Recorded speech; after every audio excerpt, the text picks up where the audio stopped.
The next few days flowed by without any trouble as we received various tasks ranging from solving a puzzle around the city to taking care of a sudden outbreak of monsters in the forest nearby. In the forest, we met up with 3 other groups who were assigned to the same task and dispatched the horde of goblins without any trouble. As the horde of 10 goblins approached our group of 12 students, I was the first to step away from the front line. Watching Irene cast countless fireballs, Ruby with her fire tornadoes, and Zack charging into the battlefield with his battle axe in his hands, I patiently waited until the entire battlefield was covered by smoke before making my move. Using dash to appear in the center of the battlefield, I took out my daggers, now completely covered in a night-black aura, before locating the various goblins with my eyes. Like a true assassin, I silently crept around the battlefield, killing each goblin with a clean dagger strike right into the heart. As the aura surrounding my dagger grew in size, I could also feel my mana capacity growing bigger, and my elemental slashes seemed to grow more powerful. The corruption of the night was essentially fuel for the rest of the movements. The more fuel you had, the longer you could use other skills and the more powerful they were. As for my planning, I was able to find time to visit various stores and areas without the others noticing. Well, Ruby would notice occasionally and tag along, but I didn't really mind as she didn't question my motives. Thus, the last day of the training camp arrived, and only one group was sent home for failing a task. Walking up the ramp to the ship, I could feel the freedom as we were no longer forced to stick together with our group besides the banquet in the evening. Immediately heading to my room, I pulled out my new cloak from my backpack and laid it out on my bed. After getting my room situated, I headed back down the stairs to the breakfast hall, where hundreds of students were already eating and talking. Waiting at the hostess stand, I looked around for a second before confirming that there were indeed no tables left. The hall should have been large enough to accommodate our first years, but the problem was that students were sitting at the tables with empty plates and talking instead of just leaving. Currently, we are at maximum capacity, however, if you're willing to share a table with another guest, we can accommodate you in 2 minutes. Nodding my head, I sat down in the restaurant lobby while browsing my smartwatch. Let's see what my luck decides to be today, G or S+. Better to know it now than to be surprised during the incident when 10 S+ ranks randomly show up and jump me. Receiving a gesture from the waiter, I got up and followed her to a table that sat in the corner of the hall and right next to the window, displaying the sea that seemed to sparkle under the sunlight. Sitting down at one of the 3 chairs, I wasted no time grabbing my plate and heading towards the buffet area. Today was going to be a long day. No matter how much planning and strategizing I did, there were bound to be variables that could cause me to adjust or even completely change my plan, rendering all my effort useless. After scooping a variety of food onto my plate, I headed back to my table, where a bag was now wrapped around one of the chairs. Taking out my smartwatch, I sent a quick message to Han and Jean, letting them know I would be unavailable today. Ren, will be busy today. Jean? WDYM, this banquet is actually the perfect place for you to get with that girl. Ren, what girl? Han, he's talking about the transfer student, I think. Yeah, let me just ask out my boss, who is one of the biggest threats to the world. Ren, yeah, Jean, why don't worry about getting a girl yourself? Jean, low blow. Han, he's right, you know. Jean, look at who's talking? Han, really? Putting down my smartwatch, I began to enjoy the scrambled eggs and toast on my plate. The soft and fluttery texture of the eggs danced on my tongue, while the toast's saltiness perfectly complemented the eggs. The sweetness of the apple juice next to me just made the already amazing meal immaculate. If only the Academy cafeteria food was this good. During my last fight in the museum, I accidentally learned about the 3rd movement of the shadow arts. When I placed my corrupted daggers to the mana cage of the caster, I had done it as a subconscious reaction, and it had caused the blue mana cage to turn to pitch black. What if I made a mana cage of my own and then corrupted it so I could have my class's perfect environment whenever I wanted? That was the whole idea of the 3rd movement. A shadow cage. By spreading out my mana and creating a mana cage, then corrupting the cage with my daggers, I could create an area with absolutely no light, activating my cloak and creating the flawless habitat for an assassin.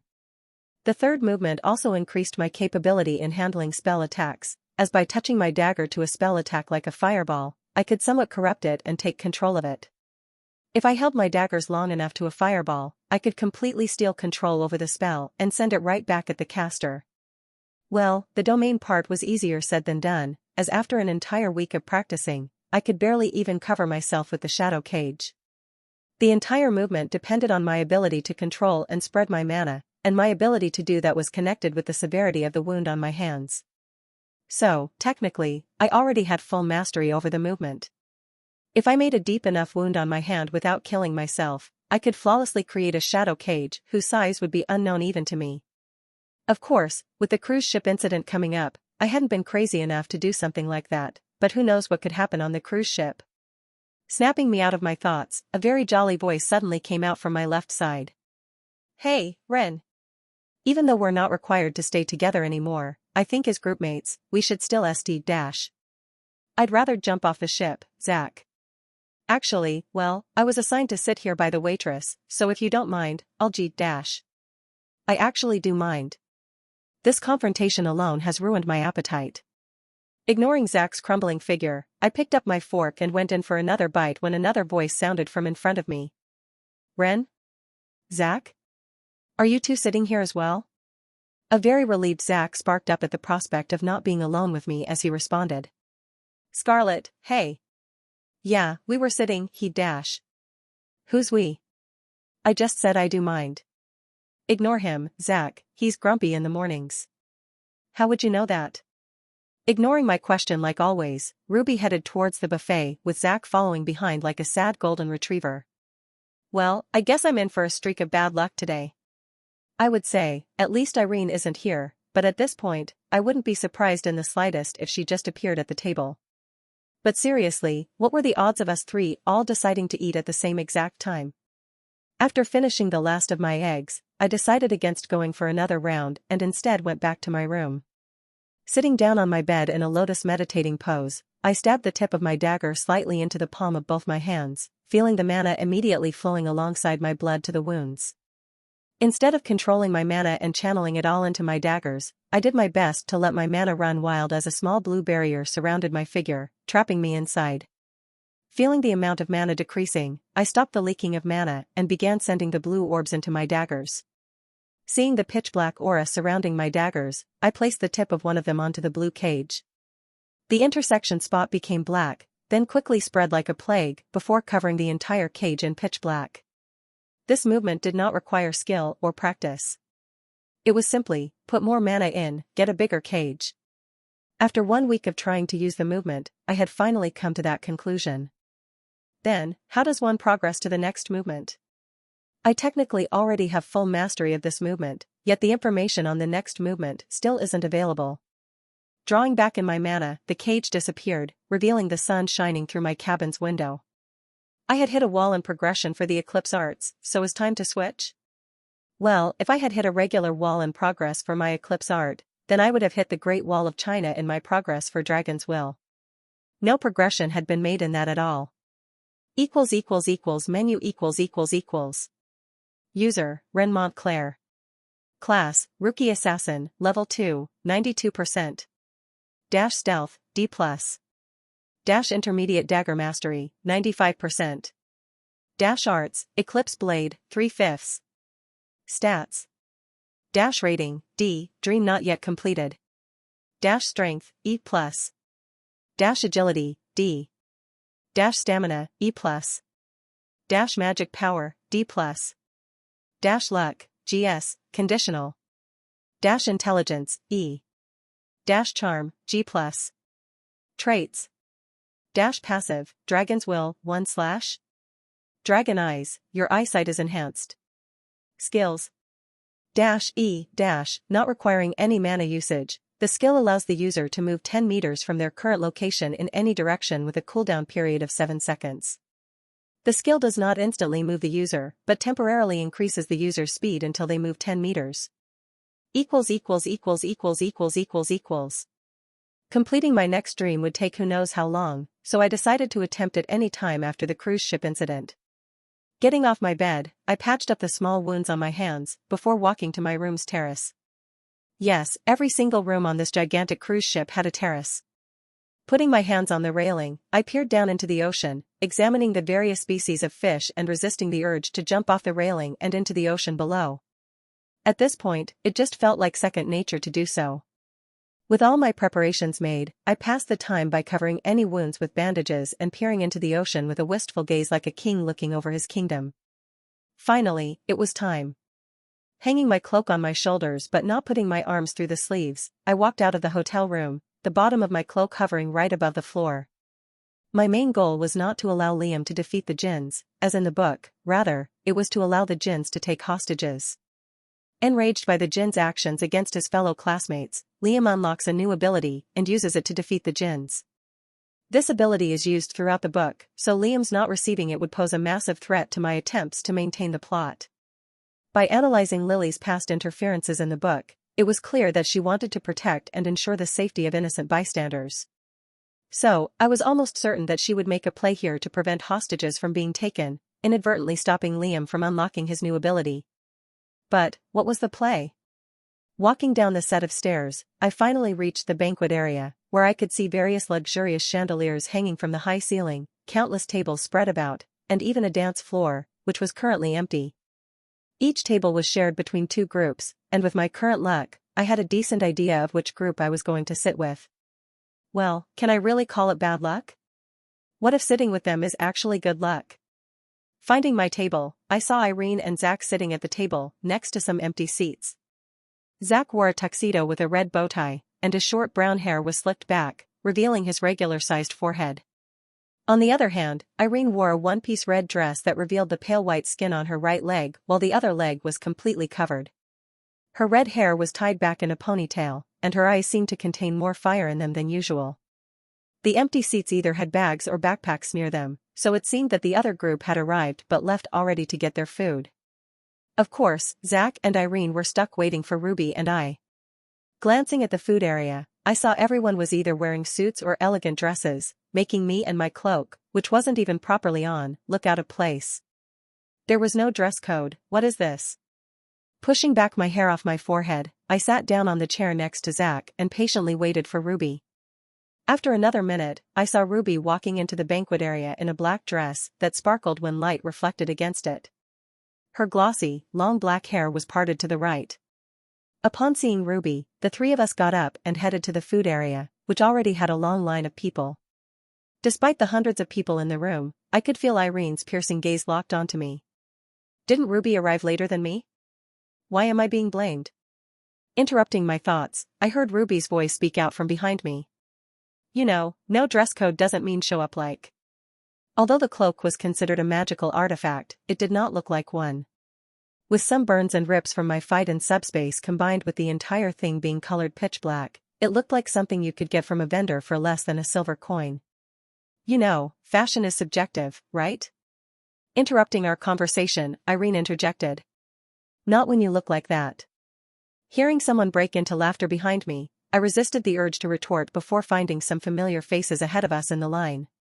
Ignoring Ruby and Irene, I walked out of the line and headed towards the front.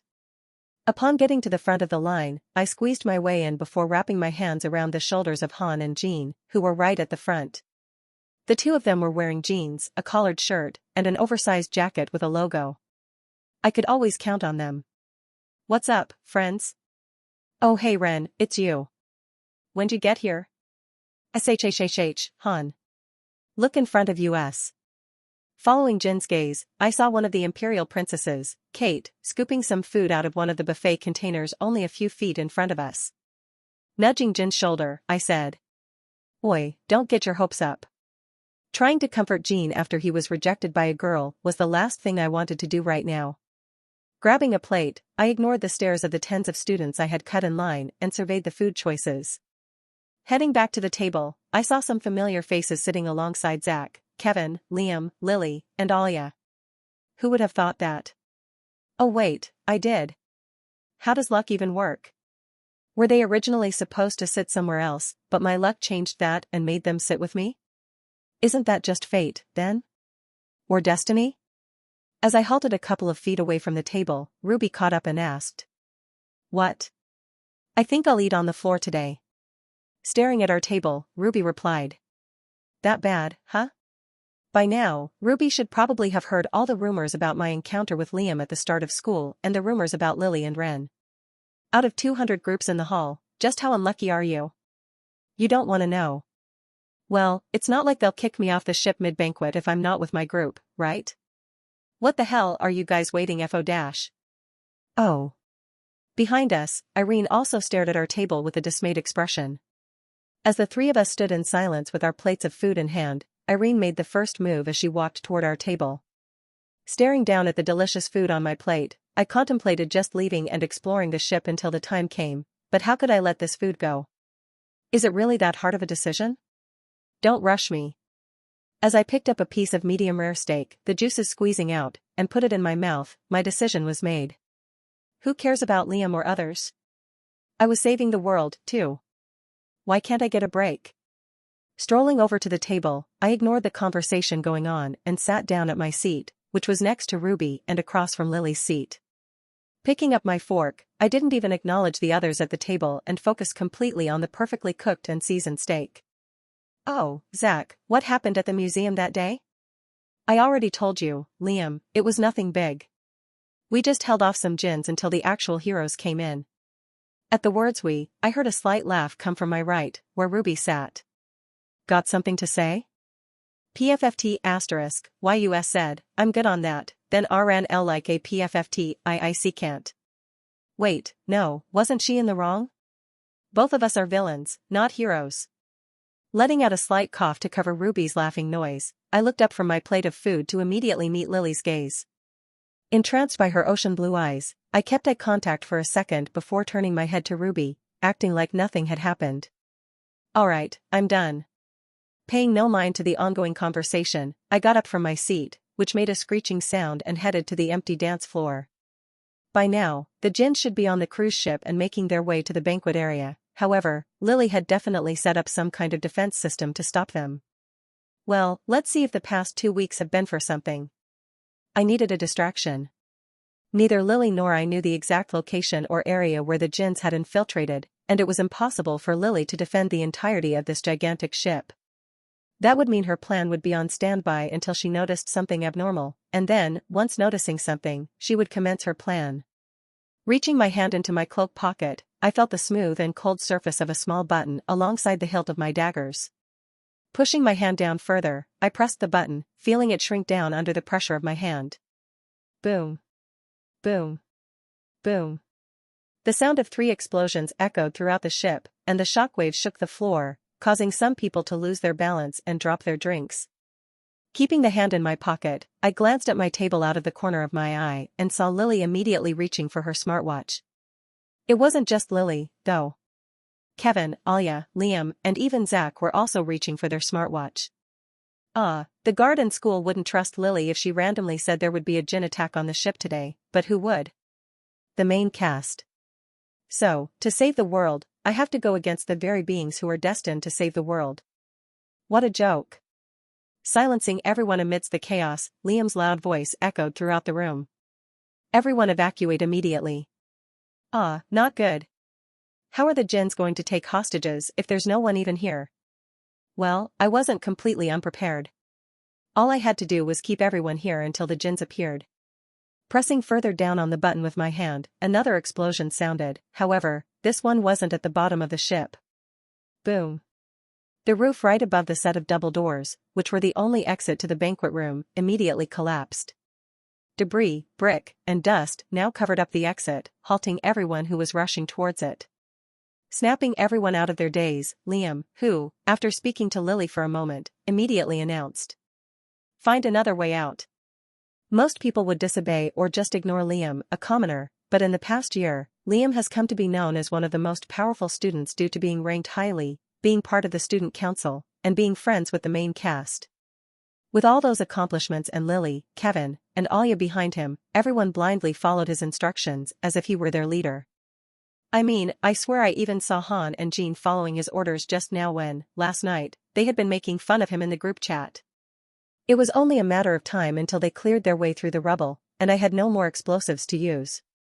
Grabbing a grass-green-colored potion from my pocket, I shied away from the crowd and the watching eyes of the main cast, heading to the corner of the room.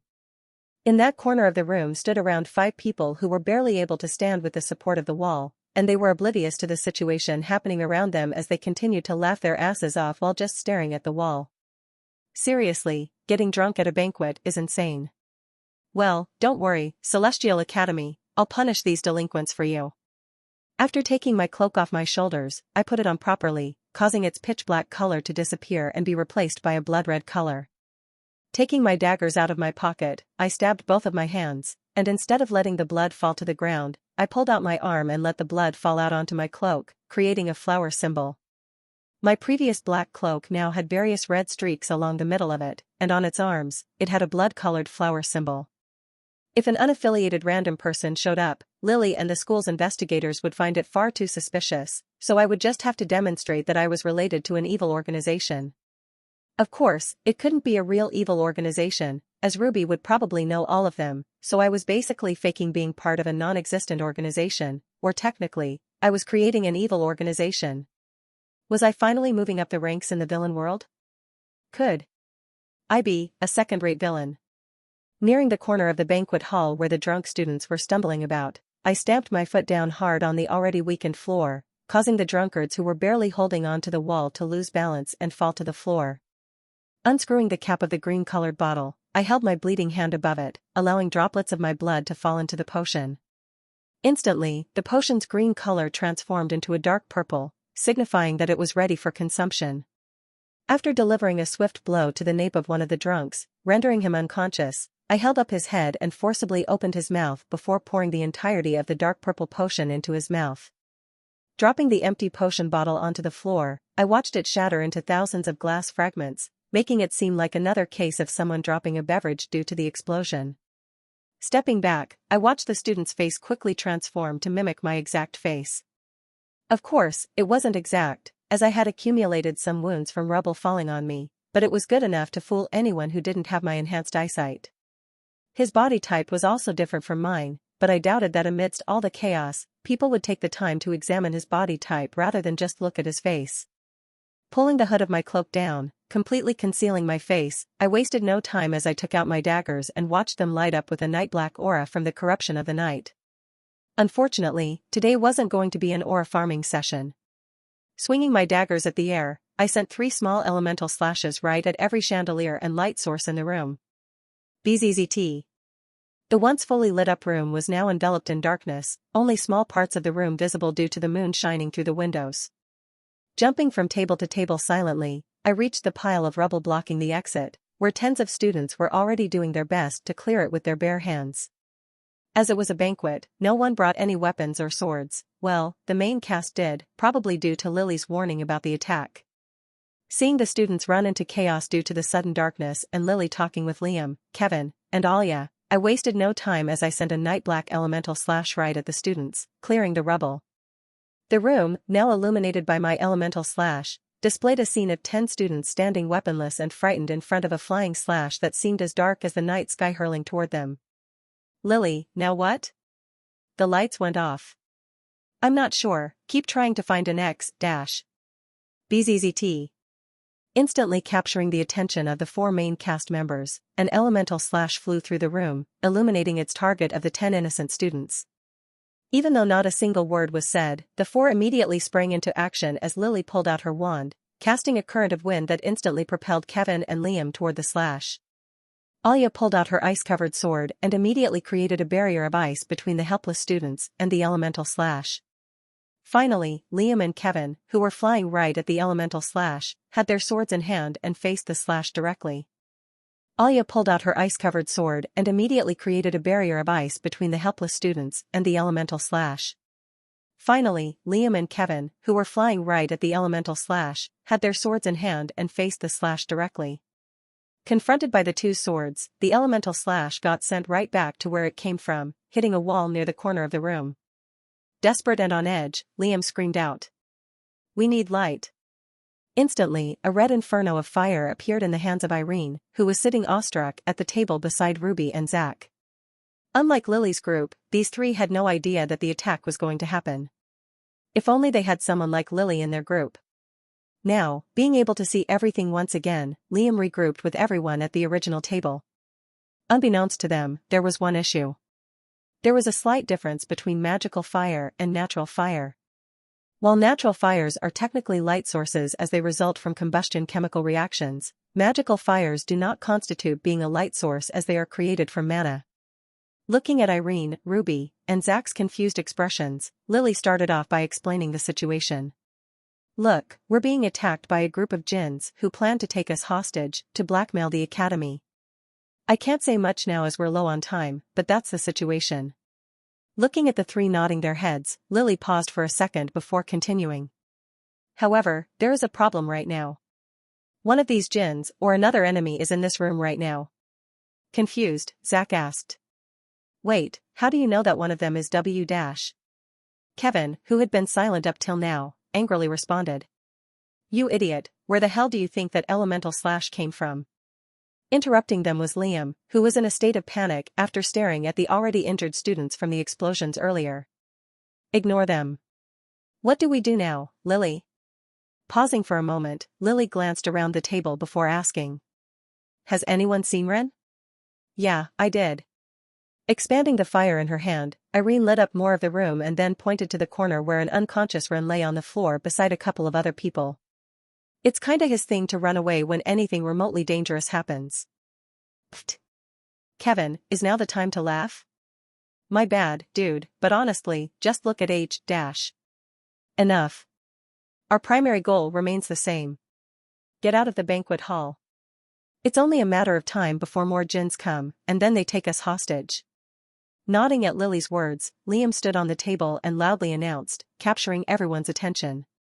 We need to get out of here. Picking up the utensil knives from the table, the remaining group of students walked towards the exit alongside Lily's group.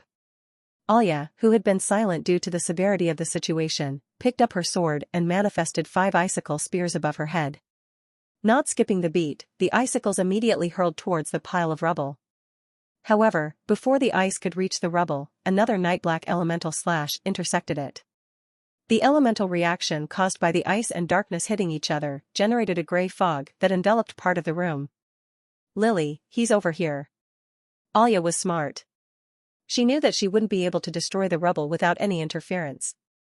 She actually wanted the interference so that she could find the location of the intruder. Lily, who was waiting for Alia's signal, cast 2 wind tornadoes, but she stopped right in her tracks mid-cast. The icicles that Alia had created were now flying right back at her, seemingly having a mind of their own. Alia had no idea, as she was looking straight at Lily. Changing the direction of her attack, Lily sent the tornadoes right at the returning ice spear and screamed. Alia, move. Hearing Lily's urgency, Alia immediately dove to the right, narrowly evading the wind tornado.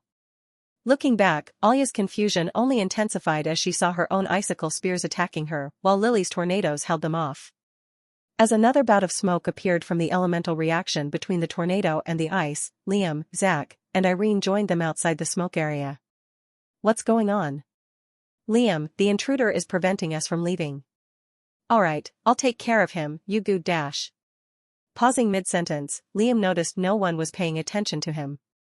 He followed the other's gaze and saw a figure emerging from the smoke. Clad in a mix of blood red and pitch black colors, a figure emerged from the smoke with 2 ominous dark shapes in his hands. They couldn't even be identified as weapons. They were just roughly the shape of something covered by a black aura. Before anyone could say anything, the figure swung the 2 ominous shapes at them, releasing an elemental slash that was as dark as a black hole right at all 5 of them. Duck. At Lily's words, the 6 students dove toward the ground, narrowly avoiding the slash as it whizzed right above their heads. Glancing ahead, Lily looked at where the cloaked figure had been previously, but he was no longer there. In fact, he wasn't anywhere in their sight, he had disappeared right back into the smoke. Snapping Lily out of her thoughts, Liam spoke up with his sword aimed towards the smoke. It's just one of them. Even if it's just one, we have to get to the exit and defeat him while he just has to stop us from clearing out the exit. Nodding at Alia's words, Lily regrouped with others, her wand ready to cast a spell at any moment. We need to do something about that smoke. Oh, good fucking insight, Captain Obvious. What? Are you going to tell us we need to escape this room next? Kevin and Liam. Is this really the time? Irene, standing at the edge of the group with the fire still burning in her hand, considered using her fire to burn away the smoke but dismissed it because it could backfire and add more smoke. Yet again, she was useless. Interrupting the silence, Alia asked. Lily, why don't you use water to dilute the smoke and make it slowly disappear? That could work, but the time it would take. Why don't we just go into the smoke and take him out? It's a 6v1. I think we might actually agree on something, Liam. Am I dreaming? Shut it, moron. Lily turned to Alya, Zach, and Irene, who nodded their heads at Liam's suggestion. Why did they need to devise a complicated plan? It was 6 main cast members against some random third-rate villain. Recalling the earlier scene where Alya's icicles came flying back at her, Lily nodded her head before saying. Alright, but be careful of your own spells as well as his. Yeah, don't worry about it, Lily. I'll take care of that random for you. Yo, Kevin, do you even think before you speak? Like, are you really flirting right now? This might actually be a dream. Big talk from someone who's never spoken to a girl. Yo, are you fucking step dash? Time and place, you too. At this point, Lily felt like a chaperone on a kindergarten field trip. Was she really entrusting the fate of the world to these two? As the 6 of them got ready to charge into the smoke, Zach pulled out his hand and placed it in the center of their huddle. T-Team Celestial Academy on 3. 3, 2. Yo, shut the hell up, will you? This time, Lily didn't even intervene at Kevin's ill-tempered words. While Liam, Kevin, and Zach directly charged into the smoke with their weapons pointed forward, Lily, Alya, and Irene stood at the edge with their wands shining, indicating that their spells were ready to be cast. Inside the smoke, Zach, having lost sight of both Liam and Kevin, swung around his axe, temporarily clearing the smoke before it immediately regrouped. The villain couldn't have planned the smoke, as Alya spontaneously decided to send the icicles. That meant if Zach couldn't see, the enemy couldn't either. Thus, Zach didn't feel any need to be prepared while walking around. His main goal was to locate the villain and relay his location to the 3 girls, who were waiting with their spells ready outside the smoke. Swinging his battle axe once again, Zach cleared the smoke in front of him. Through that gap he cleared, he could see a pitch-black elemental slash charging towards him. Then, next the second, the gap closed, and the smoke regrouped, hiding Zach's vision of elemental slash. Blindly diving to the right, Zach felt something bang against his chest and looked downwards, seeing that he was now lying flat on a table. Having the wind knocked out of him due to the diving on the table, Zach struggled to get up until, finally, he was able to sit upright on the top of the table. Looking forward, Zach saw something variation in the gray fog. A pitch-black color was spreading and replacing the gray color of the fog. The black color was spreading quickly towards the area where Zach was sitting down. Before Zach could react or dodge, he heard a voice speaking directly into his ears. Have a good dream. With a soft chop on the nape of Zach's neck, he fell unconscious, his body sprawled out across the half-broken table. Somewhere else in the large fog, Liam and Kevin were walking side by side, searching for the cloaked figure. Why the hell are you following me? Is your ego so big that you trick yourself into believing the lies you make, Kevin? Aren't you a delusional one? You're quite literally following me right now. Can you put aside your ego for one fucking second? Do you really want to split up in this gigantic smoke? Why would we let the villain fight us one by one instead of just fighting him together? Tisk, you really are delusional. Didn't you leave behind, Zach? I lost track of him in the fog, so I followed you. Is that all of your questions? Do you want to know my favorite colors and hobbies now? Look dash. Oh no, Kevin, maybe you want to know my favorite dish? My fave dash. Look ahead of you. Sensing the urgency in Kevin's voice, Liam looked forward and saw smoke suddenly parting, revealing the cloaked figure only a few steps in front of him. Here. Instantly, dozens of icicles, fireballs, and wind bullets flew towards the 3 of them, causing the smoke to further disperse. Combined with the fact that Lily had been slowly diluting the smoke with water magic, the smoke was on its last legs, as you could actually see through parts of it now. As the spells neared the figure of the defenseless villain, who couldn't even dodge as Kevin and Liam were surrounding him, a smile appeared on Liam's face. A moment later, that smile disappeared. What? The villain was gone, he had disappeared. The spells meant for the villain hit the wall behind him, causing further damage to the room. As a result, more rubble fell from the roof, further blocking the exit route. Be careful. Hearing Lily scream behind him, Liam snapped out of his confusion and disbelief before surveying his surroundings. The smoke was now gone, or in other words, the villain had nowhere to hide. After looking around the room a moment, Liam was about to walk to the other side of the room to search when a sudden shriek echoed from behind him. Hell, dash. Instantly, Liam turned around to see a masked figure standing right behind Irene with his hand wrapped around her mouth. Before Liam could even react, Lily was already on the move. She summoned a portal that immediately flung out an endless amount of water right at the villain. However, it was too late. Irene's body fell onto the floor, and most importantly, the fires dancing on Irene's palm disappeared, returning the room to complete darkness. The moonlight shone through the windows, illuminating the villain standing over Irene's body, still holding the odd pitch-black shapes.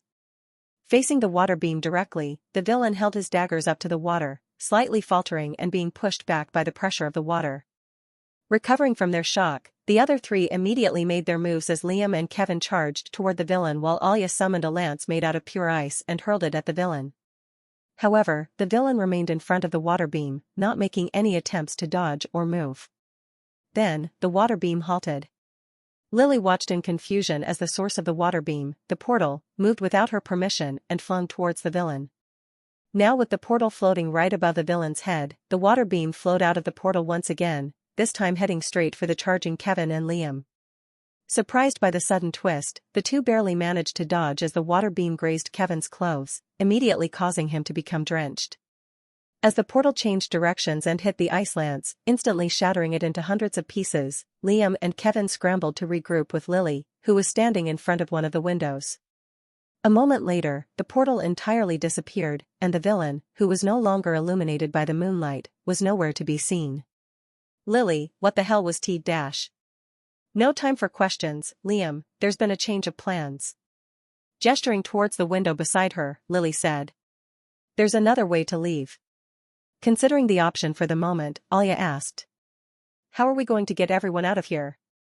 Zach, Irene, and the others. Sure, we can make it out, but not them. Welp guys, we've tried our best, I think it is T-dash. Shut it, Kevin, and listen to her. Seeing Liam gesture to her, Lily opened the window and continued. Look down. On the surface of the ocean below the window stood 3 normal-sized ships, each equipped with various cannons. What, how? I thought you didn't tell anyone E-dash. Look closely, Liam. Upon closer inspection, Liam realized that each boat was plastered with elven royal family symbols, and the boat's flag was the image of the world tree. Was this your backup plan? As Alya and Lily nodded their heads, Kevin angrily exclaimed. Why didn't you tell us? Would you really have stalled to the best of your abilities if you knew it was all a diversion? Having no response to Lily's question, Kevin muttered something under his breath before turning to Liam, who responded. Does it even matter anymore? Let's get going. While Alya and Lily went to the bodies of the 2 fallen main cast members, Liam gathered the students and guided them through the darkness towards the open window. Beside Liam stood Kevin, who had his sword equipped and ready for any attack that could come. However, there was no attack. The 4 of them gathered all of the students, even the drunken and unconscious ones, at the open window. Isn't something off? Liam's right, Lily. The villain can't just be letting us go. Maybe, he got scared of my almightiness and ran off. Kevin, I don't think you even got close to him for more than a second. Maintaining a calm composure, Lily simply pulled out her wand and turned to the others. Get ready. In her mind, there was only one reason why the villain would stop attacking. Reinforcements had arrived for him. The ground shook, and the roof above the food area collapsed, causing more rubble to fall and block the original exit. After all the dust was cleared out, the image of 5 djinns, each with a set of red horns and long swords, could be seen standing on the remnants of the roof. Stepping forward, the leader of the djinns wore a grin while speaking. Well, what do we have here? Are our little pups trying to escape? Her sparkling red horns lit up the dark room, illuminating the main cast alongside Ruby and others standing near the open window. Dropping a ladder out of the open window and down to the boat, Alya said. We need more time. Unfortunately, we can't let you have that. You have my dearest condolences. With those words, a blood-red aura enveloped all of the djinns, before materializing in the form of tens of sharp red discs. Time seemed to slow for Liam as dozens of blood-red discs surged towards them, each of the discs capable of killing more than 3 people. With his sword, Liam was only capable of defending against 1 or, at best, 2 discs, so what were we supposed to do against dozens of them? Defend. Stepping forward, Alya cast an ice barrier right in front of the incoming discs while Lily created a shield of water right behind the ice barrier to slow the disc speed. As the discs pierced the ice barrier and raced through the water shield, Liam and Kevin stood in front of the group, their swords pointed at the remaining 7 discs. Holding their swords horizontally, Kevin and Liam each took on 3 discs while leaving the last one for Lily and Alya, who were helping get people down the ladder and onto the ships below. After being pushed back by the discs and into the wall, Liam and Kevin managed to redirect the discs to a nearby wall, away from their fellow students. However, despite his attack being completely foiled, Jin's expression didn't change a single bit. Instead, he raised his hand again. The horns of the Jins behind him began glowing a dark red as 12 more discs manifested above their heads. Usually, I would just get it over with, but now, I feel like playing with my prey. Who's gonna save you out here in the middle of the ocean? We have all the time in the world. Ah, those expressions of yours. Can't wait to see them again in 10 minutes. Alongside the discs, chains broke through the floor beneath the Jins and surged toward the 4 main cast members, preventing them from blocking the discs. What do we do? I don't know. Lily couldn't even plan for this scenario.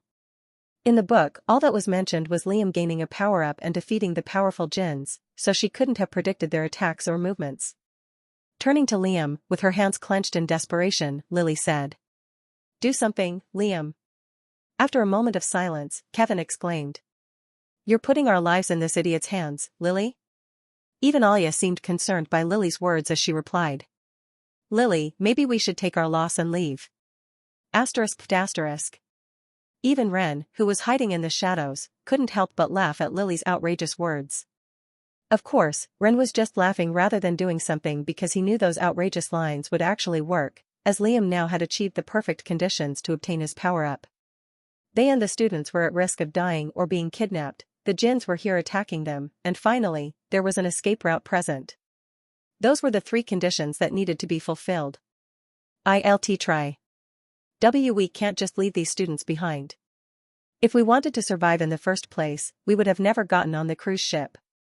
Why did we even come to the banquet in the first place?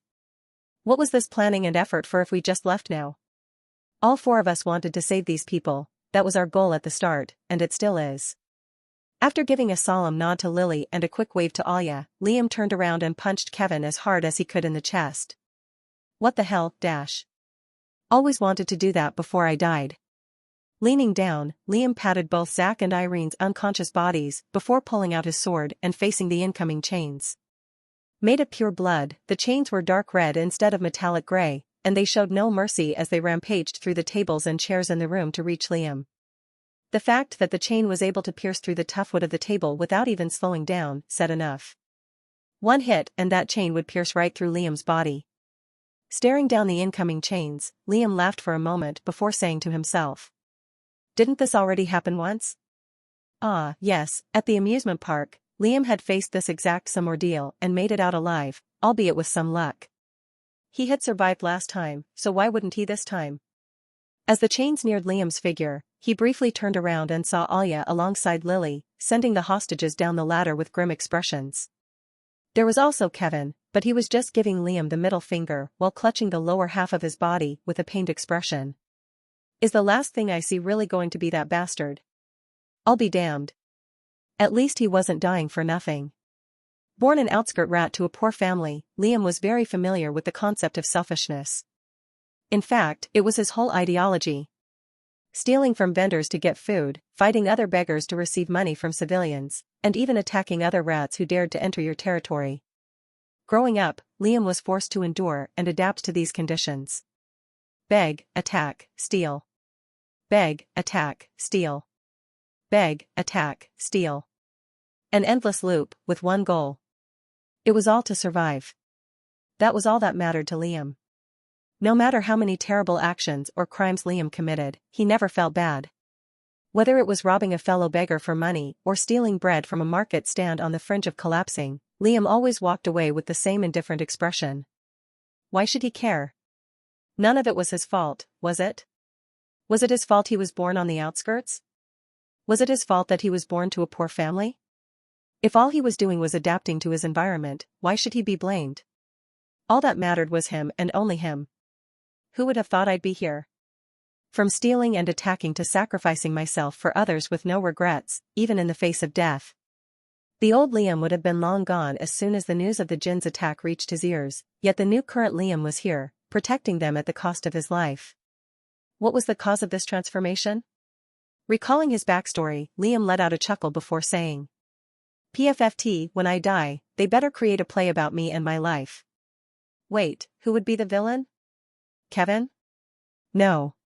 Oh, that Ren guy would be perfect. Remembering the time when he had been caught off guard and beaten by his jealous classmate, Kevin sighed. The weeks of anxious anticipation of the jealous boy's revenge had been too much for him. I really wasted a week biting my nails waiting for his revenge. If I knew I was going to die this soon, I would have just beaten him up and gotten it over. Why dash? Who says you're going to die? Huh? What the hell? In front of Liam appeared a system menu, all too familiar to the one that portrayed the stats menu. Blocking Liam's view of the incoming chains, the blue system screen disappeared before reappearing with a different message. Embrace it, hero. The one destined to save it all. Not giving Liam any time to react, he felt his entire body overflowing with power, his trembling legs had stabilized, his sword had grown 10 times lighter, and he felt something weird whenever he moved his hands. An unknown presence in his body. Well, it can't get any worse than this. Like how he used mana, Liam gathered the unknown presence in his body, leading it towards his chest. There was far too much of whatever substance it was to stay in another part of his body. As the last particle entered the square that his substance formed in his chest, Liam suddenly felt a flashing light blind his eyes.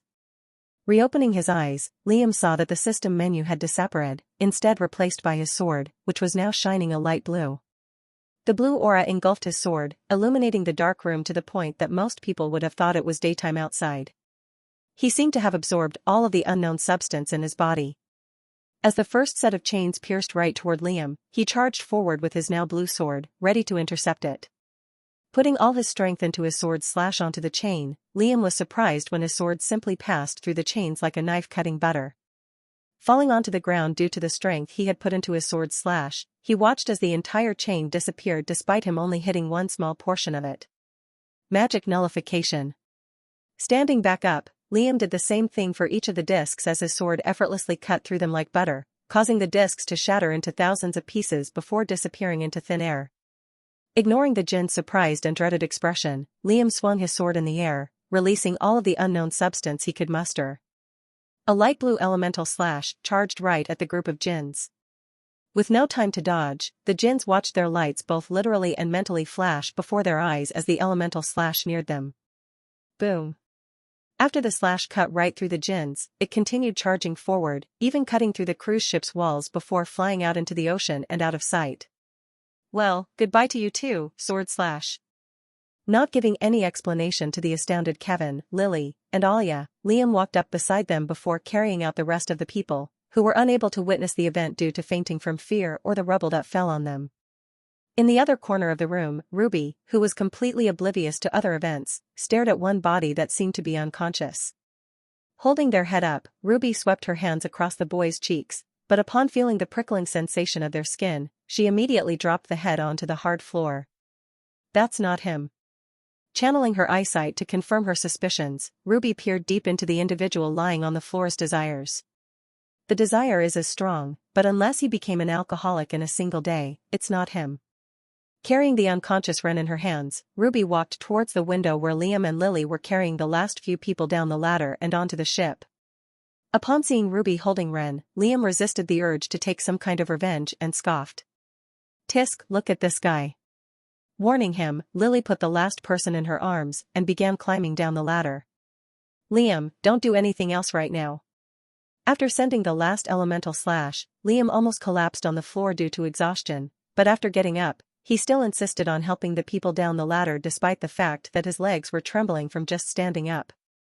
Of course, Kevin had bombarded Liam with questions about his light blue sword of light, but with Alia's guidance, Kevin had been forced to postpone his questions and head down the ladder with Alia, Irene, and Zach. Besides a few injuries from the initial explosions and the purple discs, the students were all fine, so Lily sighed in relief. She was now 1-1 in victories, disregarding the incident that took place before the plot started. While Lily hadn't necessarily planned for Liam to achieve his power-up during this incident, as she believed that he could acquire it any time after, she was still fine with this outcome. Letting his curiosity get to her, Lily asked, "What did it feel like?" She already knew the name of his power-up and the reason why he got it, but she was still curious about how it would feel to wield a sword that dazzling. "I felt like I could do anything. Every step I took was exhausting, but exhilarating at the same time. Felt like I was on top of the world, but every second that passed, I felt like I was being pulled further down to the bottom." Nodding her head, she watched Liam climb onto the ladder behind her and then Ruby, who had been silent this entire time. Although she was suspicious of Ruby at the start due to her sudden transfer, Zach had been vouching for her ever since the trip started, so she wasn't majorly concerned anymore. During this incident, she hadn't done anything special and acted like a normal student who was scared by the jinns. However, when Lily saw her with Ren's body, more suspicion began to rise. "I'll have to keep an eye on her." The two variables in the book, Ruby and Ren, were sticking together? There had to be something odd going on there. Standing unnoticed in the shadows right next to the window, I let out a sigh as I watched Ruby, the last person, begin to climb down the ladder, leaving the room completely empty. Wasting no time, I sprinted towards the severed jinn bodies, before grabbing all their items and searching for valuables. Was the hero cast stupid? Leaving behind this vault of treasures for the investigators? I'll be damned. Going through jacket pockets and taking necklaces, I took everything without even testing to see if they were useful to me or not. Even if they weren't useful to me, one man's trash is another's treasure. The amount of money I had collected during this trip was insane. Business was booming, but I needed a plausible way to explain all the wealth to Raven. If I didn't, he would side-eye me and pretend to shiver every time he saw me for at least a week. Wasn't the previous owner of the black market supposed to be a bit tougher and scarier? Picking up the last few necklaces, I put them inside my huge cloak pockets before taking off my cloak and wiping the blood stains on it. Taking some water and tissues from the broken-down food area, I wiped and wiped until every last bit of blood from the cloak was gone, reverting it to its normal pitch-black color. Folding the cloak, I tied it around my waist, ensuring that nothing fell out, before walking back towards the open window. Looking down the window, I saw Ruby, Liam, and Lily still slowly descending the ladder with the bodies of their students. The ship was at the very bottom of the ladder, waiting for them. Although I had been surprised by Lily's choice to use ships instead of a helicopter or something that could fly, I wasn't complaining about riding home on luxury speedboats. Due to the current situation with the world tree being corrupted, all the elven heroes would have been stuck in the elven realm, so these ships were probably all the elven kingdom could send to help Lily and Alia out. Tensing my legs, I smiled as I jumped out of the window and down to the ship, which was more than a 100-foot drop. Falling down, I felt the air rush onto my face, refreshing me from that long battle earlier. In the pitch darkness of the night, no one even noticed my falling figure. Landing silently on top of one of the speed ships, I hid in the darkness of night, waiting for Ruby, who, for some reason, was holding the body I disguised to be me. This was going to be a lot harder than I expected. As Ruby got onto the speedboat, she began to walk to the storage room, where the rest of the students were stored. Lily handed the body in her arms to Ruby and headed to the top of the speed ship, where Liam, Kevin, and Alia were waiting with the bodies of Irene and Zach. Jumping from the top of the speed ship to the ladder, I quietly climbed down the ladder before following Ruby to the storage room. Hiding in the shadows behind her, I closed in on her as she neared the storage room and then hid in her own shadow. When she opened the door to the room, I slipped in right behind her, completely unnoticed. Watching her lay down the fake Ren's body, I saw her kneel down and touch his cheek again before walking out of the storage room. Does she know? Surely not. As the door slammed shut behind her, I moved out of the shadows before unwrapping the wound on my hands and letting my blood drip down on the fake Ren's face. Seeing his face transform out of mine and to his, I moved his body out of the way and prepared to lie down on the floor when suddenly a noise interrupted me. Slam. Slowly looking upwards, I saw Ruby standing at the wide-open door, staring at my face with a grin apparent on her face. It was all a trick. She already knew the person wasn't Ren. But did she know I was the cloaked figure fighting against them in the room? Scratching my head, I reciprocated her smile and said, I just woke up, the alcohol really got to me." "Really, still going with that? You're actually shameless." I'm a third-rate villain, isn't my entire life and existence meant to be shameless? Putting my hands on my back, I reapplied the bandages to my hands and slipped my sleeves over them so they were invisible. Well, I guess you learn something new every day. Still, shouldn't you know about my shamelessness? I'm quite disappointed. Walking towards me without any concern for the bodies she was stepping on to get to me, Ruby said. Don't get it twisted, I knew you were shameless, but not that shameless. What the hell is going on? Does she know the cloaked figure was me or not? Quelling the chaotic thoughts in my head, I maintained my smile and asked. What exactly do you mean by that? I'm quite offended. Ignoring my question like usual, Ruby reached me and looked up into my eyes before saying. We're on a luxury speedboat, yet we're here rotting away in the storage room. Exactly my thoughts. But are we just going to brush over my question? All right, then. Feeling a sudden light blind my eyes, I involuntarily closed my eyes, but when I reopened them, the chaotic wind of the night immediately rushed into my face. We were no longer in the storage room, we were at the top of the ship, where I had been earlier. Looking down, I could see the 4 main cast members talking seriously, and below them, the waves of the night blue ocean water, crashing against our boat. So, she already had access to it, but how much access? The Ruby Gemstone's order specialty, spatial magic. Even with Liam's new power-up, if Ruby had this access to spatial magic, she could probably kill Liam or at least injure him before backup arrived. Looking at my expression with a disappointed face, Ruby said. You know, most people are surprised when something like this happens. Shrugging my shoulders, I replied. Do I look like most people? You're right. You're way too shameless and stupid to be considered normal. Not what I meant, but all right. Chuckling at my sarcastic words, Ruby put her hands on the railing of the boat and stared at the land, which was getting nearer and nearer to us. You know, for a school known as the best in the world, there are quite a lot of problems. Looking down at Liam, the reason for all the academy's problems, I responded. Yeah, like a major villain boss infiltrating the academy. Imagine if that happened, that would be a huge problem. *PFFT**, or if an academy student that harassed girls on the daily ran away to save themselves when djinns were attacking other civilians. Really needed to add that harassing girls part, huh? Just wouldn't be right if I didn't. Using my enhanced eyesight, I peered into the distance and saw on the land that plenty of heroes and academy supervisors, having heard about the situation, were already waiting for us. Really, that stereotype about the security always arriving late is pissing me off. Isn't the author overusing it at this point? How did this author, out of thousands, get his book turned into a real world? Well, that's assuming that the other books are normal and don't have people getting transmigrated into them. Looking at my sour expression, Ruby followed my gaze, before asking. Scared of your father? Confused, I looked further into the incoming land, and sure enough, there was my father waiting with a sword in his hand. Shaking my head at Ruby's question, I replied. Not really. It was true. Back at the award ceremony, it was my first time seeing him as Ren, so all his explosions just exploded outwards. Now that it was the second time, I could stop the leakage of emotions as I was more accustomed to it. Of course, my anger at him for being a terrible human being was still there, but I could keep that under control, partially because I knew I couldn't do shit about it right now. What was more important at this moment was how Ruby knew so much about me. From recognizing my face back in the cave from a simple glance, to even knowing the backstory about my father disowning me, she had to have met me before. Most of Ren's childhood memories were fragmented, so I couldn't recall ever seeing or meeting someone similar to Ruby. I also couldn't ask Ruby about anything as she would immediately realize that I wasn't the real Ren for not remembering, in the case I had met her before. After my response, the mood turned somber as the two stared at the land without saying anything. As the ship approached the land, I got ready to leave. As if I was going to help the main cast carry all the students out of the storage room and onto the land. Seeing me ready to jump off the boat, Ruby cracked a grin before asking. You ask me why I call you shameless? A third-rate villain must embrace that shamelessness to advance to a second-rate villain.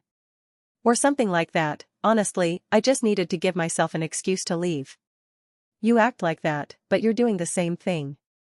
Turning to Ruby, who was also on the ledge of the boat, ready to jump, I reciprocated her smile before waving and jumping. However, Ruby was shocked, not because I was jumping, though. It was because of where I was jumping, into the deep blue water. Embracing the cold ocean water, I sunk to the ocean floor before swimming towards the land like a mermaid. I was actually swimming faster than the speedboat. As I turned around to see how fast I was moving compared to the speedboat, I peered past the darkness of the water and saw a figure also in the water. No fucking way. Right next to the speedboat was Ruby, who struggled to stay afloat while wildly slashing her arms to stay above the surface of the water. Doesn't she have teleportation? I guess water is spatial magic's weakness. Swimming back towards the speedboat, I swam right next to Ruby and floated above the water effortlessly before saying, "Are you actually stupid?" "Oh, so when you do it, it's alright, but when I do, I'm stupid." "You know, maybe it's a stupid idea for you, because you can't swim."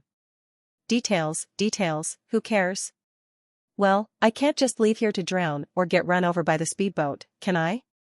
Turning to Ruby, who was desperately flailing her arms and legs to sway afloat, I asked.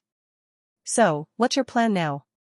Stopping her flailing arms and legs, she grinned and asked. "I don't know, maybe catch a ride?"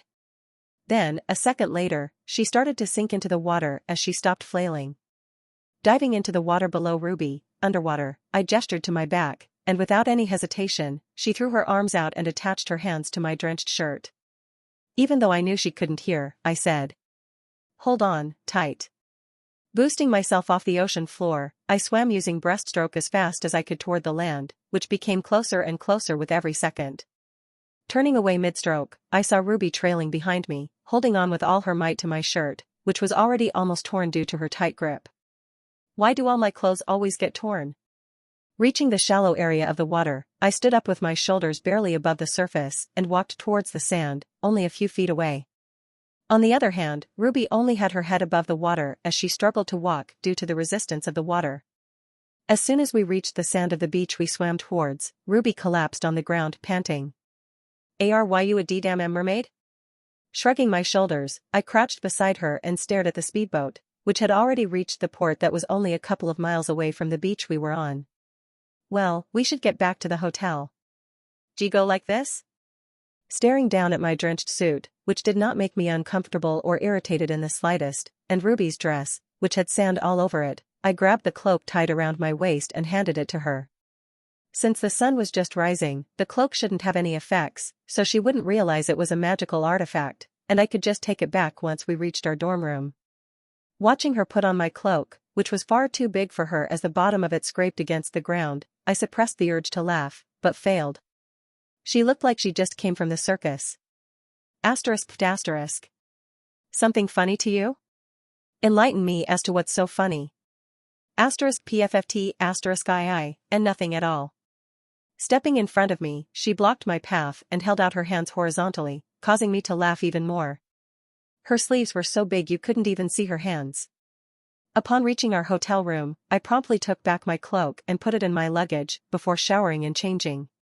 Stepping out of the shower, I noticed that the room was mostly empty.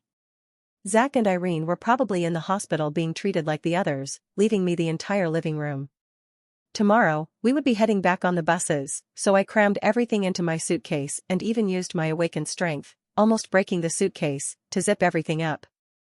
Wrapping a towel around my neck, I sat on one of the cushions near the table and drank a cup of green tea that Ruby had made because she was cold from the swim. Scrolling on my smartwatch, enjoying the sweet tea, relishing the view of the ocean from our room, and recalling the earlier swim made me realize something. Was it so bad to live a normal life here? When I first came to this world, I was so confident that living here would be hell and so determined to head back to Earth, but now. Here I was, enjoying the simple things in a student's daily life. I had always denied that I was enjoying my life here, but at this point, it was hard for me not to have fun. Just messing around with Zach and Ruby, hanging out with Jean and Han, and even just training against the AI bots, brought me happiness and solace. Things I would never be able to do if I went back to Earth. Guess it's true you only miss things when you realize that you can no longer have them. What if I never even got back to Earth? That thought had crossed my mind many times, but I had always denied it as if I was transported to this world. There must be a way to travel to other worlds, but I just hadn't found it yet. Of course, in the meantime before discovering the method, I had decided to do my best to save this world from destruction by maintaining the plot structure. But, was this life really so bad? With the prestige of the academy and the money from Raven's business, I could live comfortably after graduation, maybe move to the countryside, and buy a mansion. Wasn't that better than working a 9-to-5 job on Earth? Wasn't living comfortably in a mansion with no worries way better than waking up at 6 a.m. every day just to be yelled out by my future boss? Why was I so persistent in making my way back to Earth? Interrupting my thoughts, Ruby opened the door of her and Irene's room before strolling into the living room and taking a seat on the cushion across from me.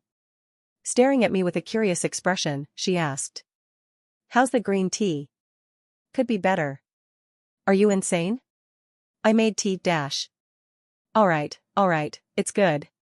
Lifting up the cup of tea to my mouth to prove my point, I tilted the cup towards my mouth, letting the gold liquid flow into my mouth. However, when I attempted to put down the cup, I couldn't.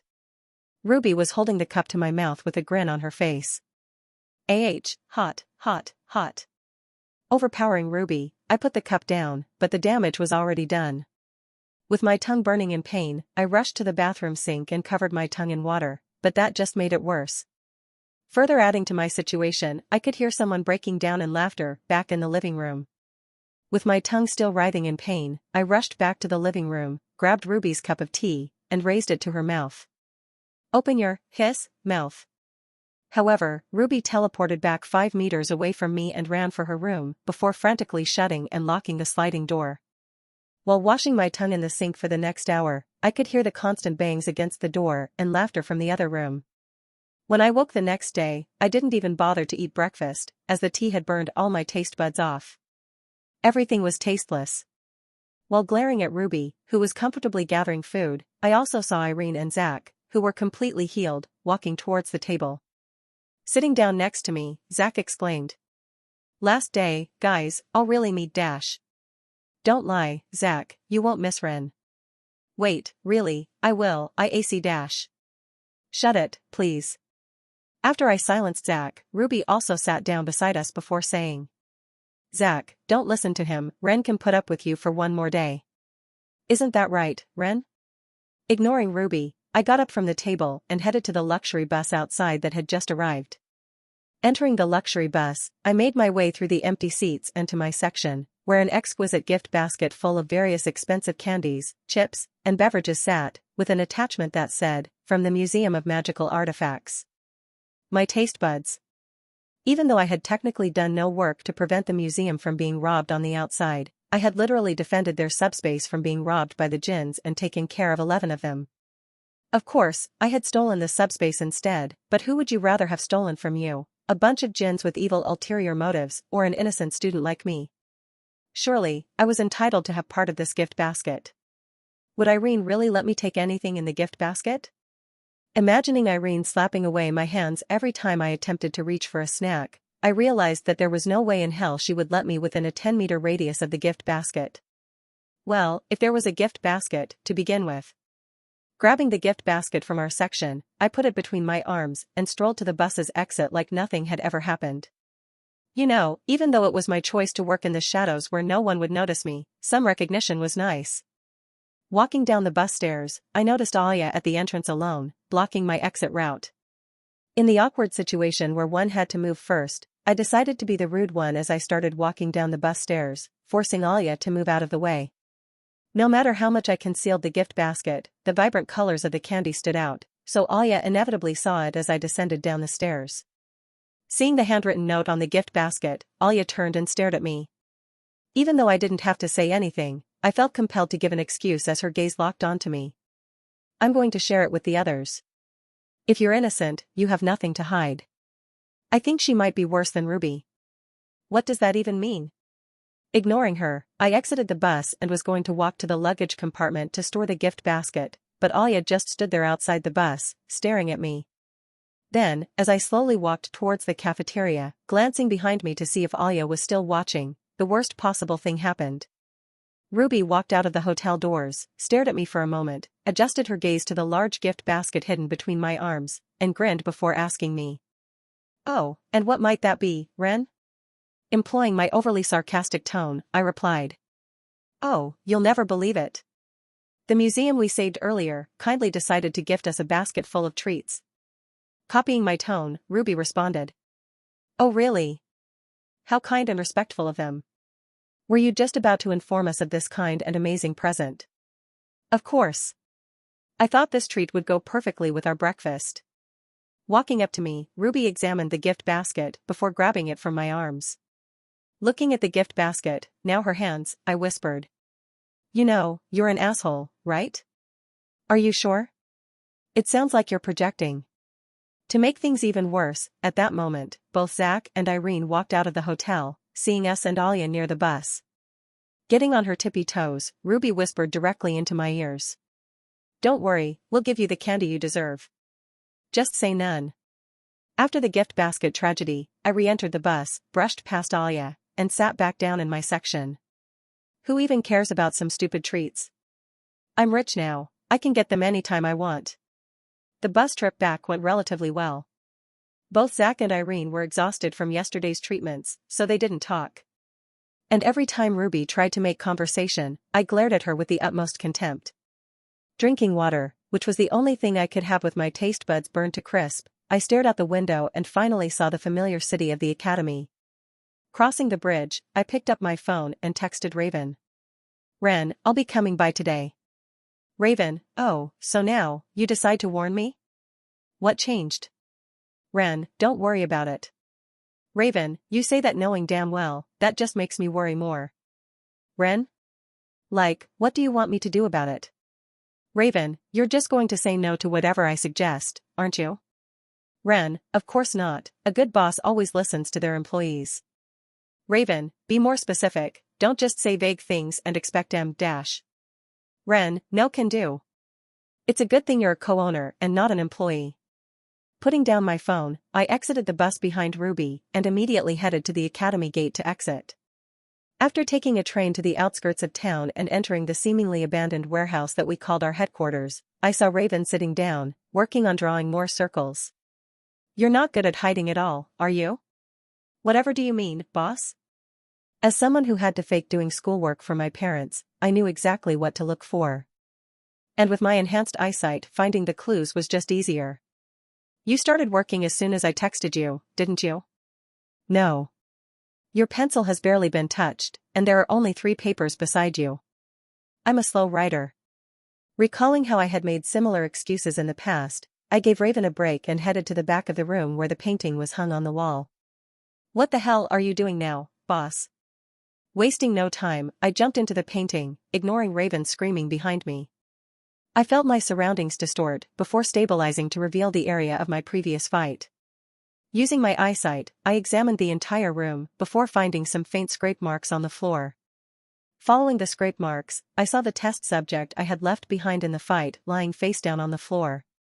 His horns were almost out of color, only a faint red was visible. Observing his body, I was somewhat disheartened to realize that corruption of the night had no effect on him as, besides the wound applied by daggers, there was no other damage done to him. Well, then, I guess that begs the question, what do I do with him? I could just kill him, but Raven has been complaining about having too much work recently. This Jinn was persistent enough to live this long, so maybe he was a harder worker than Raven. Walking to the barely conscious Jinn, I yanked him upwards by his horns and stared him in the face. Well, you have 2 options now. Either die or work for me. At this point, if Raven had those 2 options, I think he would have chosen to die. Unable to speak due to lack of water, the Jinn simply stared at me with a pained expression. Do you want to live? Immediately, the Jinn mustered up all his strength and nodded his head until I finally gestured to him that I understood. Using my mana, I created a mana contract with the same terms as Raven's, except there was no time limit, and he didn't get any percentage of the company. Or, in other words, he was my servant, that didn't get paid. Mustering up his mana, the Jinn released a blood-red form of mana towards the contract, causing it to shine a bright purple instead of white before disappearing into the air. Putting the Jinn on my shoulders so that his horns didn't poke at me, I headed to the exit of the subspace before jumping into the painting once again.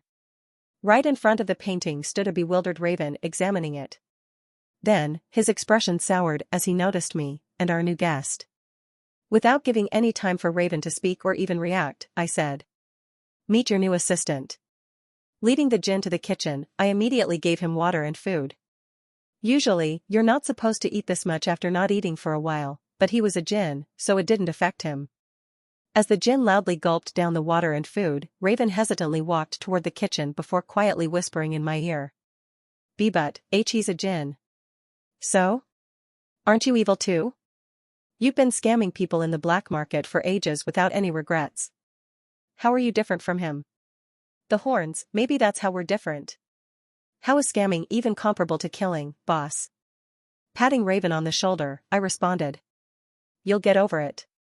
It wasn't a lie. As the boss of the black market in the original timeline, Raven frequently got his hands dirty. Seeing the djinn having regained enough energy to at least speak, I asked. "So, introduce yourself." Showing no hesitancy or surprise at his current situation, the djinn responded in between taking massive sips of water. I am Zing. I don't really have any hobbies, but I do enjoy swordsmanship." "Alright, Raven, your turn." "I'm Raven, and I'm a co-owner of a business with Ren over there." "I'm Ren, and I enjoy swimming or diving." Employing the mana contract's power of the djinn having to listen to my commands, I said. "Alright, Zing. You're in Raven's hands. He'll show you the ropes and teach you some things. Listen to him." "Why do I even try?" Leaving the sullen Raven and Zing, who were still gulping down food, I waved goodbye and headed back to the academy. While I did want to stay in the warehouse, security in the academy would be getting tighter due to the incidents, so even with my fake club card, re-entering the academy after 8 would be difficult. Nodding my head to the security guards, I headed inside the academy and towards my dorm building, but to my surprise, there was someone familiar waiting for me outside the dorm. In front of my dorm building stood Ruby, with the gigantic gift basket from earlier. Seeing me, Ruby ran up to me with a grin and said, "Don't worry, I'm shameless too." She had hidden the gift basket from Zach and Irene. Bowing my head, I said, "You're my savior." I had almost forgotten that she was also a villain. Why would she share the gift basket with the others? PFFT, well, let's go have a feast. /N, would appreciate you guys drop a review. If we get enough, I'll drop an extra chap TMR as well. Following Ruby's lead, I headed into the forest right outside the dorm building. Confused as to why we were going so deep into the forest when there were almost no students out, I asked. "Where are we going?" "You'll see." Is it really that hard to answer a question? Do you have no patience?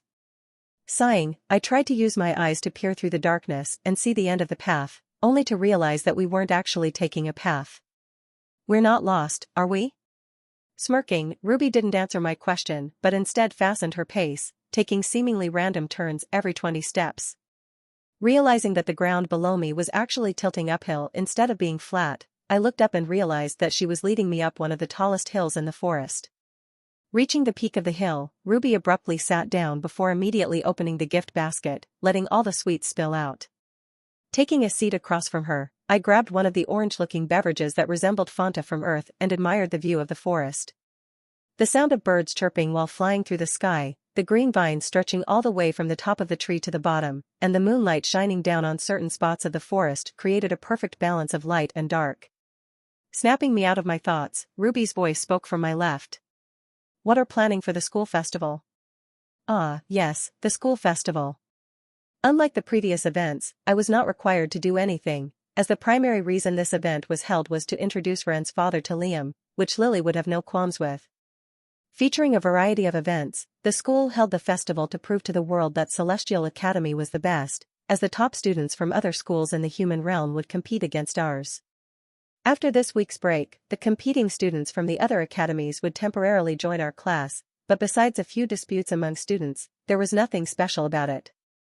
There were also the djinn infiltrators who would sneak about, but they would do nothing besides try to recruit a couple of students. Well, with all the changes made to the plot, I can't be too sure about the future, so I wasn't planning to drop my guard completely, especially when one of the variables was sitting right next to me and eating.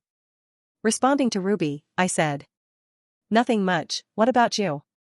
Since I wasn't among the school's top students, I was not required to participate in any of the festival's events, but Ruby, on the other hand, was forced to sign up for at least one event. While it sounds bad that the academy requires its top students to compete in an event, it was actually a good opportunity. All the influential people in the realm would attend, so if you did fairly well, you could possibly receive an offer.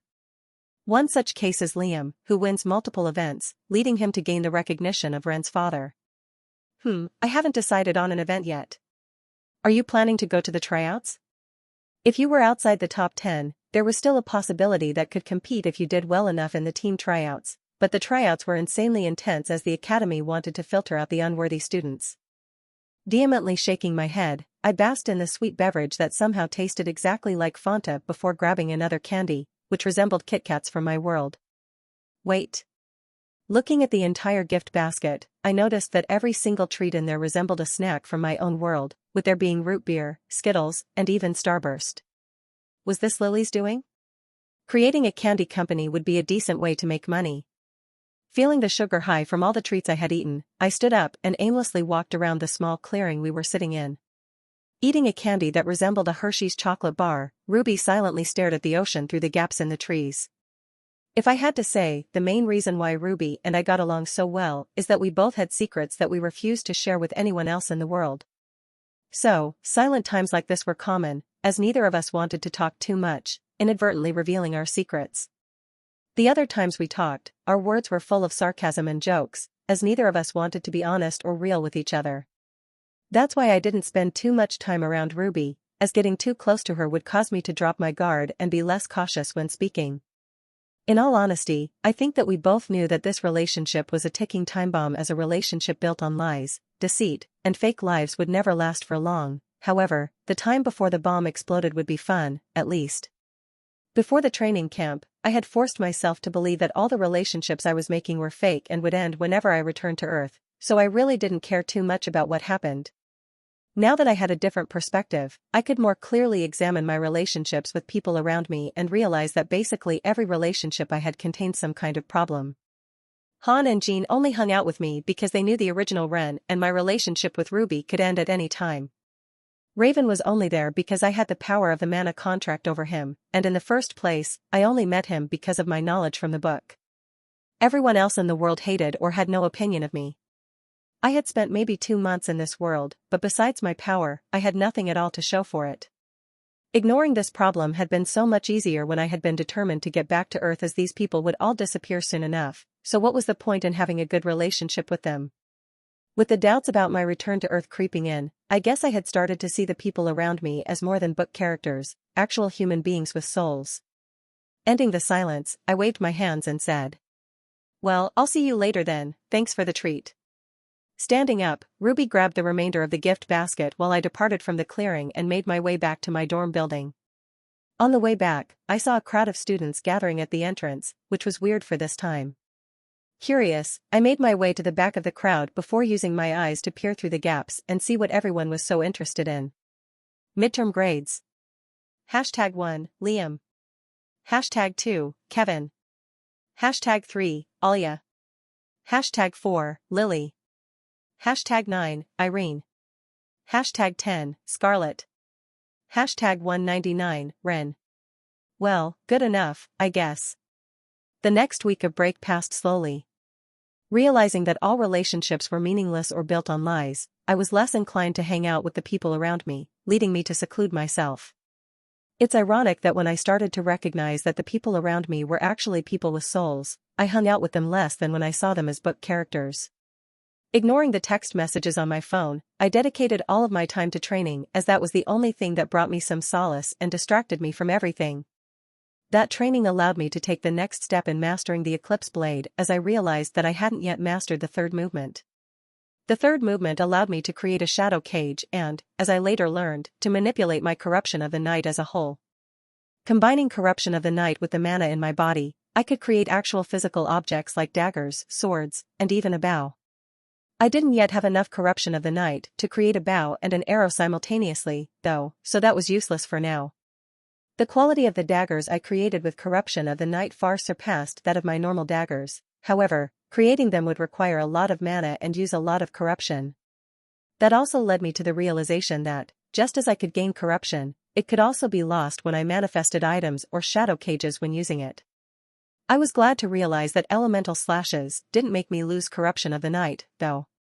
Finishing up my fight with an AI bot, I slumped down against the wall and checked my stats menu. Menu User, Ren Montclair. Class, Proficient Assassin, Level 3, 2%. Stealth, C. Dash moderate dagger mastery, 7%. Dash arts, eclipse blade, 3/5. Stats. Dash rating, D, dream not yet completed. Dash strength, E+. Dash agility, D+. Dash stamina, E+. Dash magic power, D+. Dash luck, GS, conditional. Dash intelligence, E. Dash charm, G+. Traits. Dash passive, dragon's will, 1/. Dragon eyes, your eyesight is enhanced. Skills. Dash E, dash, not requiring any mana usage. The skill allows the user to move 10 meters from their current location in any direction with a cooldown period of 7 seconds. The skill does not instantly move the user, but temporarily increases the user's speed until they move 10 meters. That dragon's will, 1/, was really starting to piss me off, but what could I do about it? Go ask an extinct creature, a dragon, how to advance. I was by no means in a hurry to complete my next dream due to my memories of the last one, so I had also put that on hold. With my death on the line in these dreams, I decided to advance my power a bit more before attempting that. Checking the calendar, I realized that classes would be starting tomorrow, and the festival was less than a week away. Sighing, I left my training hall and headed back to my dorm room to sleep. I knew that secluding myself forever would be impossible and stupid, but wasn't that a normal reaction for someone suddenly transferred to another world? What was the next step for me? Was I still being hell-bent on going back to Earth, or had that obsession decreased a bit? Did I want to build new relationships and advance my current ones, or just give up?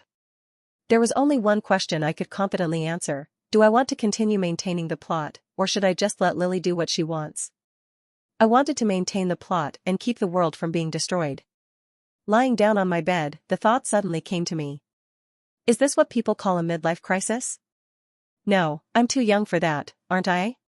Waking up the next morning, I finally decided to check my smartwatch messages for the first time in a week. Unread, 99+. Jean, 99+ unread. Han, 30 unread. Raven, 7 unread. Ruby, 4 unread. Putting on the academy blazer, I put down my smartwatch without checking any of the messages and headed off to class. With most students starting tryouts for the festival team tomorrow, schoolwork should be minimal, so I didn't even bother doing the homework assigned. With my ability to manifest corrupted daggers at any time now, I didn't bother bringing my daggers everywhere, so I didn't have to worry about wearing heavy clothing like a sweatshirt to hide them. Just in time for summer. Looking at the sun, which was shining especially bright today, I decided to put aside all my problematic and conflicting thoughts for now. Sooner or later, I'd have to make a decision, but procrastinating was my specialty. Heading inside the building of my classes, I put inside my earbuds, which I had been using more and more recently, before heading up the stairs. Looking downwards at the reflection of the shiny metal stairs, I saw a figure right in front of me, so stepping to the right, I continued ascending the stairs. However, the figure blocking me also stepped to the right. Finally, looking upwards, I saw Astrid standing in front of me with a disgruntled expression and a clipboard in her hand. Not bothering to take out my wired earbuds, I irritatedly asked. What? Have you thought about my offer to join the student council? My answer stays the same. That's fine, but I just wanted to let you know that I have another candidate who's interested in joining. If you don't accept, I'll be forced to allow them in. Letting out another sigh, I recalled that Lily would be trying to prevent Irene's transformation into a villain, and the first step to do that was to get Irene on the student council. Honestly, why did Irene have to be a villain? I justified my attempts to continue to make her a villain by assuming that if she didn't become a villain, a more powerful existence would replace her and make my life harder, but did I even know that would happen? Well, I'm too far in to give up now, aren't I? Sometimes, you just have to go with gut instinct, even if it's based on pure speculation. Anyway, it wasn't like this was my final choice. I could leave the council at any time and get Irene on it. Alright, I'll join, but don't expect anything. Anyway, wouldn't the student council be worse off if they had me? I mean, when found school's out, the one and only Ren is on the student council, countless rumors like bribery and harassment will rise. I mean, it wasn't like I was going to contribute to the student council or anything, either. Like, even Astrid should know that there was no way in hell I was doing any paperwork for the council. To be honest, I was just going to be a council member in the name. There was no way you'd catch me showing up to meetings or wasting my time doing work for this shitty school that somehow has gin attacks every month. Well, I guess this is Astrid's way of giving back to me because I saved her life. Surprisingly, this relationship was not formed on the logic of the book or the previous Ren. Walking past Astrid, who was writing something down on her clipboard, I entered our nearly empty classroom as class started in over 20 minutes. Grabbing a Starburst that I had taken from the gift basket, I savored the sweet taste of it before pulling out my smartwatch and scrolling. Before the training camp, I had been basically forced by Han and Jean to install the popular social media app, Nexu. Zach/followers, 1045/following, 102. Just got back from training camp, smiley face. Attachment. Suppressing the urge to comment something on Zach's post, I moved to Irene's profile. Irene/followers, 50,932/following, 23. A lot has happened. Attachment. For Irene, the attachment was a picture of the half-broken-down cruise ship taken from the port, but seriously, did she have to make her post so edgy? All of the comments were something like, OMG, what happened, and are you okay, and call me now, and this is your father, please see 8-. Putting down my smartwatch and taking out my earbuds, I realized that the classroom was already almost full. Jean and Han were the only ones who were not here yet. Seeing them walk into the room as the bell rang, I didn't feel anxious or awkward about having to talk to them despite having ghosted them for a week. I just felt normal. After Han and Jean, the teacher walked in and stood at the podium before writing exchange students on the blackboard. From today until the end of the festival, exchange students from the other best academies in the human realm will be taking classes with you. As you guys are Celestial Academy students, I don't think I need to remind you, but just in case, do not be disrespectful or rude towards our visitors. Treat them as if they are normal students at Celestial Academy, just me and you. Is that understood? Nodding at Professor Zia's words, I saw Han and Jean sitting beside me, staring at the blackboard in confusion. After passing midterms, those two had partied and celebrated all week, so they probably had no idea about the upcoming Celestial Academy festival. Opening the sliding door, 6 students, 2 from each academy, entered our class and stood next to the professor. You all can get to know them at a later time. The class will begin now. Nodding at the professor's words, the 2 students from Eldertide Academy, the second-ranked academy, confidently walked towards the seats with smug expressions before sitting in the row in front of the main cast. Those 2 would be the main culprits of the disputes between schools. The other 4 students from the 3rd and 4th-ranked academies, Mystic Vale Institute and Drake Haven Academy, sat in the first row, right in front of the students from Eldertide, with expressions varying from concerned to happy. Recently, Professor Zia had given more and more detentions to Jean and Han for talking in class, so the 2 stayed silent while occasionally glancing at me.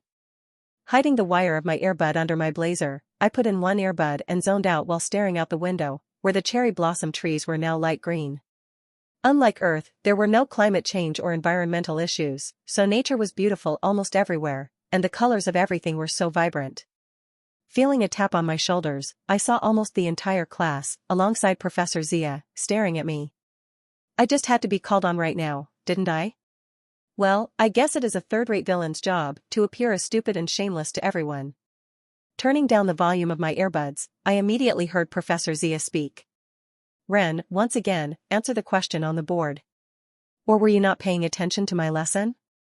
Scanning the whiteboard and reading the question, I was surprised to see that I had actually read a similar question and answer in my mind. But, alas, I had to stay true to my role. Well, at this point, it wasn't but I honestly preferred staying true to being a third-rate villain, as it more suited my personality than anything else. Shrugging my shoulders, I responded. I don't know. Of course, most of the class burst into laughter at my answer, but they were all book characters, weren't they? Weren't they actual people like me, too? Well, no matter the case, I ignored it and looked on as Professor Zia sighed before calling on another student. Zoning out until the bell rang, I was the first to get up and leave the classroom, as I had no intention of dealing with the dispute that would take place with the new exchange students. However, one of the exchange students from Eldertide Academy was blocking my exit to the classroom as they glanced at me. And where are you going? To get lunch? Is there a problem? No, I'm just surprised that this school is considered number 1 when people like you can attend. Isn't this a battle between third-rate villains? Both of us were created simply so that the protagonist would be more powerful or have a greater reputation. But, then, is there a hierarchy among third-rate villains, or why is he so damn annoying? We're of the same kind, aren't we? So, can you move? And why should I listen to you? You're blocking the door, what the hell are you talking about? Are you brain dead? Seriously, you calling M-? Realizing that he had no intention of moving, I secretly conjured a pitch-black cover around my hand before grabbing his shirt and throwing him out of the way with the extra strength provided by my corruption. Bang. Was this a rash action simply because I was more annoyed than usual today? Yes, but it was friendly fire since we were both third rates, so it didn't count. Watching him fly like an arrow and land on a couple of empty desks with his back downwards, causing the chairs to topple down, I exited the classroom without waiting for anyone's reaction. However, right outside the classroom doors was Astrid, waiting with her clipboard in her hand. Seeing my exit, she immediately gestured at me with her hand, so I reluctantly followed. A third-rate villain like me couldn't hope to take on a main cast member like Astrid. Trailing slightly behind her, I once again asked in an annoyed tone. Is there something you need? I have to show you the student council room, give you your badge for the upcoming festival, and explain your duties. Does she seriously believe that I'll work? After thinking about it for a moment, I realized that the student council badge would actually be nice for the event as I would get access to all the VIP areas, so I continued to follow her. When I entered the empty student council room, I first noticed that it was as big as my classroom, despite being for a maximum of 10 students. Handing me a lanyard with my face and student council member on it, Astrid started explaining how to sign various documents and which teachers to talk to, but I just zoned out once again. Are you listening? What do you think? You're not. Realizing conversation with me was futile, she handed me a guidebook before heading to her desk in the center of the room, where the teacher's podium normally sat. Putting the guidebook in my backpack, I considered reading it as it would only take me an hour with my eyes before Astrid spoke once again. Alright, well, that's it. Welcome to the student council. Can I leave now, then? You know most people would be jumping up and down after being personally invited to the student council. That's nice, thank you for sharing. Sighing, most likely contemplating her decision to invite me, Astrid got up from her desk and gestured for me to follow her once again. One more thing. Following Astrid out of the student council room and further into the building, with no students besides us in sight as it was lunch, I was tempted to ask about our destination, but after a bit of thinking, I realized there was about a 99% chance she didn't tell me. Abruptly stopping in front of a door, Astrid pushed it open before immediately walking in.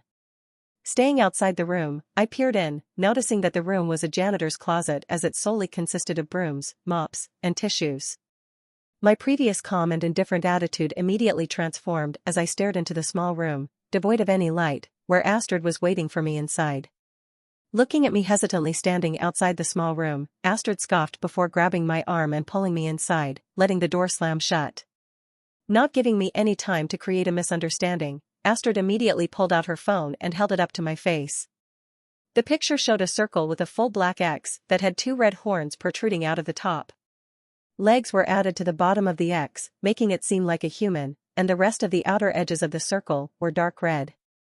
As I stared at the symbols, a sense of familiarity washed over me.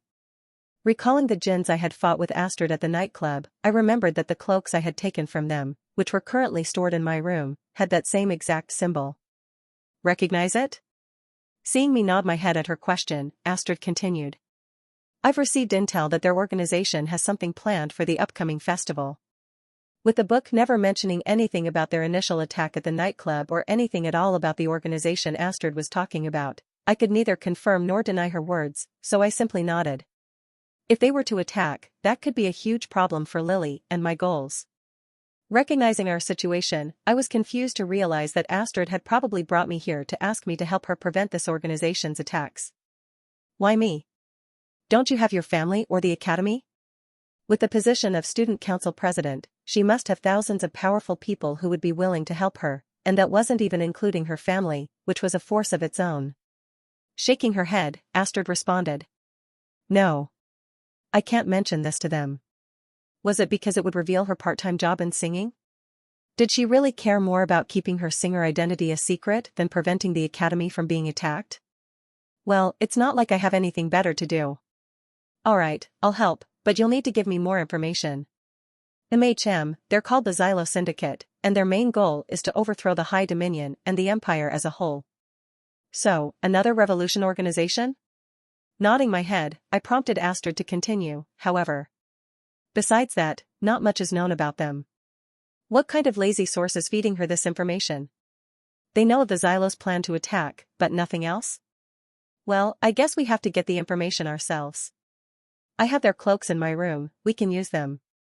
If they were planning to attack during the festival, they must have some sort of base set up in the capital, so we'd need to find them before attempting anything else.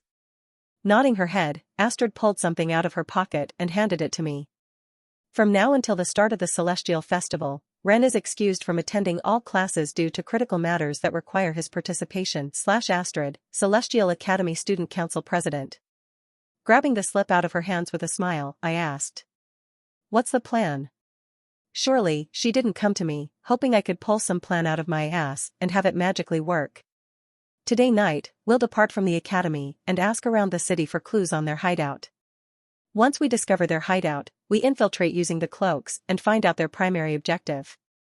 Indeed, attacking the Celestial Festival as a whole was too unrealistic for such a small organization that wasn't even mentioned in the book, so they must have a more specific objective. Slightly opening the door to see if anyone was around, I walked out after confirming no one was in sight and immediately headed back to my classroom. Entering the classroom, I saw Professor Zia picking up the chairs that had fallen from my throw earlier, so I attempted to slip the note into the teacher's podium, but she noticed me. And what might that be, Ren? Even with my stealth rank at AC, I couldn't avoid her sight. Sighing, I walked over to her and handed her the note that Astrid had written. Glancing at the note, then glancing at me, then glancing back at the note, and then back to me, she asked.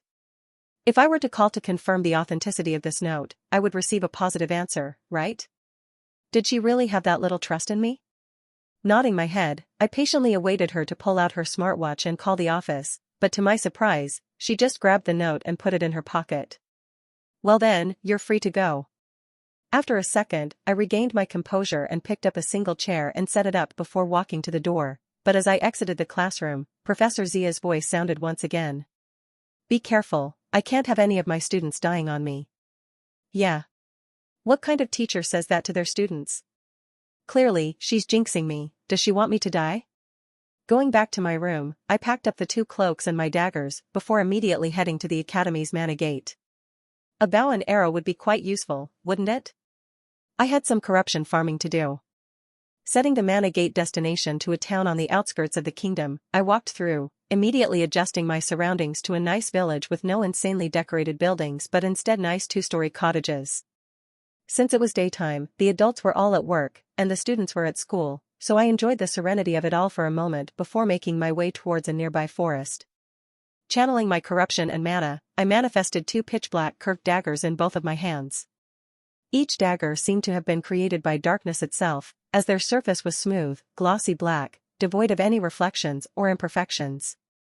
Since these daggers were created by corruption itself, I didn't need to imbue them with the pitch-black aura, as it was already contained within them. It was a bit of a loss, as the pitch-black aura helped hide the size and shape of my daggers so my enemies couldn't estimate their reach, but you can't have everything. Corruption would only be lost if the daggers were destroyed or damaged, so I just had to keep them safe.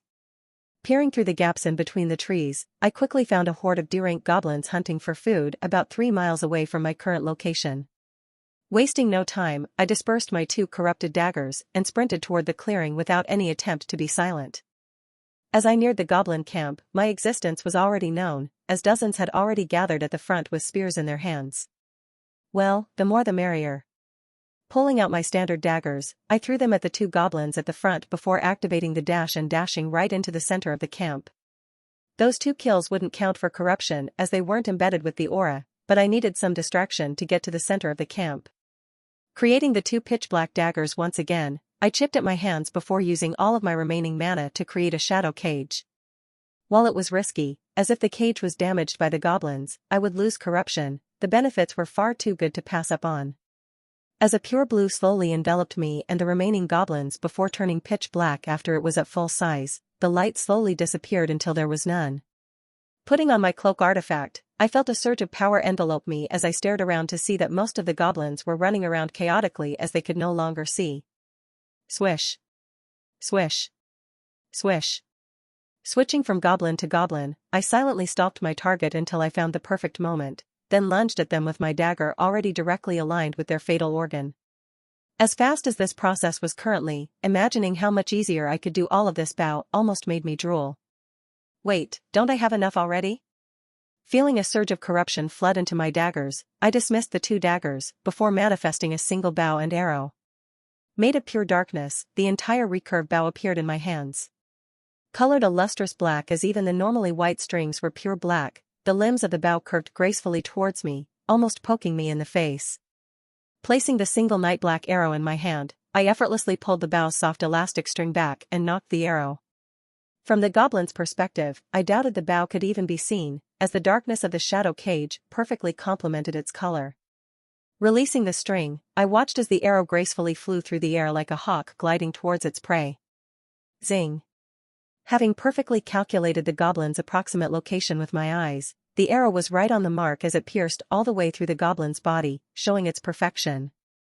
A normal arrow wouldn't even have the sharpness to harm the goblin's body as it would bounce off, yet this pitch-black arrow had punctured all the way through the goblin's body when it wasn't even at full speed. Realizing that it was the last goblin, I marveled at the bow in my hands before dispersing the shadow cage and walking towards my arrow, whose tip was now painted a dark red from the goblin's blood. Opposite the shadow cage, the bow and arrow in my hand stood out immensely in the sunlight, perfectly contrasting with the pure sunlight emanating from the sun's rays.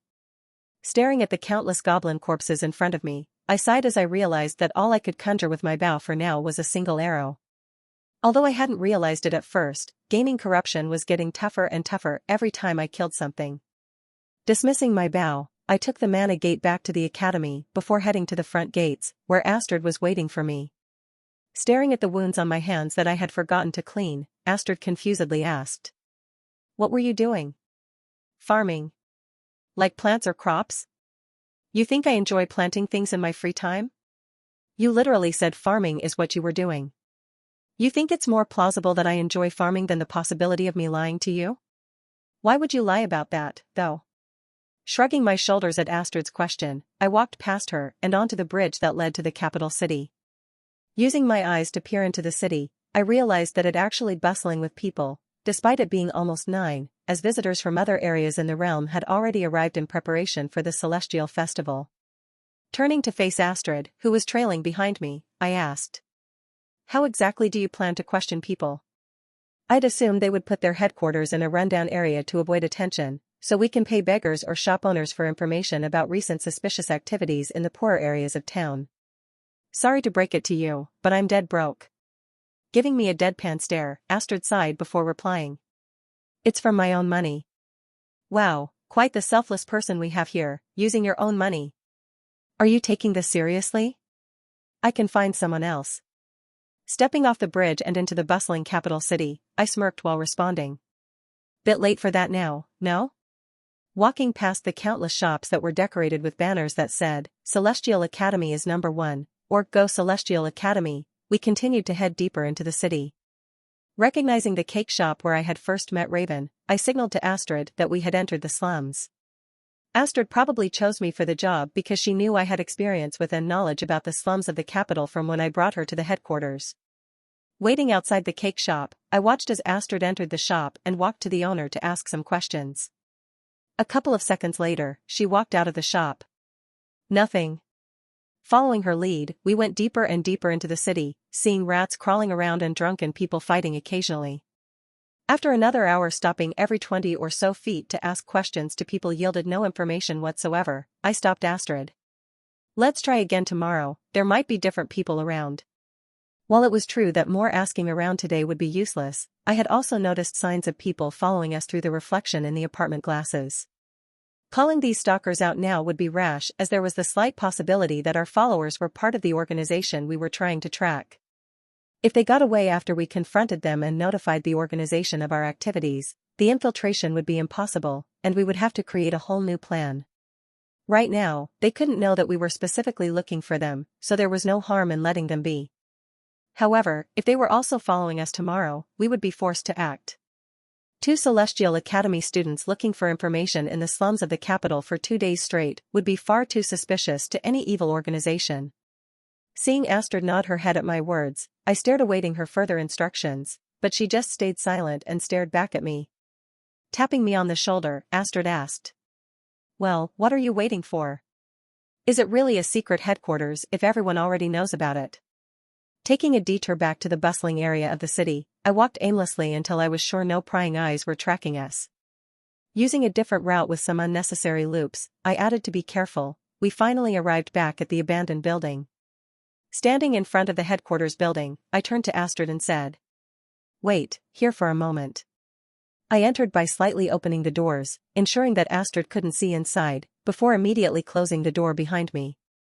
In the kitchen, Raven, who was passed out on one of the chairs, sat, and across from him sat Zing, who had red horns clearly visible as if he were actually showing them off. Walking up behind Raven, I shook his chair until his eyelids finally opened. "Wake up. WHWHW, WWH. Is this another nightmare? Oi, you brat, am I really someone who would be in your nightmares? Depends on the day." Seeing that Raven was fully awake, I pointed towards Zing, who had also passed out, and asked, "Is there any way to get rid of those horns?" "Why are you asking me?" "Ask Zing, he's right there." "Did you really wake me up just to ask me a question that you know I don't know the answer to?" "Nah, we also have a guest." "I'm going back to sleep." Ignoring Raven, who contradicted his own words by pouring himself a cup of coffee, I did the same thing to Zing as I shook his chair. Not having any reaction to being suddenly woken up, Zing tilted his head upwards, meeting my eyes, and asked, "Oh, hey, boss, what's good?" Pointing to his horns, I repeated, "Any way to get rid of these things?" Finally having some reaction, Zing almost fell out of his chair as he dejectedly responded, You want to get rid of my horns, they're so cool though." Interjecting from my other side, Raven replied while drinking his coffee, "I've told you 100 times, Zing, those are not cool. You're just jealous you don't have any, don't lie." "Zing, ignore Raven. Is there a way? We have a guest waiting outside." "So, let them in? They'll be amazed at my horns, just trust me. Back in my village, everyone used to comp dash. No one gives a fuck about your damn village, Zing." Shocked at Raven's outburst, I was stunned for a moment. This was the real Raven, the cruel mastermind who ruled over the black market. But why was he emerging now? Ignoring Zing and Raven's exchange of insults, I shifted my gaze to the painting in the corner before turning back to Zing. Astrid would be staying here for 5 days, so hiding Zing in the subspace that long would be unreasonable. Even I felt some pity for the guy. He had spent over a week alone in that subspace. I wouldn't be surprised if he had some trauma that prevented him from entering it again. Snapping me out of my thoughts, I heard Raven ask me, "Why don't you just put him in the subspace, boss?" "Really, Raven?" Before I could even respond, Zing jumped up from my seat and sprinted towards me. Don't, I'll do anything, please, don't dash." Holding the panicking Zing in my arms, I wore a disgusted expression as I turned to Raven and asked, "Have you no sympathy? Really, you are a terrible person. Finally, some payback for all those times." Raven, who almost dropped his coffee from Zhang's sudden outburst, sighed and stared at me before sitting down on the couch and turning on the television. Turning back to Zhang, I asked, "You're not going in the subspace, but you still haven't answered, can you hide those horns somehow?" Relieved at my words, Zhang stepped back and thought for a moment before replying, "I can't use magic to hide them, yet, but..." Stopping mid-sentence, Zhang ran toward Raven's closet before pulling out a shiny brown fedora. "I can use this." Watching Zhang put on the hat, completely concealing his horns, I nodded before heading back to the headquarters entrance. Opening the door wide, I saw Astrid tapping her foot up and down as she waited for me. "What took you so long?" "Farming. Why do I even try?" Shaking her head, Astrid headed inside the headquarters. With Astrid, Raven, and Zing around, I felt no need to keep up the facade of Ren, so it actually felt kinda freeing talking and honestly just living without always having to consider, what would Ren do in this scenario? Sure, I had used my book knowledge to find Raven, but this entire time, we had been talking as friends and partners. Zing was someone I met based on pure chance, and the same with Astrid. Maybe I did have some relationships to show for my time here? Watching Astrid's gaze pause on Zing, who for some reason was trying to style his fedora, I asked. That's Zing, he's new around here. Raven, staring at the television, gave a slight wave to Astrid before returning his attention to the news, which was conveniently displaying information about the Celestial Festival.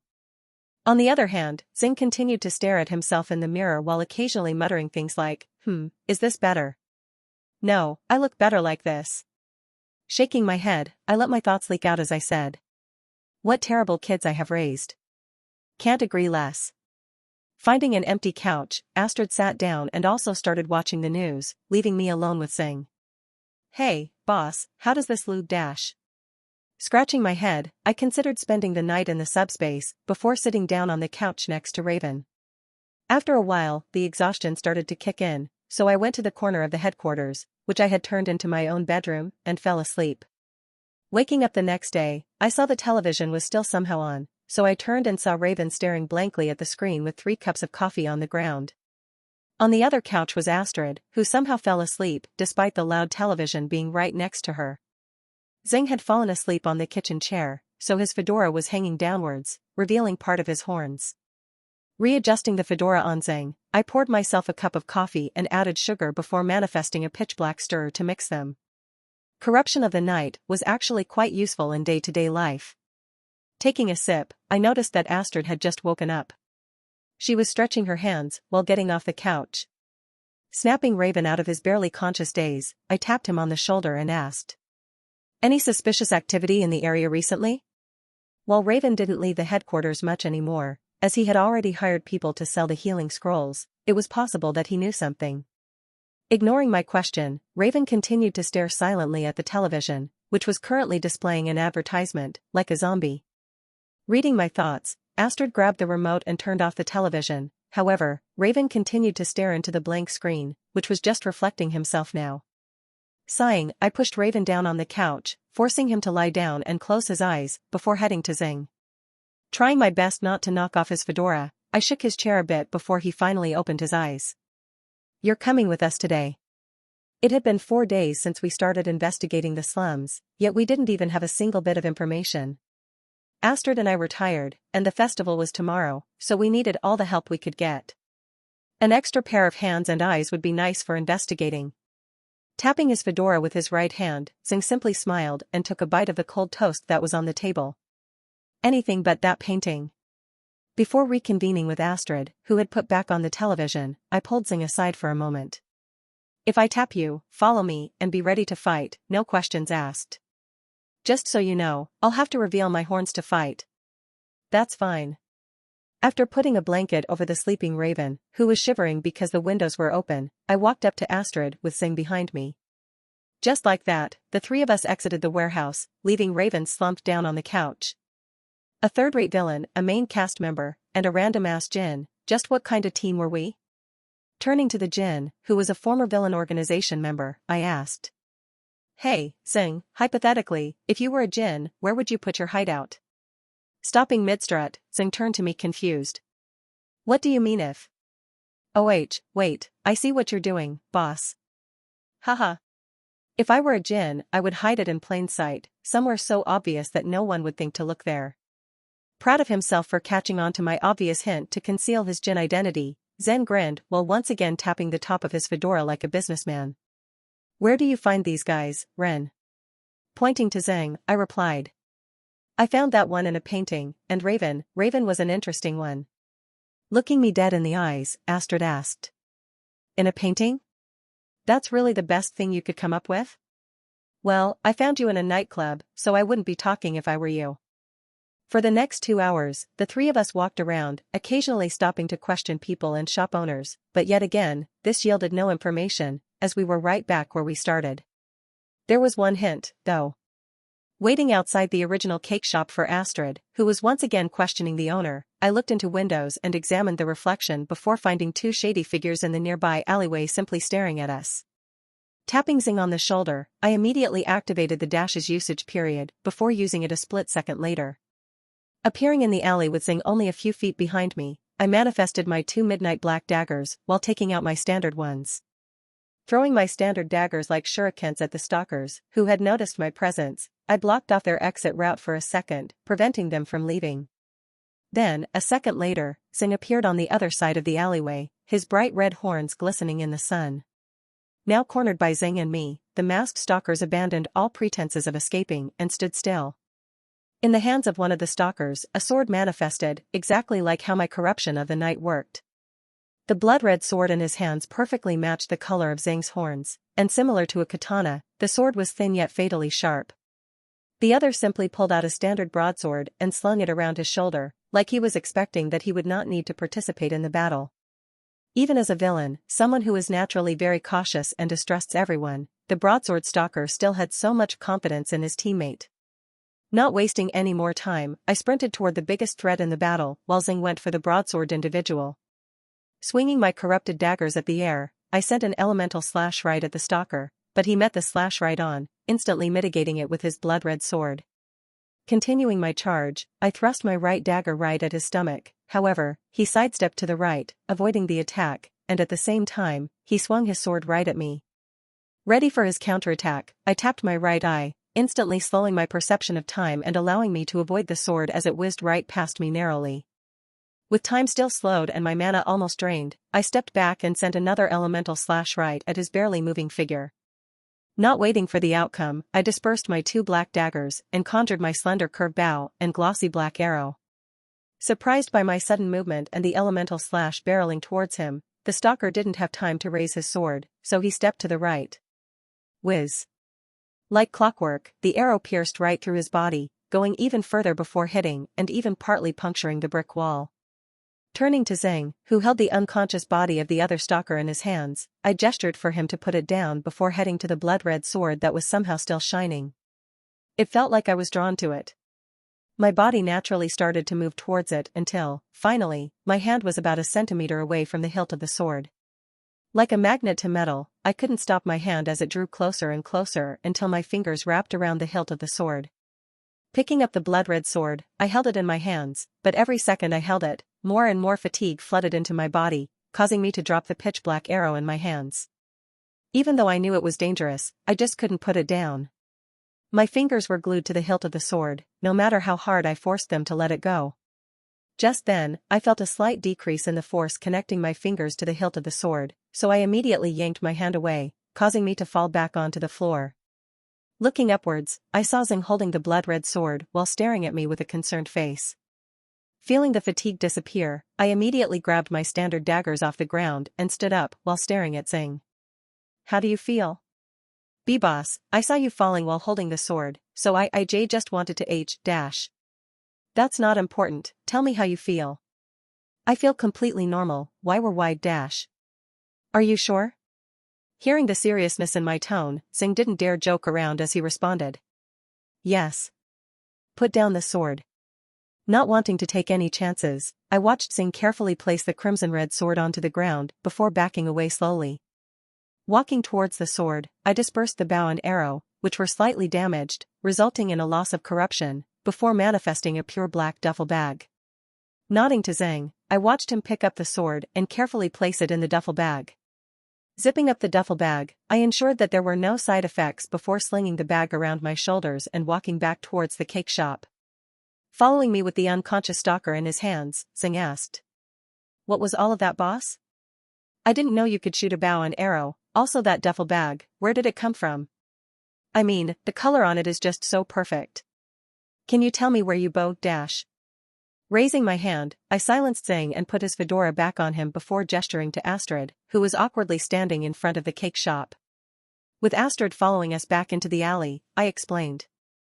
"Found some people following us, there was onto us on the first day we visited as well." "You didn't say anything yesterday, did you?" "Couldn't, they could have heard." "What about in the headquarters?" Shrugging my shoulders, I responded. "You never know when they're listening." As Zing forcefully woke up the stalker, who stared at his dead teammate for a second before glancing back at us, Astrid immediately interrogated him. "Why were you following us? Why you shouldn't have done this?" Holding a dagger to his legs, I prompted. "Tell us." A smirk appeared on his face as he replied. "No matter what happens to me, it's too late for you guys. Even though he wasn't saying anything, I was using my eyes to examine his body meticulously, and his eyes were doing all the talking I needed. He desperately tried to avoid looking at the cake shop, and every time the bell on the shop's doors rang, his facial expression tightened as if he were waiting for something. Dispersing the duffel bag, revealing the blood-red sword to Astrid, I handed it to Zhang and said, "Take him and the sword back to headquarters, you know where to put them." Tightening his face at my explicit mention of the painting, he nodded his head before sprinting away from us and towards the abandoned building. Turning to the confused and distraught Astrid, I continued. The cake shop. They were following us because we kept investigating it, and the guy kept subtly glancing at it. It's also in plain sight, and the shop is awfully well built for something from the slums. Is that really enough to go off of? They only followed us on the first day, and today, coincidentally, the 2 days we visited the cake shop. I guess, but can't that be dash?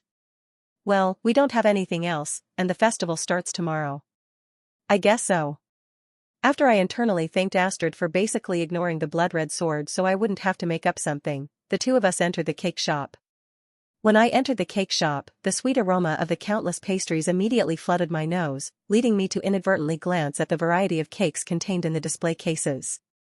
Turning to Astrid, I said, "Distract the owner." Still somewhat dazed by the rapid succession of events, Astrid nodded her head and headed to the counter to speak to the owner once again. Surveying the room with my eyes, the first oddity I noticed was that there were barely 5 people in the entire bakery. How was this place making a profit?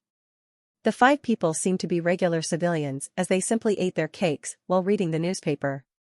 Seeing Astrid completely distracting the owner and the others not caring about me, I stood in the center of the room, slowly turning in a circle while scrutinizing every corner. Finding an odd-looking painting on the right wall, I immediately attempted to insert my hand into it, but unfortunately, it was not a subspace. Just as I thought. If there was a villain headquarters in this bakery, it would definitely be hidden behind the counter, where no normal civilians could go. This was the only lead we had in our entire week of searching, so I wasn't just about to let it go, even if it meant breaking some rules. Walking next to Astrid, who was pretending to buy some pastries, I whispered into her ear. "It's probably behind the counter." "Well, what should we do?" "Don't ask questions you already know the answer to." Sighing, Astrid pulled out her Celestial Academy Student Council badge, immediately attracting the attention of the shop owner, while I slipped past him and the counter. Wasting no time, I used my awakened strength to deliver an especially powerful karate chop to the shop owner's neck, causing him to slump down to the floor slowly. There was a high possibility that he would be involved with the organization if their headquarters really was here. Jumping over the counter, Astrid glanced at the shop owner's body for a second before turning her attention to me. We better not have done this to an innocent man. Examining the various cupboards and storage units and finding nothing, I shifted my attention to the floor, where, after a minute, I spotted an area of the floor that was slightly more elevated than the rest. Leaning down, I made a night black cover for my fist using corruption before punching the elevated area of the floor. Shattering into pieces, the elevated floor dispersed, revealing a small ladder leading downwards for as far as the eye could see. Peering downwards, I ensured that the bottom of the ladder wasn't booby-trapped before gesturing to Astrid. After seeing the ladder, Astrid quickly regained her composure, pulled out her wand, and cast a small current of wind that surrounded both her and me. Squishing together, the two of us jumped down the hole at the same time as we slowly glided to the bottom. Why are ladders even things in a world of magic? As my shoes touched the soft dirt of the floor, the first thing that entered my sight was a long tunnel that went straight before curving to the right.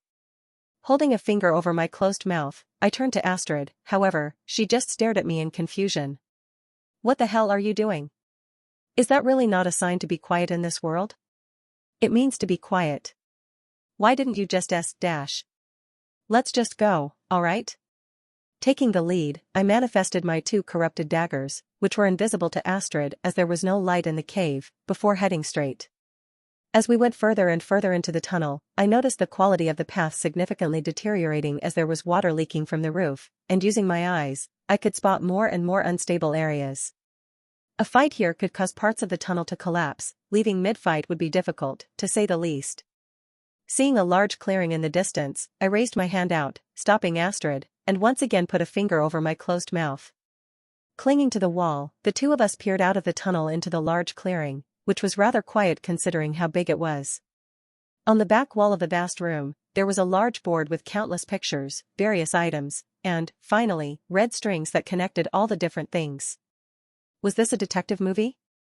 Using my eyes, I examined the pictures, looking for similarities, before realizing it was all useless. On the center of the large board, there was a large picture with a gigantic red cross drawn over it. Their target was Bertus, the imperial prince and the next emperor of the kingdom. Astrid, who had seen the picture of Bertus way before me as I had wasted time examining everything, turned to me. Variable after variable, isn't it? The target didn't really matter to me, as my goal was to prevent their attack throughout the festival. Looking at the 5 djinns dressed up in lab coats who were pacing back and forth under the board, Astrid asked. Is that all of them? Seems like it. Considering the organization had to be small, our destroying their base and ending 5 of their scientists would definitely be enough to put a halt to their plans. With the festival starting in less than 12 hours and us 2 having done nothing, there was also no time to do anything else. Stepping into the darkness, I manifested my bow and arrow while watching Astrid pull out her wand, which lit up a light green. As a tree suddenly appeared in the center of the clearing, alarming all the scientists, I shot my arrow, immediately eliminating one of the 5. As roots expanded from the tree and surged toward the scientist, I dispersed the arrow that was on the other side of the clearing before manifesting another one in my arms.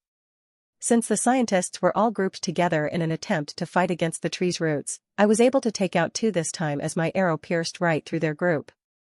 Casting another spell, Astrid conjured an energy ball, colored dark green, and sent it hurling toward the 2 remaining scientists.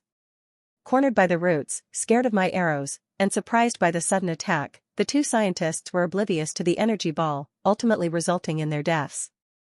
Walking out of the tunnel and into the clearing, Astrid and I stared at the board for a moment before Astrid broke the silence. Is this enough? Probably, but you can never be too safe. Gesturing for Astrid to step back into the tunnel, I manifested a new arrow and used my eyes to determine the weakest spot in the clearing. Get ready! As my shout echoed through the empty tunnel and clearing, I released my arrow, which hurled right at the weak spot, before activating dash and dashing into the tunnel. Rumble. With Astrid trailing behind me, I sprinted back towards the ladder, using my eyes to avoid the countless rocks that began falling from the roof. Having her wand ready, Astrid cast another wind current around us, causing the 2 of us to slowly levitate up. Reaching the floor of the cake shop again, I peered down the ladder, which now had rocks all over it, before mourning the loss of my arrow. It was inevitable, but my arrow had been destroyed in the process, causing me to lose even more corruption. I was actually net negative in corruption gain over the last week. After leaving the cake shop, the 2 of us headed back to the academy instead of my headquarters. As we got onto the bridge, I thought for a moment before warning Astrid. There might be more, we should still be cautious during the festival. I'll send extra guards to protect the prince. Contact me if you notice anything. Astrid's main goal wasn't to prevent the attack as a whole, but rather determine the target of the attack, so we had been somewhat successful. Nodding my head, the 2 of us parted ways at the academy gates as I headed towards my dorm with the loss of the arrow still on my mind. When I woke up the next day, trumpets were blaring even through my closed windows, and upon further inspection, I saw the Celestial Academy band playing right outside my window. Really, this damn early? Checking my smartwatch, I realized that it was actually almost the afternoon, so I showered and got ready before immediately heading out. Ren, anything happened? Astrid, everything seems good with the prince. Putting down my smartwatch, I headed to the Colosseum to view the upcoming events, which would actually be interesting, considering that Celestial Academy would almost lose this year. Walking through the park and towards the towering Colosseum, I stopped dead in my tracks as I heard a frail female voice scream out. When? Is she talking to me? Turning around, I saw a little kid, at most 5 years old, running up to me while continuing to scream, "Wen." As the kid approached me, I leaned downwards and asked. Hey kid, are you low dash? Big brother, when? You're here. Clutching my head, I felt a sudden surge of memories flash through my head as I recalled the appearance of this small child. My younger sister and the youngest child of the Montclair family. Audrey. Wait, does that mean? Immediately glancing around, ignoring the searing pain in my head, I ensured that my father was nowhere in sight before calming down a bit. Shifting my attention back to the little girl with cascading blonde hair and dark blue eyes in front of me, I was about to ask her a question when she suddenly stretched out her hands, revealing a small black kitten. The slick, black kitten, previously sleeping peacefully in Audrey's arms, immediately woke up as it stretched its paws out before turning to face me. "Big Botha, I brought your cat." Ran had a cat? Staring at the cat in Audrey's hands, I lifted it up and placed it on the floor. However, the cat immediately ran forward, clinging to my pants. Is it fate that my clothes are always going to be torn?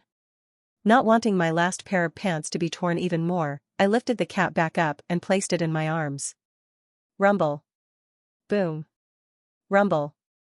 As the ground suddenly shook, I immediately stood up, holding the cat in my hands, and looked around before immediately identifying the source. In the distance, the towering Colosseum was somehow falling. The rightmost suite of the Colosseum was now visible to everyone as the walls surrounding it were shattered into pieces, and inside the suite, a large fire was burning. Using my eyes, I peered into the broken-down suite, immediately seeing the crest of the royal family plastered on one of the walls. Beside the crest were the battered bodies of Astrid and Bertus. What was there another attack? Trying to calm myself down and reassess the situation, I closed my eyes. What had happened? Did we get the wrong organization? Was there another attacker? Feeling a sense of serenity washing over me as the noises of people screaming disappeared, I reopened my eyes, only to be met with the scenery of the cake shop in front of me. After opening and reopening my eyes, I confirmed for the 5th time that I was indeed right in front of the cake shop and not back at the academy with the collapsing Colosseum. Not again, man, didn't I already go through this shit? Recalling the incident at the amusement park, a slight sliver of hope appeared in my mind. My dragon's eye had advanced the last time I time traveled, so what if it upgraded and activated my dragon's will again this time? First, let's get through this alive, then worry about that. Snapping me out of my thoughts, I nearly jumped back in shock as a voice spoke from my left. "Boss, where the hell did you get a cat?" "Zing is here, so we haven't entered the tunnel yet or fought the stalker with the blood-red sword. Why is this the checkpoint, though, and not somewhere else? Did the critical moment happen now, then? Is it a clue about what I need to do? What do I need to change? What did Astrid and I do wrong? Wait, repeat that last part, Zing. Boss, the cat in your arms." Inhaling and exhaling, I slowly shifted my gaze downwards, and indeed, in my arms was the cat that Audrey had given me back at the Colosseum. What does this mean? Why the hell do I have a cat now? Hey gods, do you think this shit is funny? Venting my angry thoughts for a moment, I looked at the cat, which was now standing up in my arms and staring at me. The cat's ocean blue eyes perfectly contrasted with my blood-red eyes, and its glossy black fur seemed to be as dark and black as corruption of the night. Did this mean something? Surely, it can't be a coincidence that out of all the things in the world, a cat was sent back in time with me, right? Staring intently at the cat, trying to see if there were any hints, the cat simply licked its whiskers before laying back down in my arms. This world is a joke, isn't it? Yeah, it has to be. I'm dreaming, right? This can't be real life, right? Haha, come out, who's playing this joke on me? Recalling the memories of the Colosseum almost collapsing, I regained my composure as I seriously considered what my next actions should be. Let's just put aside this cat for now. Staring at the reflection in the cake shop's glass windows, I saw the two stalkers once again intently staring at us from the alleyway. Do we attack and capture them like last time? Before figuring out the cause of the attack on the Colosseum or why Astrid and I failed, I needed to figure out why I was sent back to this specific moment in time. Clearly, I needed to change something at this time period, but the question was, what? Should I still attack the stalkers, but not kill the blood-red sword one, or should I just avoid attacking them at all? Or could I take the easy route and just skip everything? Zung, let's go inside. Well, since Zing was useless, because he couldn't fight without revealing his horns, I wanted him to return to headquarters with the cat. After some thinking, I decided to keep both of them, as the cat must have some purpose, and Zing still could be valuable, albeit as a distraction. Not wasting any time, as the stalkers would be suspicious if we were inside the cake shop for too long, I walked up to Astrid, who was making small talk with the owner to make him lower his guard. It's here. Surprised by my sudden appearance next to her, Astrid blinked for a moment before asking. And what exactly are you talking about? Not answering her question, I jumped over the counter and delivered a karate chop to the shop owner's nape, rendering him unconscious.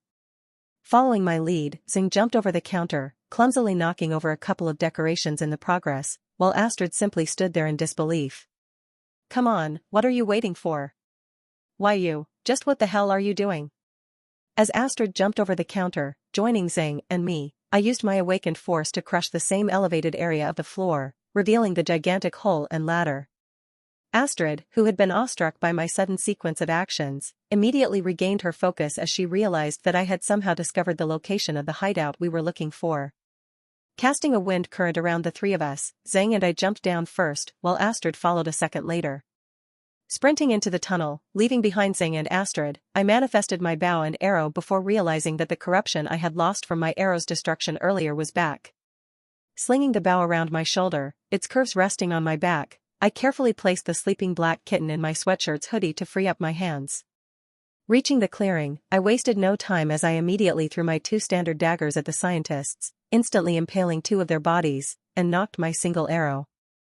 As my arrow flew through the air and towards the remaining scientists, Astrid appeared just in time as she trapped them scientists in a cage of tree roots, making them unable to dodge my arrow.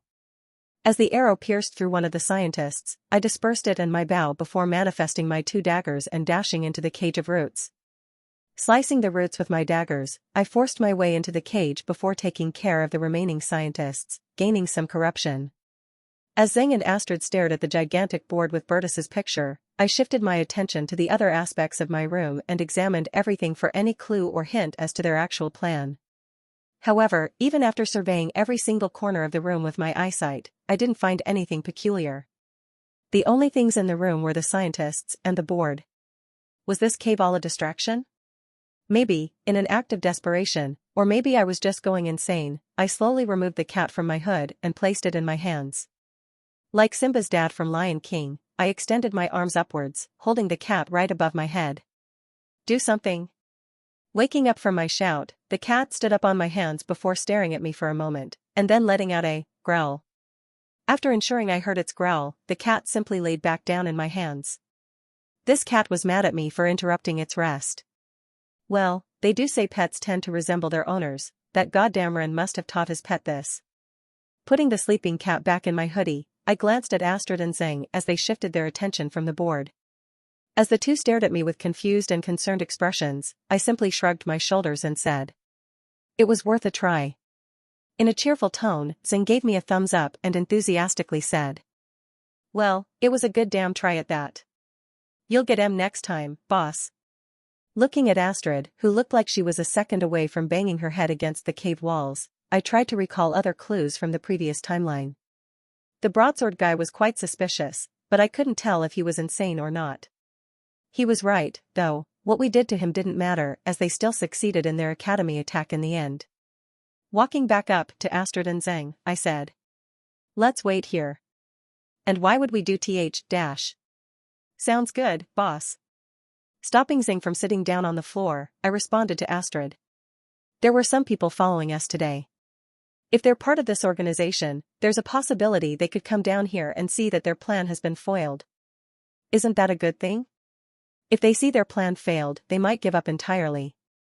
Conversely, they could also come up with another plan or target on the spot, basically making all our work here useless.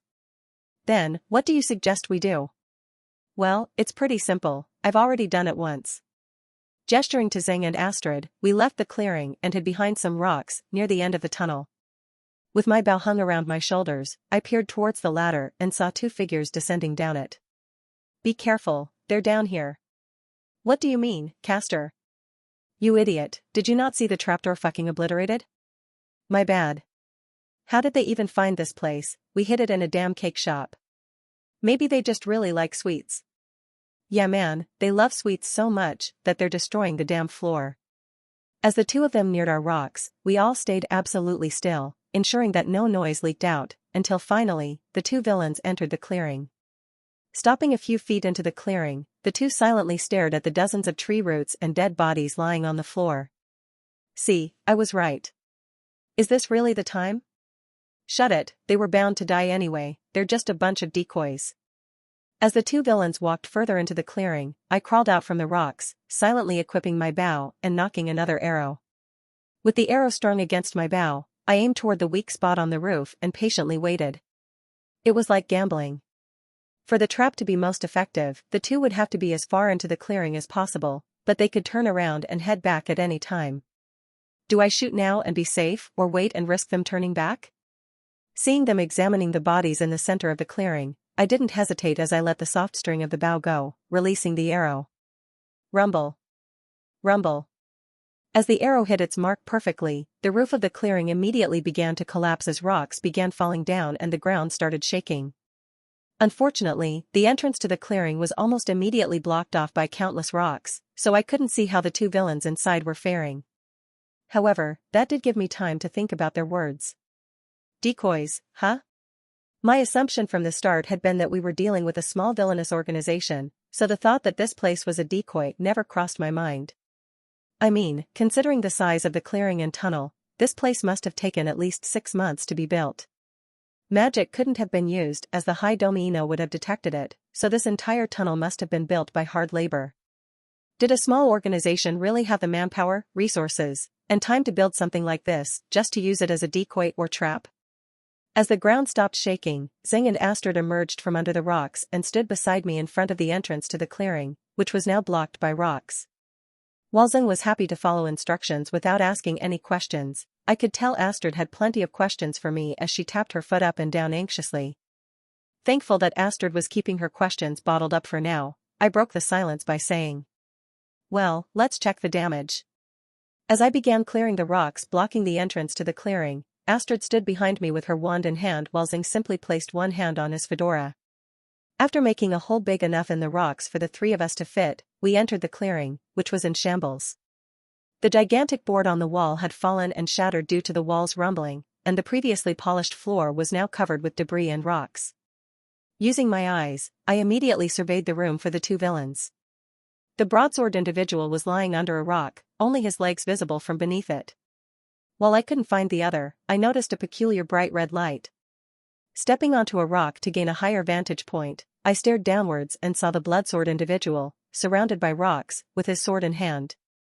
Staring at the broken pieces of rock and debris under the bloodsword figure, I realized that he must have somehow survived by just swinging his sword at every rock that came near to him. Noticing the light of the blood-red sword from a distance, Astrid asked, "What is that?" "It's one of them, be ready." Heeding my warning, Astrid immediately cast an energy ball, but instead of using it, she let it float idly over her head. After a moment, the entire figure of the bloodsword individual was visible as he climbed out of the hole and up onto one of the rocks. Riddled with countless bruises and blood, the figure's red sword illuminated the entire clearing, so he was able to spot us after a moment. Summoning my bow and arrow, I immediately sent an arrow flying right at him while Astrid sent her energy ball hurling toward him. Standing still, the figure simply swung his blood-red sword, causing an inferno of flames to appear right in front of him, completely melting the incoming energy ball. My arrow managed to get through the wall of flames, but it was slowed down enough that the figure could easily dodge it. Not concerned about the loss of corruption from my arrow in the slightest, I stepped back in shock and confusion. Those flames were the exact flames in the sweep back at the Colosseum. My eyes were never wrong, and they were telling me those flames were the same. But, then the blood-red sword had caused it all, but who had the blood-red sword in the previous timeline? Zung. I had given it to him to take back to the subspace. Calming myself down, I decided to first focus on the task at hand as I used my remaining corruption to summon my 2 daggers. Swinging the 2 daggers in the air, I sent 2 night black elemental slashes hurling towards the figure while Astrid cast 2 more energy balls.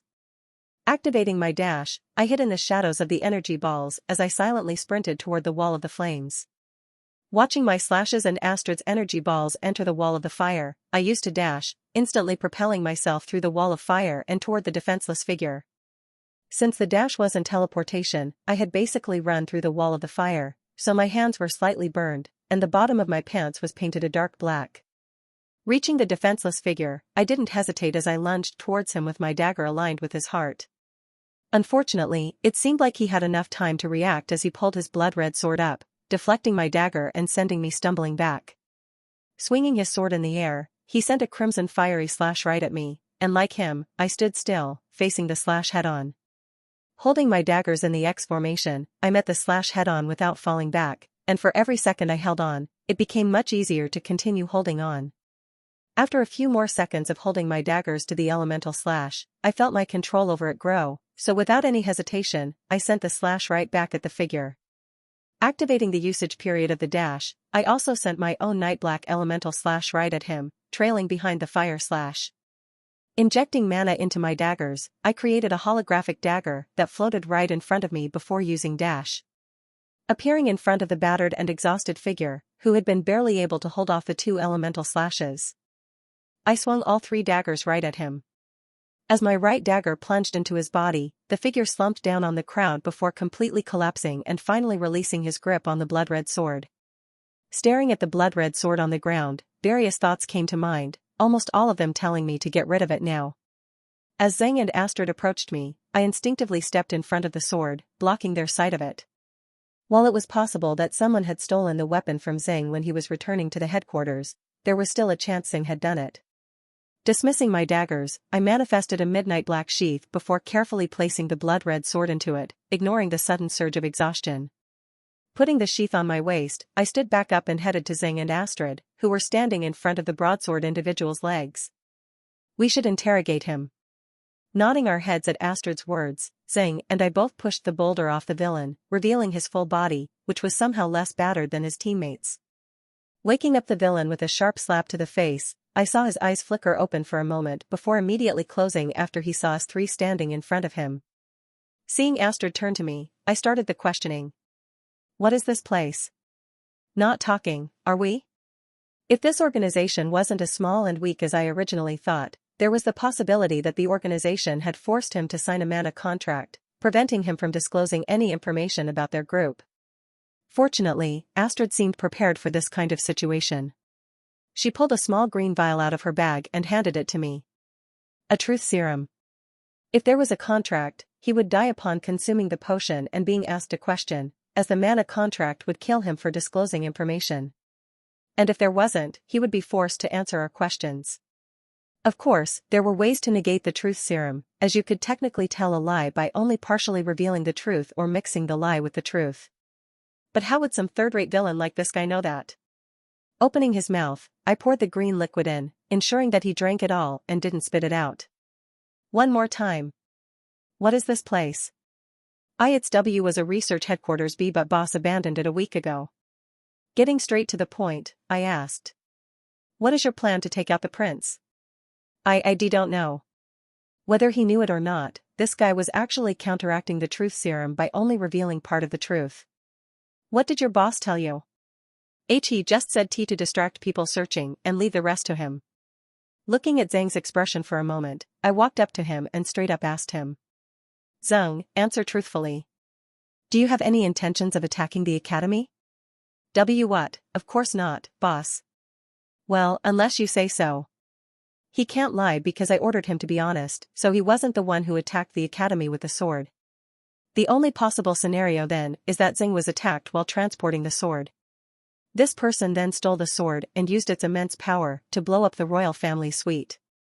But for this person to have known about the sword, they had to be related to this broadsword individual and the sword's original wielder. This person also has to be aware of the actions and locations of these villains, which means that their boss did it all. That begs the question, though, why didn't he just take the blood-red sword in the first place instead of giving it to his subordinate? He couldn't, but why? Recalling the fatigue I felt when I picked up the sword, I realized that it might have something to do with wielding the sword too long, making you weak. Shaking my head, I left the clearing and headed back to the ladder with Zhang, leaving Astrid alone to ask whatever questions she wanted to. I had already done enough by preventing the blood-red sword from falling into the hands of this boss figure. Exiting the cake shop, I sent Zhang back to the headquarters and headed to the academy, as it would be safer to store the sword there. Ensuring that no one was following me, I stepped onto the academy bridge before heading through the front gates and entering my dorms. As I laid down on my bed, still studying my situation, a thought suddenly came to me. There was no plan or infiltration mission or anything, so how did this boss get into the academy? How did he get all the way to the royal suite without anyone stopping him? Security guards and teachers were the only ones allowed into that area of the Colosseum. The High Dominion handpicked the guards, so then that leaves the teachers. Teachers can't usually bring swords or weapons onto the academy grounds, but for the festival, a certain group of teachers can, those chosen for the Battle Royal event. The villain's boss was then a teacher, not just any teacher, a teacher prestigious and powerful enough to be chosen to participate in a Battle Royal event.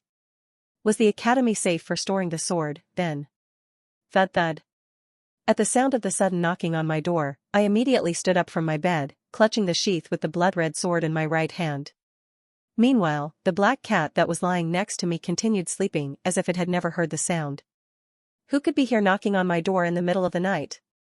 Sitting on my bed, I tried to use my eyes to peer through the peephole on the door, but it was blocked by something. Silently moving across my room, I considered escaping out the window, but after thinking it over, I decided there was a likely trap there. If this person was an enemy, why would they knock on the door, notifying me of their presence? Clearly, they would want me to panic and try to escape the room. Staring at the night-black sheath in my hands, I considered just handing it over to whoever was at the door in exchange for my life.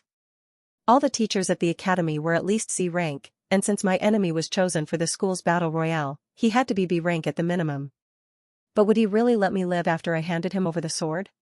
Why did he even use the blood-red sword in the first place? Why couldn't he just use some other magical artifact to attack the prince? There were plenty of artifacts in the world that could generate fire and explosions. What was so special about this damn sword? Recalling my initial encounter, where I was naturally drawn to the sword, I came up with an assumption. What made me different from everyone else, even Lily, who was also from Earth? I possess the special trait of a dragon's will. This sword had to be somehow related to that attribute of mine for me to be attracted to it, while both Sang and Astrid were indifferent to it. Thud thud. Snapping me out of my thoughts, my door once again shook as someone knocked on my door. Keeping my tone calm, I carefully concealed the sheath by putting it under my bed before responding. It's midnight, who the hell is knocking on my door? It's me, open the door. Almost falling down in shock at the sound of a familiar female voice, I rushed to the door, putting my ear right beside it. Who is this? You know who, open the door. Could it be a voice changer?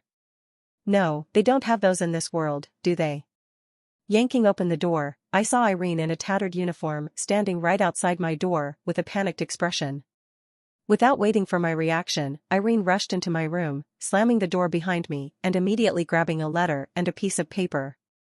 As Irene began frantically scribbling something on a piece of paper, I regained my composure and hurried to her side before asking. So, do you mind explaining to me what the hell is going on, or are you just going to con? Standing up from the chair, Irene walked to the window and pointed to something in the distance before answering my question. The main dorm has been attacked. The others are fending off the intruder right now. The intruder is a teacher from this academy. Rushing to the window, I followed Irene's finger and saw the scene of the Royal Dormitory, a building famed for its impressive decor and architecture, in shambles. Numerous windows were broken, pillars were knocked down, and inside the building, I could see the flashing of lights, indicating that spells were being cast. Why in the world would the teacher go to the Royal Dorm building instead of mine when I held the blood-red sword? In the first place, how did the teacher know Zing had the blood-red sword? The only way for him to know Zing was carrying the sword while he was in the academy was for him to use a tracking device. Staring at the corrupted sheath that was covering my blood-red sword, I realized that my corruption had probably blocked the signal radiating from the tracking device on the sword. Astrid was the last person in the collapsed clearing, wasn't she? Coincidentally, she lived in the Royal Dormitory, the target of the teacher's attack. Seeing that his signal had been cut off, the teacher must have gone to the tunnel under the bakery and somehow discovered that Astrid was the last one in the room, then assumed that she possessed the sword. Or, was this entire attack bait to lure me and the sword in? Turning to panicked Irene, who was staring out the window, I asked. Why did you come to me? The teachers should be your first. You think I came to you first? All the teachers were gone and the principal too. All of them must be meeting with important figures and working on setting up the festival, but still, leaving 0 teachers at the academy is. They did leave teachers behind, they left behind the one that was currently attacking the Royal Dormitory. But still, why me, of all people? What the hell do you expect me to do? Turning to me, Irene stammered out. Astrid told me to come to you after the teachers, then she and the others left to fight. Staring silently out of the window, I seriously considered my options. Back after the Alya kidnapping incident, Liam, Lily, Kevin, Alya, Zach, and Irene had all entered the same dream and completed it together, ascending to D rank. Would Ruby and the entire main cast be enough to take a B rank? Well, at their peak, one of them could destroy an A rank with ease, but right now, they were all D rank or less, so it was 100% a no. But, what could I even do if I joined the fight? Even if I handed over the blood-red sword, the teacher would still kill us to leave no witnesses alive, so that was useless. A single D rank like me would definitely be unable to turn the tides of the battle, but could I really leave this situation be? No doubt, the teacher would be able to kill all the students in the dormitory before reinforcements arrived, so leaving this situation be was tantamount to me allowing the entire main cast and Ruby to die. Sitting down on my bed, I turned to Irene, who was staring at me with eyes filled with hope and desperation as Astrid's words about me must have given her some false hope. Wasn't this the same girl who called a harasser not even 3 weeks ago?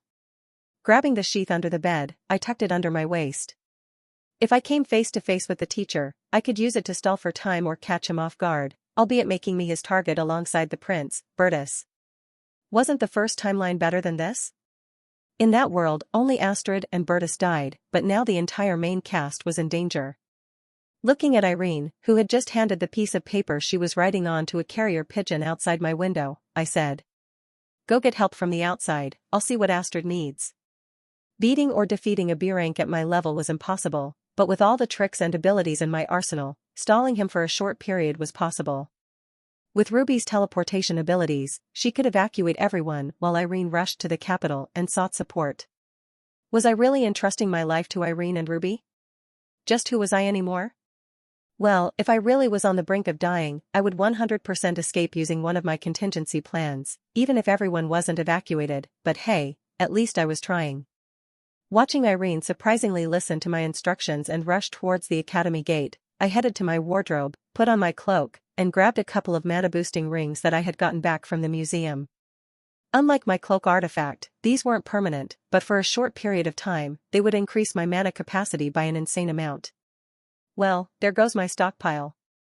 Now fully dripped out in artifacts, I headed outside my dorm building, which was eerily quiet as no one besides me had noticed the attack on the royal dormitory yet. What if I just got every student in the academy to help me siege the royal dormitory and take down the teacher? Well, it would be a massacre. The teacher could simply cast a couple of AoE spells at the charging crowd, instantly killing hundreds of them at a time. It would be funny, though, charging into the royal dormitory with an army of 16-year-olds by my side. As I stared back at my dormitory, I noticed that a figure was exiting the building, well, a small figure at that. Running up to me, the small black cat jumped onto my legs before climbing all the way up to my cloak and once again diving into my hoodie. Well, it was the cat's choice, not mine. While leisurely strolling towards the forest, where the royal dormitory was located, I started to reminisce about my abrupt entrance into this world. It wasn't that bad, was it? From going to nightclubs to doing presentations in class, I had basically been a normal student, aside from the few times I presumably saved the world. As a high schooler back on Earth, my life was pretty much the same, but instead of nightclubs, I went out with friends. In this world, I didn't even have to worry about going to college. Well, I did have to worry about saving the world instead, but that was out of my own volition. If I wanted to, I could stop at any time and let Lily do her thing with the plot, whereas with college, I had no choice, it was a requirement set by my parents for me. My parents, it's been a long time, hasn't it? I'd love to say that I got along with my parents, but that was far from the truth. Constant fights about my future, and my parents getting angry at me, telling me to do more extracurriculars and get better grades. Well, it was because they cared. They just wanted me to have a good future where money wasn't a problem and I could honestly enjoy life. Would they be happy seeing me right now? With business doing well on Raven's side and the number of artifacts I had gotten from the cruise ship, money absolutely wasn't a worry for me right now. My grades weren't the best, though. Putting my hood over my face, forcing the black cat to cling onto my shirt to stay afloat, I stared at the half-collapsed royal dormitory building in front of me. Inside, it was eerily silent, and there were no more flashing lights, but just one glance through a window, and I could tell that the fight wasn't even close to being over. In fact, it was only beginning. Glancing up at the sky, I saw small particles of mana gathering and spreading out to create a cage that completely surrounded the entire mansion. In the next few seconds, the mana gathered and gathered until the entire mansion was covered by it. Unlike my shadow cage, you could still see outside the mana cage as the stars shining in the night sky were visible. However, as I put my hand on the mana barrier surrounding the mansion, I was immediately propelled back. I couldn't leave. Well, there was one way: Ruby's teleportation magic. I had considered the possibility that Ruby would just teleport at the first sign of danger, leaving everyone behind, but like me, I believed that she had undergone some transformation from her original villain identity, not to say she'd risk her life, though. If that weren't the case, I would have to stall until Irene's reinforcements arrived and broke down the cage. Manifesting a dagger with my corruption, I touched the tip of it to the mana cage and watched as the corruption spread for a second before being immediately halted and then overtaken by the original mana. Sighing as I realized that my corruption wasn't yet strong enough to take control of the mana cage that the teacher cast, I found a broken window on the ground floor of the mansion before immediately heading in. Walking through the empty hallways of the dormitory, I realized that after talking to Irene, Astrid must have gathered all the students together to fight against the teacher. As my eyes led me to feel a sense of familiarity with this area, I recalled that this was the exact hallway where Ruby and I had been when I had been showing her around on the day she transferred. Would Ruby still be in her room, or had she gathered with the others? Turning back around, I headed towards the area where Ruby had rushed to when she said she was going back to her room and left me behind. Finding a single door, I prepared to break it down, but to my surprise, it was left open as a simple push opened it. Looking inside the extravagant room that even had its own personal sauna and training room, I looked inside for a moment before realizing that Ruby wasn't there. As I turned around to head back toward the dormitory's common area, I recognized something that stopped me dead in my tracks. In the corner of the room, there was a painting of an apple. It had been the only painting I could look at without immediately getting a headache. Wasn't it in the hallway last time? Did she really just steal it and bring it here? Looking at the painting, I further recalled that Ruby had mentioned that despite the painting being simple and boring, it was expensive solely because of the name.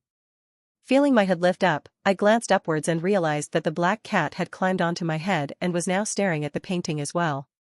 How did this damn painting of all things catch this cat's goddamn attention? When time had turned back, it had been indifferent. When I was fighting the original owner of the blood-red sword, it had been asleep. Even when the Colosseum originally exploded and caught on fire, it simply did not care, but this painting of an apple on a blank canvas had captured its interest. Who made this painting? Well, I haven't heard any fighting yet, so maybe I have some time. Letting my curiosity take over, I strolled into Ruby's room, heading closer and closer to the painting until, finally, I was right in front of it. Looking at the bottom of the canvas, where the painter's name is usually mentioned, I was surprised to see no mention of the author's name, just the title of the painting. The Dragon's Forbidden Fruit. As I stared at the painting, I was just about to turn around when I felt a sudden pressure exerted on my head. Looking upwards, I saw the black cat jump off my head and right into the painting. Before I could even react, the cat's body disappeared as it went straight through the painting. A subspace? Is that why Ruby said the painting was so valuable and why she stole it from the hallway and brought it into her room? Hesitating outside the painting moment, I decided that I would spend only 5 minutes inside it before heading back out and continuing my search for the teacher. Anyway, it wouldn't really matter if I found the scene of the battle right now, as my plan was to intervene after everyone besides me was taken out, as the teacher wouldn't kill anyone until he got information on the blood-red sword he was after. Then, right as the teacher realized that none of them knew about the sword, I would intervene, making the teacher waste as much as possible. Standing in front of the painting, I carefully placed my dagger into it, watching it disappear before jumping in after it. Feeling my surroundings distort, I shut my eyes and, for some reason, felt dizzier than usual as I waited for the area around me to stabilize. When I opened my eyes, all I could see was the darkness, but then I quickly realized I was lying face down. Dusting myself off, I got up and immediately looked at the area in front of me. What the hell? In front of me stood the same circle when I had fought the djinns, and even the pedestals from the museum were there. Remnant of our battle could be seen as I recognized countless burn marks. Looking downwards, I immediately recognized that Zhang's scratch marks from when he was in here were also there. This was my subspace, there was no doubt about it. The only problem was the painting entrance to my subspace was currently in my headquarters. Had there ever been a case where there were 2 entrances to one subspace? Absolutely not, that would go against the whole reason subspaces were created, as they were made specifically to give the main cast a private space to plan things and hang out. How would it be a private space if some random person could just enter from another entrance? So, did Ruby have access to my subspace this entire time? No. Ruby and I had found this painting way before I even stole my subspace from the museum. Then, was the apple painting the original entrance to my subspace, and the painting from the museum the second one? Wasn't this subspace technically Ruby's and not mine, then? Snapping me out of my thoughts, I heard a growl echo throughout the gigantic room. Turning my head, I saw the black cat sitting on one of the pedestals. Having nothing better to do as I already knew this place perfectly, I walked towards the pedestal before extending my hand to the cat. This entire thing was a mystery, but it was a mystery that could wait. The most important thing right now was stalling the teacher until everyone was evacuated or when Irene's reinforcements arrived. However, the cat refused to get back on my hand as it adamantly stood on the pedestal, just staring at me. Did it want to be left behind? Meow. Throwing its paw out as it meowed, the cat slapped away my hand while still intently staring at me as if it was expecting me to do something. Following the cat's stare down to my waist, I was surprised to see that the night-black corrupted sheath now had some red to it. When did that start? Holding the sheath in my hands, I curiously examined the corrupted sheath as it glowed blood red. This was the first time my corruption had not been pitch black. Dispersing the sheath, I let the blood-red sword fall to the ground, not daring to pick it up, and watched it grow brighter and brighter with every passing second. Since this was a subspace, the sword's tracking device wouldn't work, so I wasn't scared of the teacher suddenly appearing and attacking me. Looking back up the cat, I asked. Happy now? Meow. Am I really talking to a cat right now? Staring intently at the sword, the cat gracefully jumped down from the pedestal and circled the sword a few times before staring at me once again. Did it want me to do something? You know, I'm the owner, and you're the pet, right? MEOWWW.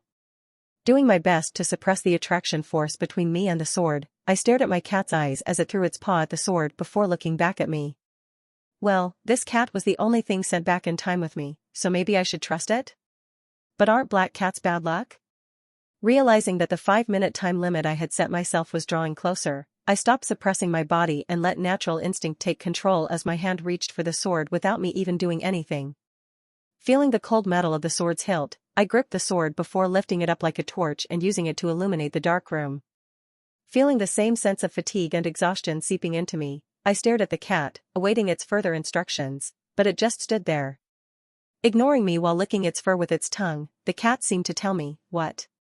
Do you want me to tell you how to do everything? Aren't you my owner?" Recalling how my corrupted sheath had suppressed the side effects of the blood-red sword, I mustered the last of the remaining energy, and instead of manifesting something, I sent all the corruption within my body to my right hand, which was holding the sword. Feeling a sharp pain in my palm as my corruption fought with the blood-red sword to gain control, I dropped to the floor, clenching my right arm. Slowly but surely, the room was getting darker, and the light of the blood-red sword was diminishing. As the room descended back into full darkness, I was about to relax when the room suddenly lit up again. Looking down at the source of the light, I was almost blinded as I stared at my hand, which was glowing a blood red, and next to it, the sword had lost all its light. That is not normal.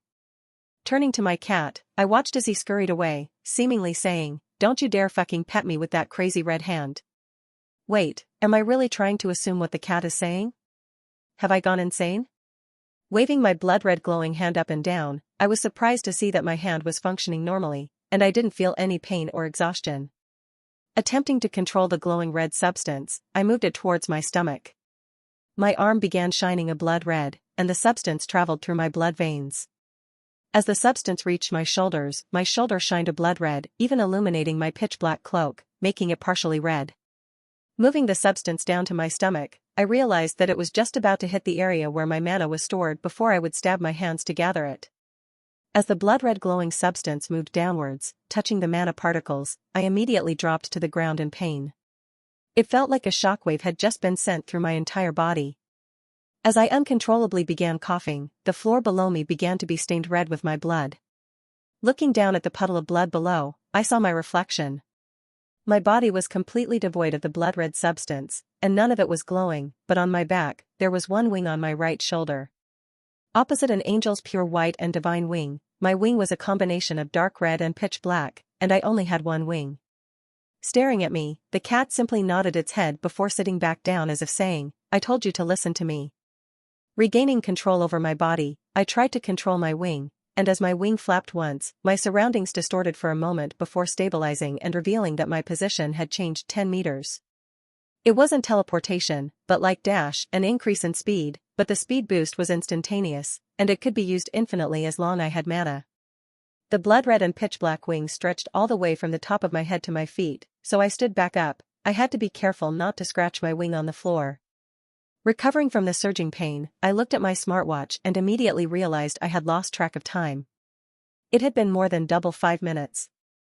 Grabbing my cat, who happily jumped onto my shoulder before climbing onto my wing, I rushed back to the painting and jumped through. As my wing didn't fit, I was forced to turn horizontally when I jumped through, causing me to land face first on the ground of Ruby's dorm. Standing back up, I decided to check something really quick as I stretched out my hand back into the painting, but instead of my hand disappearing, it was met with the hard surface of the canvas. What did it all mean? Despite the fact that my subspace and that room were identical in every aspect, my suspicions started to grow when I saw my reflection in the blood puddle. My reflection was off. My eyes didn't recognize myself, there was no sense of familiarity with myself. However, when I looked in a mirror or my reflection in a window, it was the opposite, as my eyes immediately recognized me. The time-traveling cat, wherever I just was, the blood-red sword's relationship to dragons and that teacher, and finally, the teacher's plan to attack the Celestial Festival, which was not mentioned in the book. What did all of these things mean? Hearing the sound of swords clashing and spells being cast, I didn't waste any time as I rushed out of Ruby's room, only not to fit through the door due to my wing. Turning vertically, I sidestepped out of the door before pulling the cat under my cloak and completely concealing my face with the hood. Imagine the rumors that would spread if Ren had a goddamn wing on his back. Opening my system menu, a smile unconsciously slipped onto my face as I realized those goddamn words, / were finally gone. == menu == User, Ren Montclair. Class, Proficient Assassin, Level 3, 2%. Dash Stealth, C. Dash Moderate Dagger Mastery, 7%. Dash Arts, Eclipse Blade, 3/5. Stats. Dash Rating, D+, Dream Not Yet Completed. Dash Strength, E+. Dash Agility, D+. Dash Stamina, D. Dash Magic Power, D+. Dash Luck, GS, Conditional. Dash Intelligence, E. Dash Charm, F. Traits. Dash Passive, Dragon's Will, 2/. Dragon Eyes, your eyesight is enhanced. Dragon's Transformation, you are able to harness a physical part of a dragon. Skills. Dash E, dash, not requiring any mana usage, the skill allows the user to move 10 meters from their current location in any direction with a cooldown period of 7 seconds. The skill does not instantly move the user, but temporarily increases the user's speed until they move 10 meters. Bang bang. Bang bang. Woken up by the loud knocking on her door, Ruby grabbed a jacket before opening the door, revealing the figure of a panicked Lily. Need something? W, we're under A attack, F, follow me. Considering that Lily wasn't the type of person to lie about something like this, Ruby immediately woke herself up fully before grabbing her weapon and following Lily. Trailing behind Lily, Ruby saw countless indications of an attack, such as broken windows, torn walls, and even the smell of fire. Seeing the trembling Lily in front of her, Ruby didn't press further for answers, instead deciding to figure everything out once they reached their destination. Entering the common area, Ruby saw the group of almost 40 students gathered, with her being the last one to enter. Well, her room was secluded from the rest as she had just moved in less than a month ago, so Ruby wasn't surprised. What surprised Ruby more was the fact that no one was hurt. Examining the groups of nervous students, Ruby could not spot a single wound or scratch on any of them. The only person harmed was the student council president, Astrid, as she had a bloody scar on her knee. Was there only one intruder, then? But, then, where was that intruder now?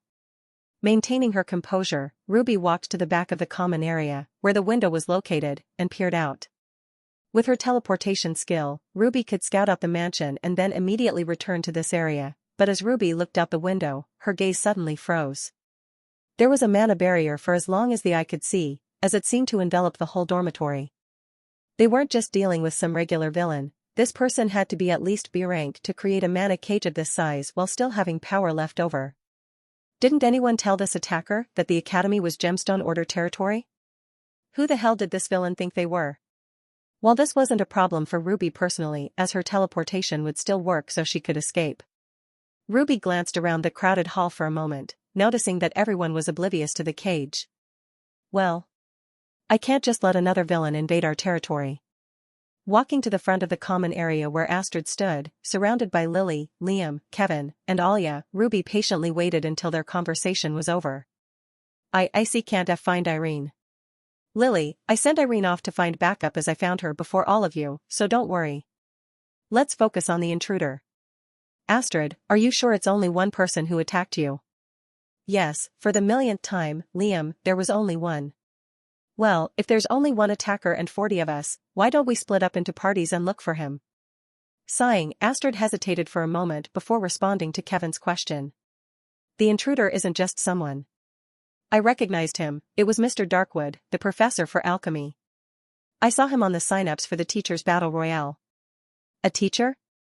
While Ruby knew of countless villains who posed as security guards, janitors, and even students at the academy, she had never heard of a villain pretending to be a teacher. As Liam, Lily, Alia, and Kevin were shocked and stunned by Astrid's news, Ruby took the opportunity to break the silence. Lily, I think you should see this. Snapping her out of her thoughts, Lily responded. What is it, Scarlet? Pointing towards the window, Ruby purposely made her tone nervous as she replied.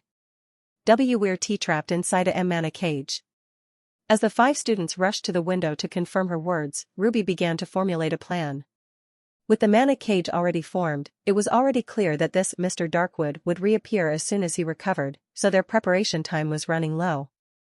Staring at the over 40 students in the crowded hall, Ruby estimated that she could transport around 10 of them out before the teacher recovered his mana, and if given 30 minutes, she could evacuate everyone. During her fight at the museum, Ruby had already showcased her teleportation abilities to her teammates, so it wasn't the unwanted revealing of her ability that kept her from immediately starting to transfer the students.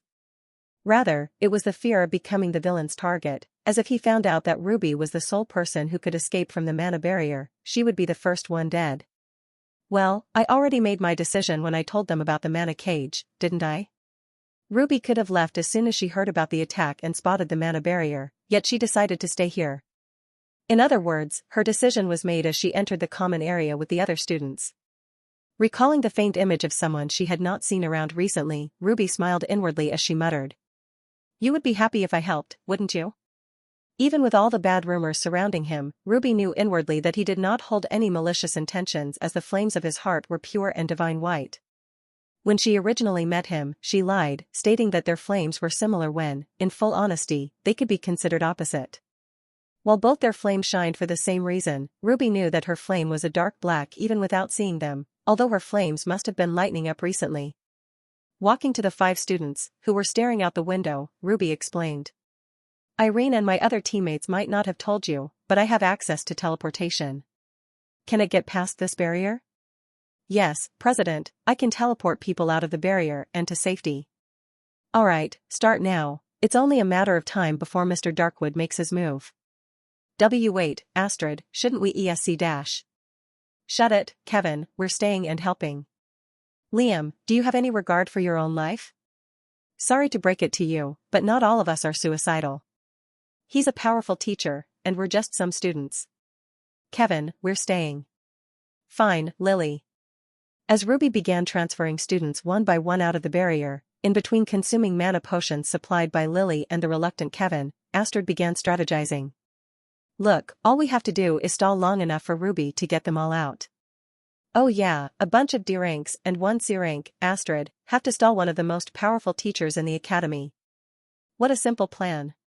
Is this the time for sarcasm? Why do I even talk? You guys never listen. Ignoring Kevin, Astrid continued. Alia, take the rear and slow down his speed using your ice. Kevin and Liam will take the front, attacking directly with their sword, and Lily and I will cast attack spells to supplement them. Nodding their heads, all 5 of them split off in different directions, with Liam taking a quick detour to say goodbye to Zach, who was in charge of leading the students who Ruby teleported out. Taking a breather in between teleportations, Ruby slumped down against the wall, drinking yet another mana potion. Faced with the desperate stares of almost every student in the room, Ruby sighed as she got back up and continued teleporting. How did a villain boss like her end up saving people not once, but twice? Boom. Interrupting Ruby's thoughts, she heard the sound of something crumbling, and a second later, the roof above the common area completely collapsed. As the dust settled, Ruby could see the scene of a teacher, adorned in a full black tuxedo and a brown bow tie, standing on the debris of the roof with a cane in his right hand. Not giving the students any time to react, the teacher raised his cane, the bottom facing towards them, before thrusting it forward twice, sending 3 wind bullets right at them. As the 3 wind bullets darted at them, Alya immediately sent countless spears of ice to intercept the bullets, slowing them down significantly but not destroying them. On the other hand, Lily took the defensive approach, creating a massive shield of water to protect Ruby and the students behind her. The elemental reaction created by the air and ice intersecting decreased the room's temperature significantly, causing a chilly breeze to spread throughout the vast common area. Stepping forward, Liam lifted his sword, causing it to shine a bright blue, before directly taking on the first 2 slowed bullets while Kevin took on the third.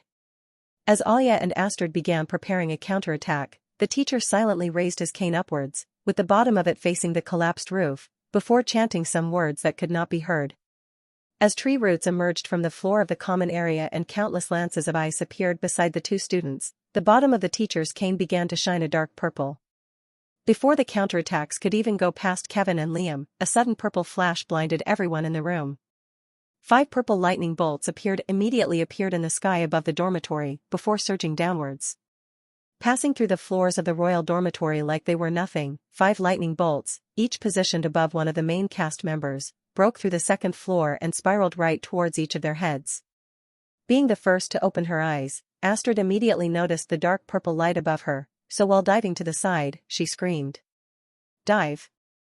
Even though they were blind, the other 4 students obeyed Astrid's instructions as they dove to their right and left sides. As both Liam and Kevin both dived towards each other, the 2 of them landed on top of each other, causing Kevin to scream out in pain as Liam's elbow pushed down into his stomach, coincidentally the same place Liam had punched during the cruise ship incident. Staring at the floor below his previous locations, Liam almost collapsed once again as he saw that the wood was shattered into hundreds of pieces and that a slight fire was burning on some of the pieces. That could have killed them. As the 5 students regrouped to their original formation, the teacher, instead of attacking, simply watched them before lifting his cane and asking. You should know that this battle is a lost cause. After all, you are the top students of the best academy in the realm. So, just hand it over, will you? Of course, the teacher wasn't planning to spare the students even if they handed over the sword, as he still had to take care of the prince, but right now, obtaining the blood-red sword was his greatest priority. Astrid, who saw this talking as an opportunity to stall for more time, pretended to think for a moment before slowly responding. Yes, as we are students of Celestial Academy, the 5 of us are inclined to understand that continuing to fight this dangerous and terrible battle will lead to our demise. However, we are quite confused and befuddled by your choice of words when you say, just hand it over. Standing behind Astrid, Lily continued. Ahem, in other words, we have no idea what we are supposed to give you. Not realizing the number of students in the common area was dwindling as Ruby teleported back and forth, the teacher tapped his cane on the floor, manifesting a swirling orb filled with darkness above his head. Sight, Student Council President, must you play dumb? I have already confirmed your presence at the scene. Nobody wants their time wasted here, but if you must, I am looking for a sword-colored blood red. Thinking for a moment, the teacher pointed to the light blue sword in Liam's hand. It is quite similar to that one, except it is red. Wait, is it that sword? Did you manage to alter its color? While the teacher curiously stared at Liam's light blue sword, Astrid, who faintly recalled the djinn with the blood-red sword in the cave, said to her fellow students. I don't know where the sword is, and it is most definitely not with me. Kevin, inwardly cursing as he realized that he had not once but twice gotten himself into near-death situations, replied. So, you do know about the sword? Pointing at Liam's bright blue sword, Astrid replied. It's exactly like that, but red. Alya glanced around the common area, noticing that almost all of the students were already gone, and quietly said. It's only a matter of time before he realizes that we're almost done evacuating the room, we need to keep him distracted. Staring at Liam's light blue sword, Lily hesitated for a moment before speaking. Well, if we don't know where the sword is, why don't we just give Liam's? He already seems to think that it's the one he's looking for. For the first time, Kevin actually expressed anger at Lily, and he outragedly responded. What about when he realizes that it's not? Don't you think he'll kill us, then? Kevin did have a point, they were basically gambling with their lives. Realizing the teacher's attention on Liam's sword was starting to waver, Astrid stared at the others, who nodded their heads. Liam did not have any problems with the plan. After testing for a bit, he realized that he could make any sword light up a light blue, so this sword didn't matter much to him. Yes, you're right, that's the sword you're looking for. Then, what are you waiting for? Hand it over already. After Lily created a wind current connecting Liam and the teacher, Liam placed the sword in the current, allowing it to fly toward the teacher. However, Liam forgot to mention one thing about his sword's light blue aura, it only shone light blue because of him. When he received the sword, the teacher stared at the regular metal sword in his hands for a solid 10 seconds before slowly turning his head up with a creepy smile on his face. Oh, are you guys pranking me now? Is this some kind of joke to you? What the hell is this shit? As the teacher threw the metal sword on the ground, Kevin immediately turned to Liam with a dead serious face. Before we die, I just want to let you know that you are the single dumbest person I have ever fucking met. Tapping his cane multiple more times, the teacher sent countless more balls filled with darkness toward them, exhausting most of his mana.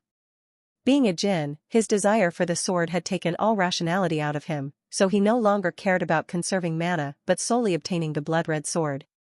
Glancing around for a moment, Lily was ecstatic to see that Scarlet and all the students beside them were gone. However, her ecstasy soon transformed into horror as she was faced with countless dark energy balls surging towards her. Scarlet was their only way out, but now she had probably left after transferring all the students. They had been so focused on saving their fellow students that they had forgotten to save themselves. All 5 of them were now stranded inside the dormitory with the crazed teacher. They had accomplished their goal, but at what cost? While Astrid was able to stop one of the many balls with her tree roots, the other simply broke through the weakened roots with ease. Liam, who was left with no sword, was forced to retreat immediately. Similarly, Alya, Lily, and Kevin, whose attacks were futile against the tens of energy balls, retreated as well. With the walls behind them and the energy balls in front, the 5 students had nowhere to dodge. Turning to the wall behind them, Kevin and Liam immediately screamed out. Slow them down. As Lily, Alya, and Astrid cast dozens of spells at the horde of energy balls, their expressions only darkened as they realized that there were far too many, and their pace was only decreasing by a tiny margin. Meanwhile, Kevin and Liam hacked desperately at the wall, trying to create a hole big enough for them to fit through. Unfortunately, the magic spells cast by the girls were unable to break the wall, so Liam and Kevin were forced to make a hole the old-fashioned way with their swords. From outside the mana barrier, Ruby stared inside the house, immediately recognizing the situation inside was perilous. Even if she intervened now, she could at most save one of them, but in the process, risk being hurt by one of those energy balls. Just as Kevin formed the hole in the wall, the energy balls were less than a second away from hitting them. Ruby immediately recognized it was too late.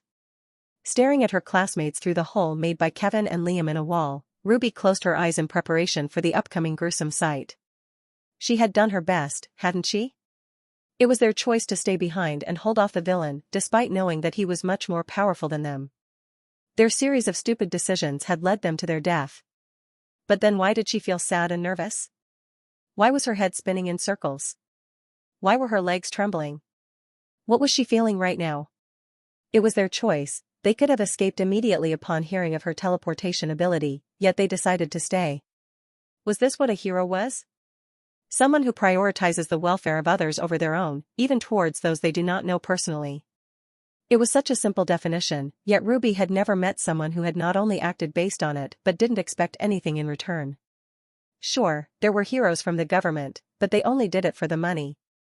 If the government stopped paying the heroes, then they would all disappear and do their own thing without any care for the world. Ruby was mistaken. When she had begun teleporting people out of the mana barrier and when she held off djinns at the museum, she believed that she was a hero. No. that wasn't it. In both scenarios, her death was never a possibility, so she was content helping out, but with death now in the picture, all she could do was watch from a distance. She had never prioritized the safety of others over herself. For Ruby, it wasn't the realization that she wasn't a hero that hurt, it was the fact that she had deluded herself into genuinely believing that she was a hero. She had become the very thing she hated the most. A fake, a fraud, and a phony. Those students, Alia, Astrid, Lily, Liam, Kevin, and even Zach, were true heroes. Forcing herself to open her eyes, despite her entire body resisting, Ruby opened her eyes wide, prepared to face the aftermath. However, there was no blood. There were no severed limbs. There were no dead bodies. Instead, there was a cloaked figure with one pitch-black and blood-red wing attached to his right shoulder, which swayed back and forth in the cold night breeze. Looking at the distance between the trapped main cast and the charging dark energy balls, I finally emerged from my spot. They had done well, in fact, better than I expected. Whatever they had done, they had managed to break the Jinn's mentality. Like the Minotaur back during practical training, he no longer held any sense of reason, he was overcome by his desire to get the blood-red sword back. In fact, his sense of reason was so far gone that he didn't even realize that his tracking device on the sword had re-enabled, as my corruption was no longer blocking it. Using my eyes to calculate the perfect route where I could pick up all of the main cast while getting through the hole at the same time, I repositioned myself before flapping my wing twice. Feeling my surroundings distort, I once again used my eyes to grab each main cast member as I sped past them for less than a second. With all of them now in my hands, I flapped my wing once again, instantly speeding right through the hole and into the outside world. Dropping the 5 of them, who had not yet adjusted to their current situation as they had their eyes closed, on the ground, I glanced around, immediately spotting Ruby. The tens of dark energy balls were still heading for us, I had just given us some more time. Get them. As the dark energy balls broke through the walls like they were made of paper, Ruby, despite not knowing my identity, immediately teleported beside me. Ignoring my presence, Ruby, one by one, teleported all of them outside the mana cage within less than 10 seconds. That ability really was something else. Awestruckingly, staring at the disappearing and repeating figure of Ruby for a second, I snapped out of my thoughts as the dark energy balls neared me. Flapping my wing 3 times in quick succession, I disappeared out of the range of the swarm of energy balls and appeared on the other side of the dormitory. As the swarm of dark energy balls directly collided with the mana barrier, a shockwave was sent throughout the entire dormitory. I felt the ground around me shake, and even more pillars of the dormitory collapsed. As the smoke surrounding the area disappeared, I saw that even though the mana barrier had no hole, bunches of mana were leaking out of it, making it significantly weaker. Just what I needed. Not waiting for the teacher's next move, I instantly manifested my 2 corrupted daggers before once again touching their tip to the mana cage. Unlike the last time, my corruption persisted, usurping the authority of the original mana before spreading like a plague upwards. Before the teacher even emerged from the dormitory, the entire mana cage had turned pitch black, so nothing could be seen from the outside or from the inside. Well, that was unless you had my eyes. My perfect environment, my boosted cloak attributes, my new wing power-up, and finally, my countless mana ring artifacts. Was it enough to beat a B rank? Well, I wasn't sure, but it was a good thing that the teacher couldn't even be considered a B rank. With his loss of rationality and current low mana, the teacher was in no way classified as a B rank anymore, more like a mid-C rank. Flapping my wing again, I reappeared in front of the broken wall, which the swarm of dark energy balls had brought down. Peering inside, I immediately spotted the teacher, who was frantically searching around instead of doing the logical thing and casting a light spell. Flapping my wing, I appeared right in front of him, thrusting my right dagger forward. However, he was able to react in time as he threw his cane up, blocking my dagger. Despite its normal appearance, the cane was actually rock hard as it managed to repel my dagger without even receiving a scratch. Well, I guess I just wasn't simply fast enough.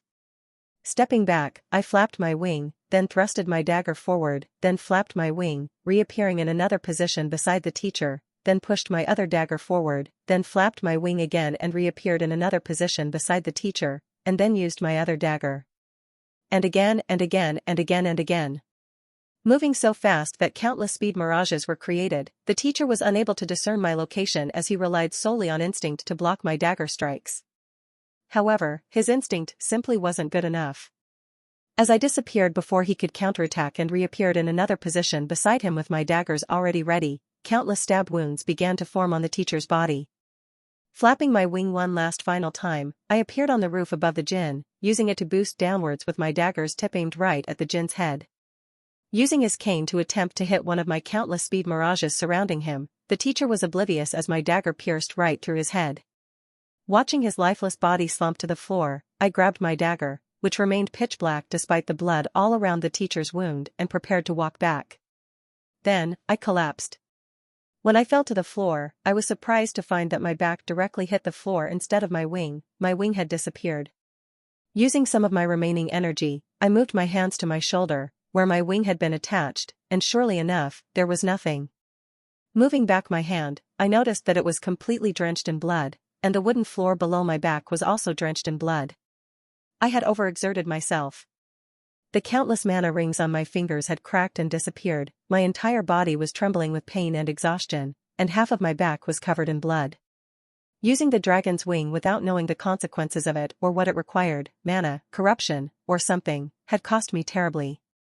Lying lifelessly on the floor, I slowly gave in to my body as my eyelids began to close, causing my whole world to go black. Resisting the urge one last time, I managed to open my eyes. Right above me, looking directly into my eyes, was a female with long, glossy black hair and blood-red eyes. Opening my mouth, I attempted to say something, but my mind abruptly went blank, and my world turned black as I finally gave in. Hey, rude dash. Regaining consciousness, I attempted to open my eyes or move any part of my body, but nothing happened despite my desperate attempts. Forced to stay in a world of pitch darkness as I couldn't open my eyes, various scenarios flashed through my head as I attempted to pass the time. Did the authorities find me next to the teacher's body and apprehend me? Was I brought to the hospital for my wounds? Where even was I right now? Honing my ears, I heard what I thought were birds chirping. As I continued to stay in my pitch-black world, a cold breeze enveloped me, causing me to shiver more than usual. Did I not have clothes on? Was I outside? Why were there birds? Giving in to my curiosity, I used all my remaining energy to force my eyes open.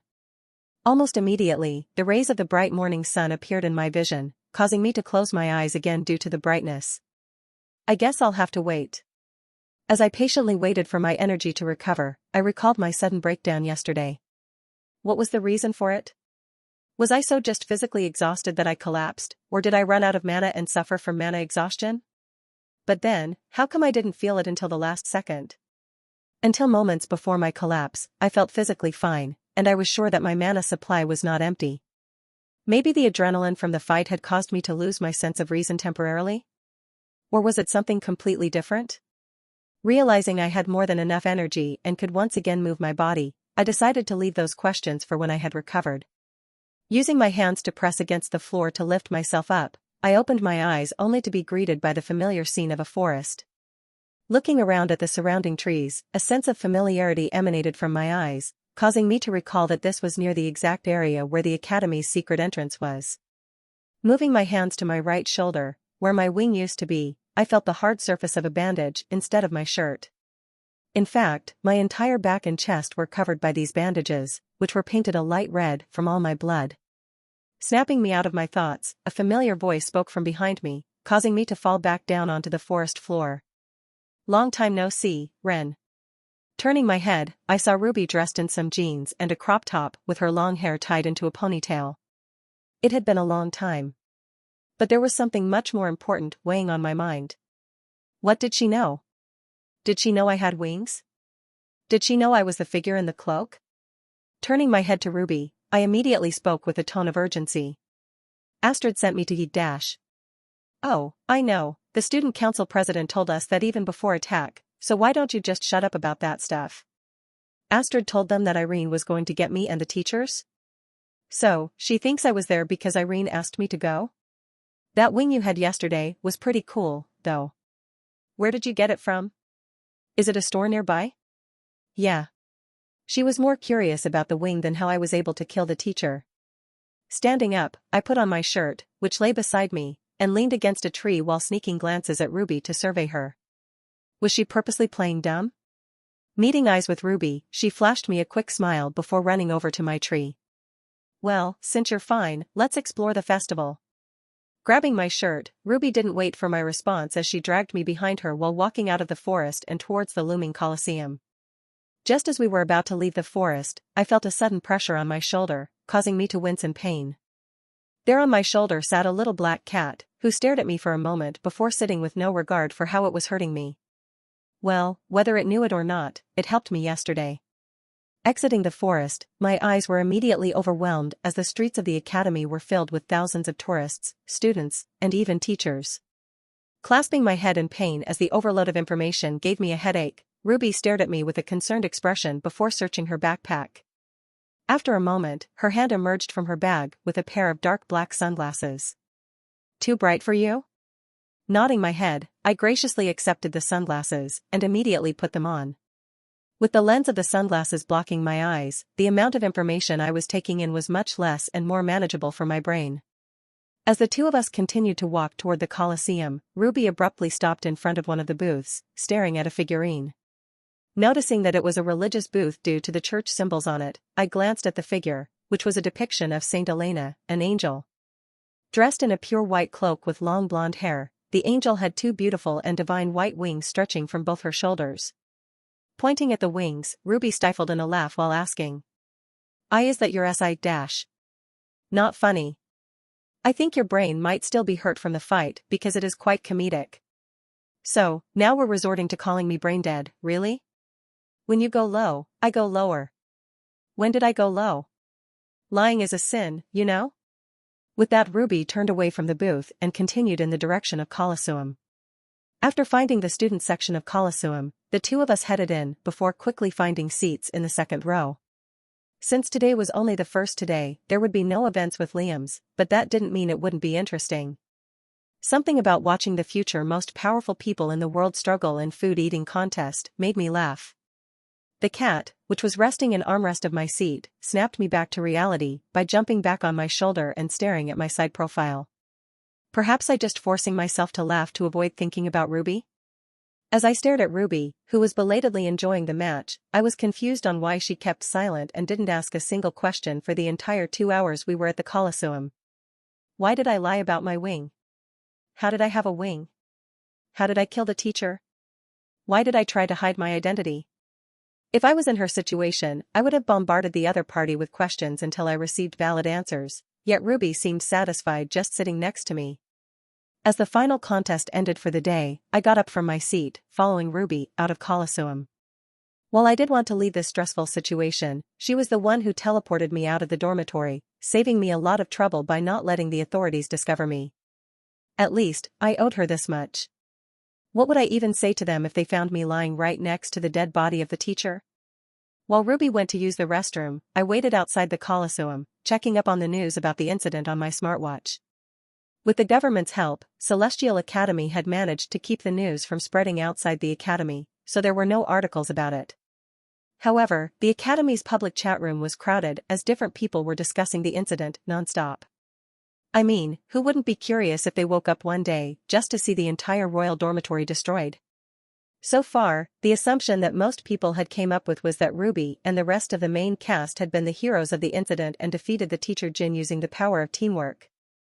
They were able to neither confirm nor deny this as no students from the royal dormitory were allowed to speak up about the incident. While Astrid might believe it's me who saved them as she called for me, I could just say I was scared and never came. A true third-rate villain. On the other hand, the rest of main cast probably didn't see my appearance and just believed Ruby had came to save them. While that sounds good in theory, that could be problematic in the future. Who would have thought that Ruby and I, a bunch of villains, would be the true heroes of the incident? Looking up from my smartwatch, I saw Ruby emerging from the bathroom. Walking past me without saying anything, Ruby wore an indifferent expression as she headed in the direction of the dormitory buildings. Seeing her head in the direction of the dormitories reminded me of something. What are you gonna do now that your dormitory is destroyed? Oh, that? They paid to give all of us 5-star hotel rooms in the capital. Oh, so I, the hero, get to sleep in a small dorm room while the victims, who ran away at the first sign of danger, get an all-expense-paid vacation? Blasphemy, I say. As night was nearing, the streets were crowded with tourists heading to the front gates, so Ruby used the forest shortcut to get to the main gate. Walking through the forest, trailing slightly behind Ruby, reminded me of the first few days I had spent on the mountain range, looking for the dragon's eye. When times had been much simpler. Sure, I was powerless and weak, and one slight wrong move could result in my death from a monster, but at least death was my only worry. Now, I had to worry about death alongside keeping the plot together, becoming more powerful, not exposing my identity, and finally, other people besides myself. What if I had never come back to the academy? Would life have been much simpler, then? At that point, I didn't know Lily was also from Earth, so I would have assumed that the plot would go precisely as in the book and that the world would have been saved just like in the book. With the meager savings I had received from my father, I would have lived in that small mountainside town. I would have worked a regular job to earn wages, bought a small wooden cabin to live in, and enjoyed the simplicity of life there. No. The old me would have hated that. Simply accepting my circumstances in this new world and pretending everything was real and not a book instead of trying everything to get back to Earth. The old me would have rather jumped off the peak of the mountain range. But would me right now like that? It's not like I would be leaving anything behind at the academy. Lily knew the plot, and unlike me, she seemed to care about the people around her. Sure, she was a bit naive, but wouldn't she be more than qualified enough to keep everyone safe? Ruby, Raven, Zing, Jean, Han, Astrid, and the main cast would all be safe with Lily's guidance, wouldn't they? But would I be fine with that? Leaving everything to someone else? Well, I guess I already knew the answer. I mean, me still being at the academy, despite having enough money to live comfortably, was answer enough. Looking upwards, I saw our surroundings shift as the forest ended, and we neared the railing that separated the edge of the academy from the ocean. Walking up to Ruby, who was leaning on the railing, I stood beside her, staring at the vast dark blue ocean before me. Turning to Ruby, who was also focused on the ocean, it felt like an immeasurable burden was weighing on me. In fact, every time I talked or even looked at anyone related to the old Wren, that burden only increased. It was all a lie, wasn't it? As the memories of spending time with all of them resurfaced in my head, a sudden thought flashed through my head. The times I had spent hanging out and talking to Jean and Han, whether on the smartwatch or in person. The times I joked or messed around with Raven and Zhang, and the times I explored with Ruby and Astrid. Wasn't it fine for it all to be a lie? Was it my fault I was transferred into this body? Was it my fault I had taken this body? Why was I blaming myself? Couldn't I just accept this lie? I had accepted that this world, alongside everyone else in it, was real, so why couldn't I accept that I was the real Ren now as well? I was no longer Silas from my life on Earth, I was Ren. The time had long passed since I needed to act like the old Ren. This body, these relationships, they were all mine, weren't they?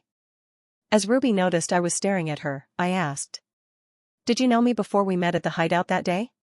Why did it matter if people thought I wasn't the original Ren at this point? Why should I care? It's my body and mind, now, isn't it? Shaking her head, to my surprise, Ruby replied. No, but I would be lying if I said I didn't know your family. So, the old Ren played no part in our current relationship?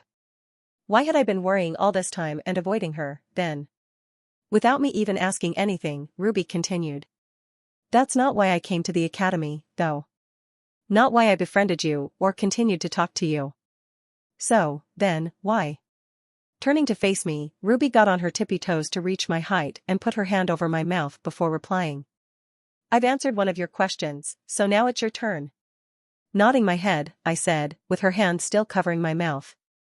MMF, ask away. What happened last night? Shrugging my shoulders and pushing her hand away, I replied.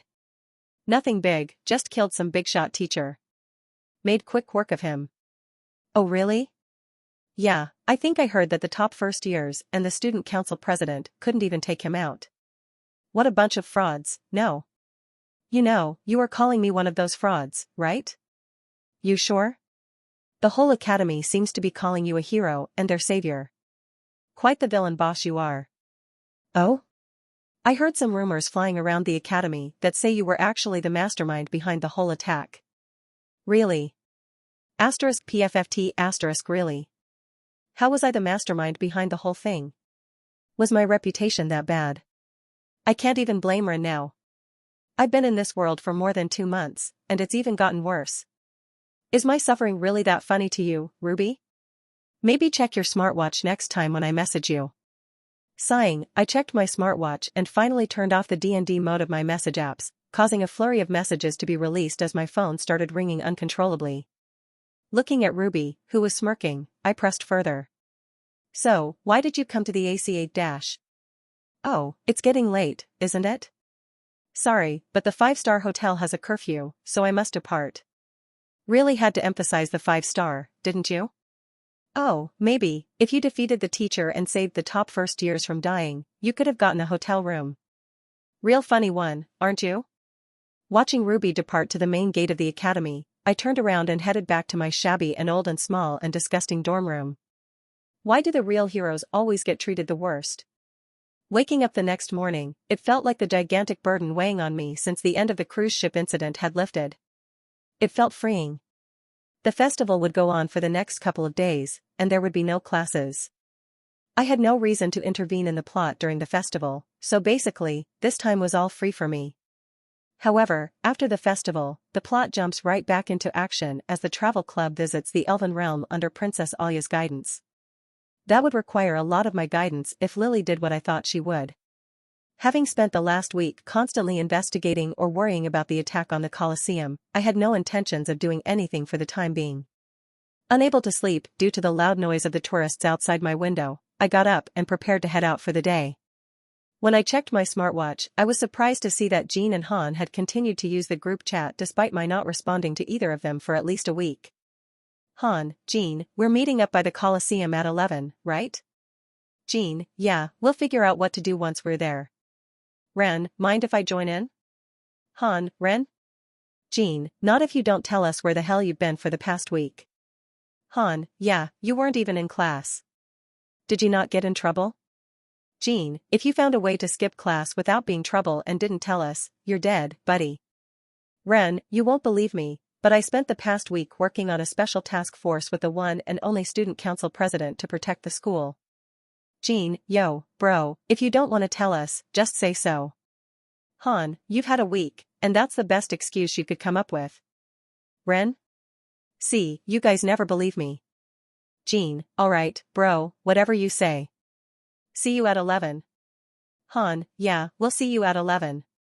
Ren, wait, mind if I bring my little brother? Han, you're what? Jean, you have a brother? Ren, yeah, he's my long-lost little brother, I just found him recently in the slums. Han, alright. Jean, I'm fine with it, if he's real. Ren, yeah, he's real.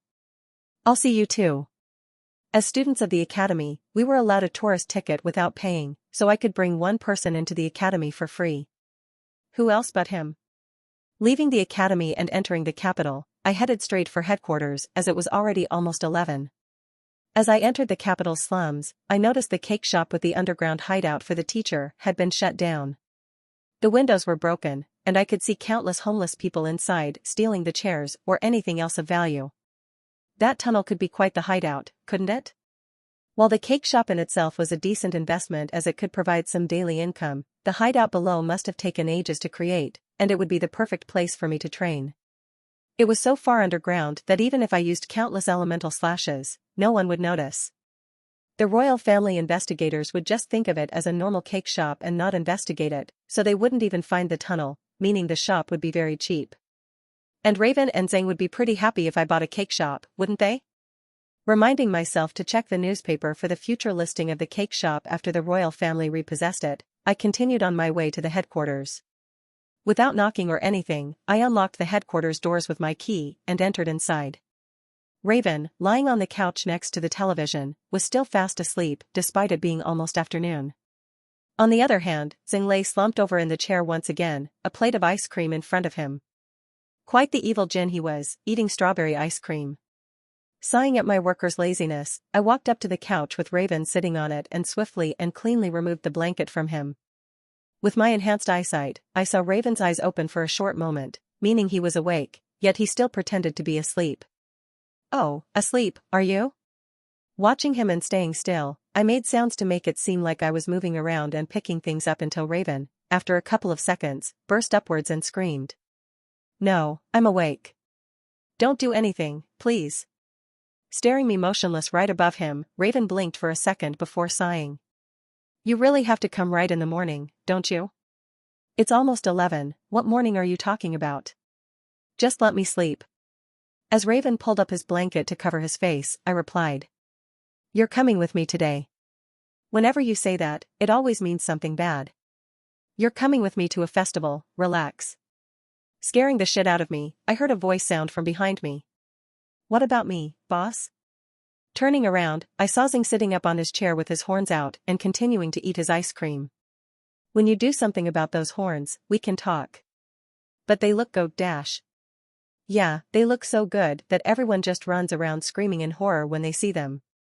As Raven sluggishly walked to the bathroom, I waited while Zing walked to the mirror and stared at his horns for a solid minute. Finally, Raven emerged from the bathroom in some decent clothes I had gotten him recently, as all his previous ones were in tatters. Wearing a pair of navy blue jeans and a black shirt, Raven walked out with his wet black hair covering the top half of his face. Could he at least look presentable? I'm calling him my brother. Walking up to Raven, I pushed his hair up, revealing his onyx black eyes, and parted it to the side before tucking in his shirt and handing him a jacket. Raven, who did not care for his looks, simply stood still with an indifferent expression, allowing me to make him look presentable. Looking at Raven's finished appearance like a proud father, I tapped him on the shoulder before leading him out of headquarters and towards the academy.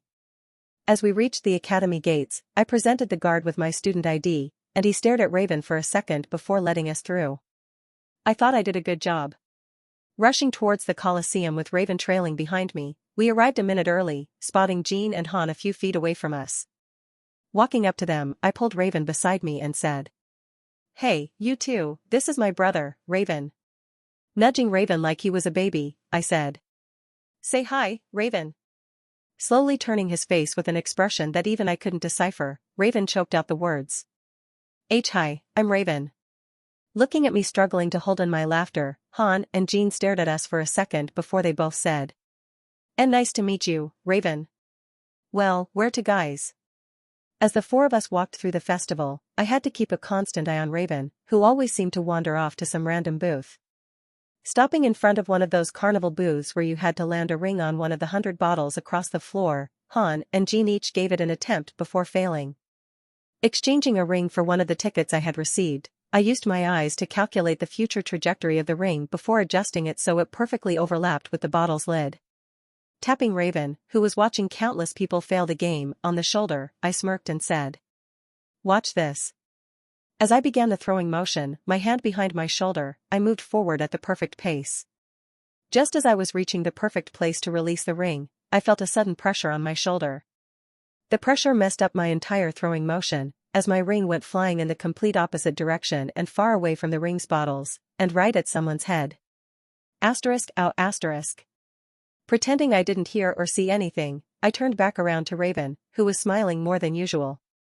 *PFFT***, how did you manage to miss that damn bad? It's something you'll understand when you're mature. Really, that's your best excuse?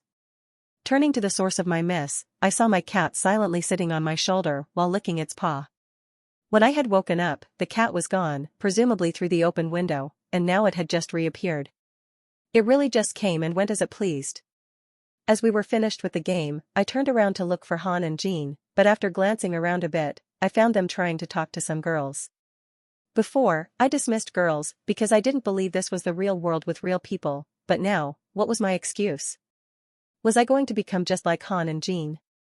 Raven, noticing me staring at Han and Jean with the group of girls, curiously asked. Aren't you going to join them? Shaking my head at Raven's answer, I replied. Then what would I do with you? I could just go back to Headcoog. You know you always complain you have no breaks, but when I bring you to a lavish festival like this, you just complain. Ignoring my previous words, Raven glanced back at the group of girls before saying. You already have that one girl you brought to the headquarters earlier, don't you? What are you talking about? Go Celestial Academy. Let's go CT. Interrupting my words were the sounds of countless people yelling chants, signifying the start of the events within the Coliseum. Liam would be competing today, wouldn't he? Before I knew it, Han and Jean had already come back to the booth and ditched the group of girls. Let's go watch. What are you waiting for? Let go. As Raven and I followed the two to the student section of the Coliseum, I realized we had actually arrived fairly early, as almost all of the seats were empty. Choosing the first and best row, we four sat down. However, Han and Jean immediately left to get snacks, leaving jackets on their seats. Raven was in complete awe upon seeing the size of the Coliseum. He was so entranced that he didn't even notice me tapping him on the shoulder. Well, he had lived in the slums all his life, so things like this Coliseum had probably only been in his dreams. This book's damned author, leaving a good kid like Raven to rot away in the slums. Leaving Raven to enjoy this new experience, I grabbed the cat off my shoulder, which still hurt from the incident 2 days ago, and placed him on my lap. As more and more students flooded into the student section, the sweet and calming silence soon disappeared and transformed as excited students loudly discussed the events and who would win. As the fireworks emerged from the Coliseum and exploded into the sky, the contestants of the first event finally arrived, and Liam, Ruby, the main cast, and the transfer students emerged, adorned in their academy suits. Watching the events was anticlimactic, to say the least. What point is there in watching a competition if you already know the winner? Turning my side, Raven didn't seem too interested in the fighting either, as the novelty of the Coliseum had already worn off for him. Tapping Han and Jean, who actually seemed quite interested, I said, "I'm gonna go drop Raven off, I'll be back in a bit." As the two of us exited the Coliseum, Raven wanted to buy some food, so I gave him some money and waited at the exit. After waiting for a few minutes while looking at my smartwatch, I felt a gaze on me, causing me to look up. Not even 10 feet away stood Ruby, who walked over to me upon seeing me looking away from my smartwatch. "Aren't you participating in an event?" "Oh, that? Who cares? Which one did you even sign up for?" "Oh, I got chosen for the Battle Royale." "Oh, is she participating with Liam and Lily in the Battle Royale event instead of Irene?" It won't make much of a difference, they'll still win." As Ruby waved me goodbye, I saw Raven also arriving in the distance. He looked at Ruby and me for a second before stopping dead in his tracks. Not again. After dropping Raven back to the headquarters, I spent the rest of my day walking around with Han or Jean and rotting in my bed. As the last day of the festival arrived, the cake shop was finally put up for sale in the newspaper, so I immediately pounced, using up some of my savings to purchase it. Since today was the last day of the festival, the famed Battle Royale event would be taking place. Ruby, Liam, and Lily had already qualified for the event during their performances in the previous days, and I was sure Lily would lead them to victory with her book knowledge, so there was no need for me to do anything. Arriving at the boarded-up cake shop, I entered with the key, ignoring the countless cracks in the walls and trash over the floor before heading directly towards the tunnel. Climbing down the ladder, I immediately made my way to the clearing before placing down my backpack, which contained some healing potions in case anything happened. I had put it off for long enough. It was time to understand my new ability, Dragon's Transformation, finally. As I opened my backpack, I saw the black cat suddenly jump out before immediately running to a corner of the cave and settling down. Had it been in the backpack the whole time? The cat was a mystery in itself. Not only had it managed to go back in time, but it also somehow led me to the painting in Ruby's room, which was another mystery.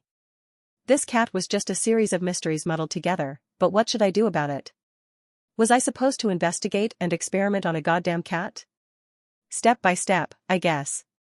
Sitting cross-legged in the middle of the clearing, I basked in the silence and serenity for a few moments, letting out my chaotic thoughts.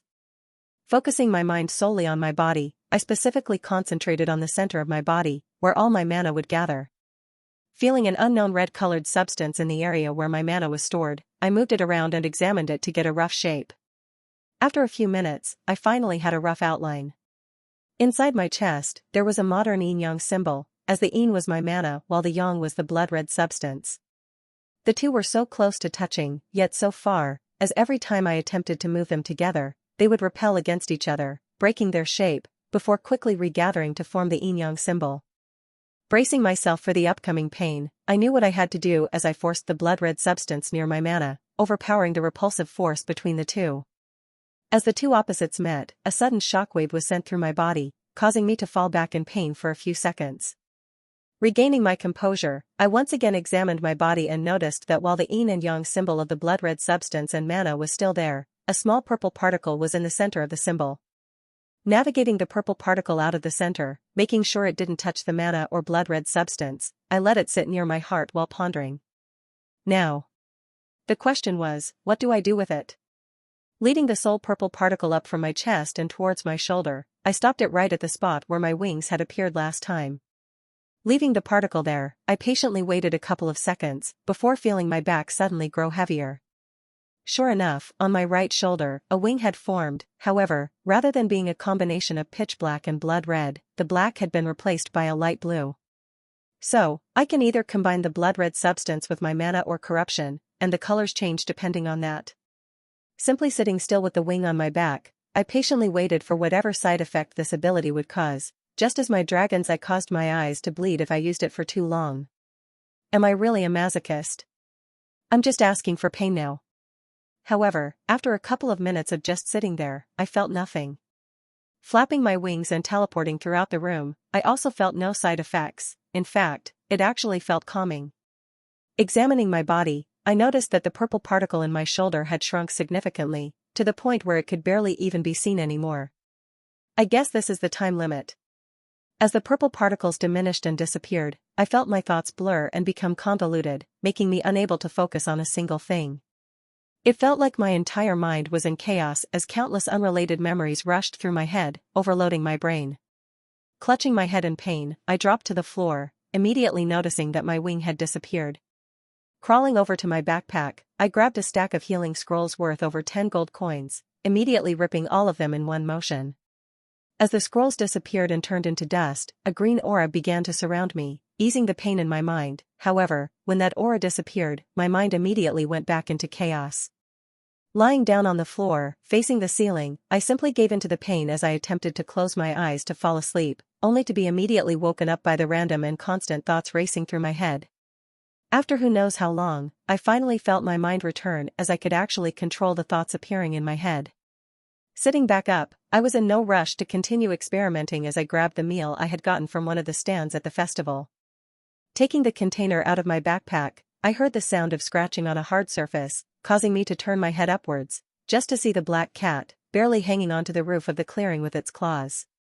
Seeing my look upwards, the cat released its claws, falling face first right onto my head. Who said cats always land on their feet? Putting the cat on the floor, I watched it lick its paws with the utmost dignity, like nothing had happened, before walking up to the corner of the clearing to do who knows what. After finishing my lunch, I recreated the same process, leading a new purple particle out of the yin and yang symbol. Instead of moving it to my shoulder, I moved the purple particle to my hands, causing an enormous red paw to replace my hand immediately. Staring at the paw of a dragon, which had completely replaced my right hand, I retracted and extracted the claws for a couple of seconds. Leading the purple particle out of my hand, causing my right hand to appear again, I pushed it towards the back of my legs. Almost immediately, a long, bright red tail adorned with countless spikes appeared behind me. Was I some sort of transformer now? Checking my body every few seconds, I saw the purple particle was beginning to fade into nothingness, so I immediately moved it back to the center of the yin and yang symbol. A couple of seconds later, the purple particles disappeared from the center, leaving no trace and, most important of all, no pain. So, my new ability allows me to recreate any physical attribute of a dragon, such as their wings, tail, claws, and even legs. Is this dragon's will thing slowly transforming me into a dragon? At the next stage, will I be able to completely become a dragon or what? Combining the blood red substance with my corruption, I curiously watched how, like last time, the area where the particles of blood red and pitch black were located shined a bright red, even through my clothes. Lighting up the cave with my glowing right hand, I formed a dragon's paw once again before confirming that the only difference was the color, as the power output stayed the same. Checking my smartwatch, I realized that most of the festival had already ended. My social media page was filled with people congratulating Lily, Liam, and Ruby on their victory in the Battle Royale. On the other hand, my group chat was also blowing up. Apparently, Gene had placed all his money on their victory, so he was rich now. Gene, I told you bet with me, I told you didn't I, Han? Han, you also told me to bet with you the last 100 times, and you lost all those times. Gene, 99% of gamblers quit before they hit big, and I'm now that 1% who made it through baby. Han, dude, the odds were 10 to 90, no sane person would bet on that. Jean, nope, the odds are 50 to 50. You either win, or you lose. Picking myself off the floor, I sent a quick message to Raven, letting him know about our acquisition of the cake shop. Ren, you remember the cake shop where we met? Raven, how could I forget it? Ren, our meeting must have been that significant for you, huh? Raven, moron, I'm talking about the cake. Ren, you know, a simple thanks for getting you out of homelessness would suffice. Raven, yeah. Now, why are you mentioning that shop? Ren, it's ours, I dipped into the savings. Raven, you bought a cake shop. Ren, hire some employees and cleaners, it's kinda a dump right now. Raven, a cake shop, thank you, boss. Ren, so, this is what you thank me for? Not me saving you from the black market, giving you a job, a house, and money? Raven, I just asked Zhang, and he said he's down to work as the baker. That guy just gets less and less evil every day, is he really a djinn? Sighing, I put down my smartwatch and headed back to the academy with the cat hiding in my jacket. With the festival now over, it was time for the main plotline to start once again. These pleasant and leisurely times were nice while they lasted, but it was quite hard to relax, knowing the upcoming events. The corruption of the World Tree should have begun by now. Heading into my dorm, I slumped down on my bed, clearing my head of all thoughts while drifting off to sleep. I woke up the next day, not to the sound of tourists bustling about, but to my cat, which was pawing at my head. Sighing, I reluctantly got up from the comfort of my bed and added some cooked chicken to its bowl. At this point, it was already part of my daily routine, and honestly, I was kinda scared of the cat. What would it do me if I didn't listen to it? Was this cat a god? I mean, it had traveled back in time with me. So, in conclusion, treating it well was probably the way to go for me. What if I forgot to feed it once, as it just gave me bad luck for the rest of my life? After changing into some casual clothes and making scrambled eggs for breakfast with a sauce that tasted like a sweet hot sauce from my world, I sat down while checking my smartwatch. Dear all first-year members of the travel club. I hope you've all had a great time at the Celestial Festival, whether you were enjoying time with family or having the honor of representing our school in one of the events. Overall, I hope all of you, as fellow students, had a great first semester, and trust me, this is only the start. With the first semester over and the second semester starting, it's, of course, time for club activities to resume. This year, however, our trip will be different. As Travel Club President, I am delighted to announce that all members of the Travel Club are invited to a week-long visit to Elven Realm. Yes, that Elven Realm. The lush, green forests north of the human realm, where real elves live. More details about the trip and our departure time will be sent out shortly, so please look out for the following emails. Thanks. Your Travel Club President. Putting down my smartwatch, I prepared to head to Capital City to check on the cake shop's progress. How was I going to explain that tunnel to Raven? Thud, thud. Hearing a couple of knocks on my door, I looked up from my plate of food before getting up and unlocking the door. In front of me stood a student adorned in another academy's uniform with a smug expression. After a couple of moments, I remembered that he was the one who had blocked my way out of the classroom on the day Astrid and I left the academy to search. Sorry, you are? Ahem, I am the honored Blaine Bradford, the third-ranked student in the entirety of Eltide Academy. Good for you? With a smile now apparent on his face, this obnoxious Blaine kid stared at me for a moment before twisting his head and saying, on behalf of Eldertide Academy, I challenge you, Ren, to a duel in the Coliseum. Really, dude? Ignoring him, I slammed the door shut and headed back to my plate of delicious scrambled eggs. Since his academy, Eldertide, had lost to Celestial Academy in the Celestial Festival, their reputation would be at an all-time low, especially after they claimed they would win in all the newspapers. Blaine, as a proud student of Eldertide Academy, must have been thinking of a way for the academy to regain its reputation. He probably thought that challenging and easily defeating a student from Celestial Academy would improve their reputation. Bang bang. I know you're in there.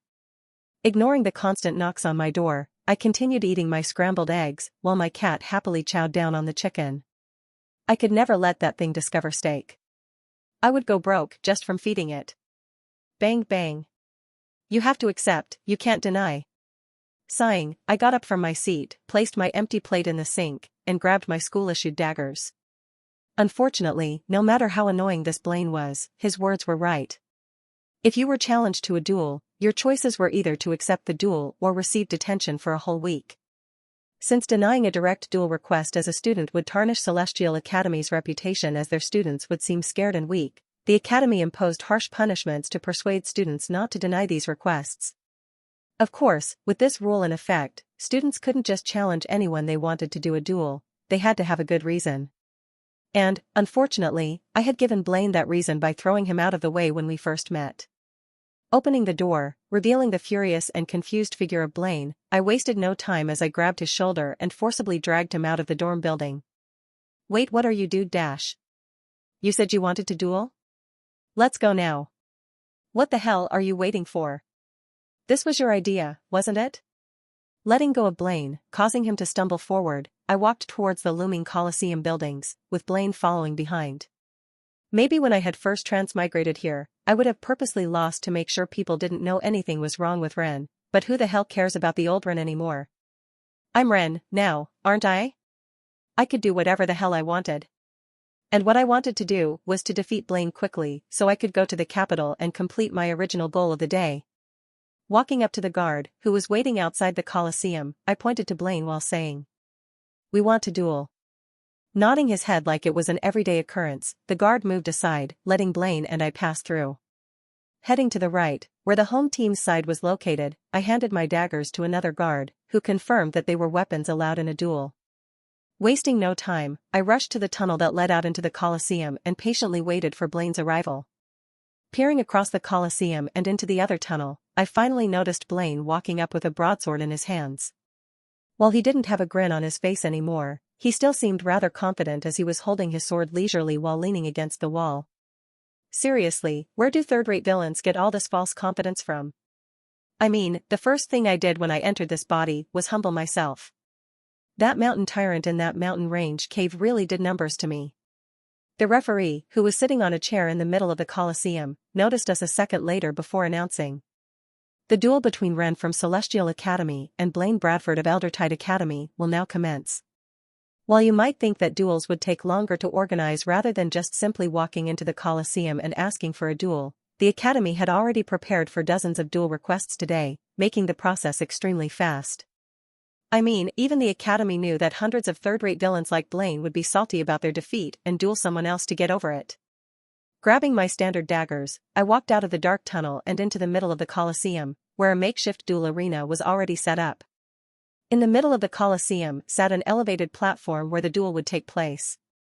The rules were simple: you either lost by surrendering, being completely defeated, or being knocked off the elevated platform. Walking up the stairs of the platform, I noticed that despite Blaine asking me for a duel not even an hour ago, there was already a huge crowd in the stands. That goddamn idiot Blaine must have told everyone to come and blabbered about our duel so that they could witness him win it. "Kevin, where are you taking us? None of us have even eaten breakfast yet." "Yeah, dumbass, you can just show up and tell us to follow you." "Yo, Liam, you, of all people, are going to be happy, even you too, Lily." As the group of three neared the Coliseum, Kevin led them up countless stairs before finally entering the student section, which was half full. Looking at the somewhat crowded student section, Liam curiously asked, "Isn't the festival over? Why are people still here?" Lily, who recalled that the transfer students were all sore losers, thought for a moment before asking, "Is there a duel going on?" Not just any duel." "What are you on about, Kevin?" "Liam, your one and only hater, besides me, is dueling today." Thinking for a second, Liam asked, "That Ren, kid?" "Yep, not only that, but the person he's facing is ranked top 3 at his own school. It is so over for him." Lily, who had already taken a seat, gazed out into the arena before asking, "Why didn't he just take the week of detention?" Taking a seat next to Lily, Kevin picked a basket of popcorn, which had just magically appeared, and said, "Are you really complaining, though?" Taking a seat on the other side of Lily, Liam replied, "Yeah, Lily, let's just enjoy the fight, you know?" Inwardly, Liam was much more excited. Why wouldn't he be happy? Finally, the person who had attacked him for no reason and ruined the reward that the principal gave him by sharing it with everyone was being punished. Justice really is real. What was that, Liam? Nothing, Lily. Looking around the student section, Liam noticed almost all of the students here were praying for Ren's downfall. Wasn't it weird that all the students here were wishing that their own team, Celestial Academy, would lose the duel? Nope. That was just the effect Ren had on everyone. Continuing to glance around the student section, Liam tried his best to suppress his laughter as a poster held by one of the students caught his sight. Please beat Ren. He's not ours, Celestial Academy does not claim him. Kevin, however, failed as he burst out in laughter upon seeing the poster, taking a few seconds to regain his composure. T.PFFFTIIC can't. Nodding his head, Liam replied. I think the student section is going to be more entertaining than the fight. As both Ren and Blaine emerged from their tunnels and headed up towards the arena, the student section only grew louder as some wild cheers could be heard. Ren, you're a joke, already fucking broke. Ren, you're a joke, already fucking broke. Unable to hold in their laughter, both Kevin and Liam broke into laughter simultaneously while covering their face with their hands. For the first time, the two seemed to be in sync, and actually getting along like friends. PFFT, thank you so much, Kevin PFFT. PFFT why you're welcome. Lily, who was stuck between two, let a slight grin slip onto her face while staring intently at the arena. Ren, reaching the top of the stairs and arena first, stood awkwardly with a long, twisted dagger in each of his hands. On the other hand, Blaine took his time walking up the stairs, waving at the crowd, who was actually cheering him on. Noticing her sight of the fight was blocked, Lily looked up and saw a familiar face. Astrid? Oh? Lily, you're here to see the duel, as well? Exchanging greetings with Lily, Astrid took her seat next to Liam, ignoring the cheering and keeping her attention solely focused on the duel below. Lily, returning her sight to the arena, saw Blaine finally arrive at the arena before the referee raised a large white flag and announced with a sound magic artifact.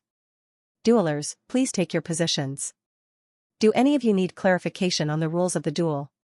The duel will begin when my countdown hits 0. 3. 2.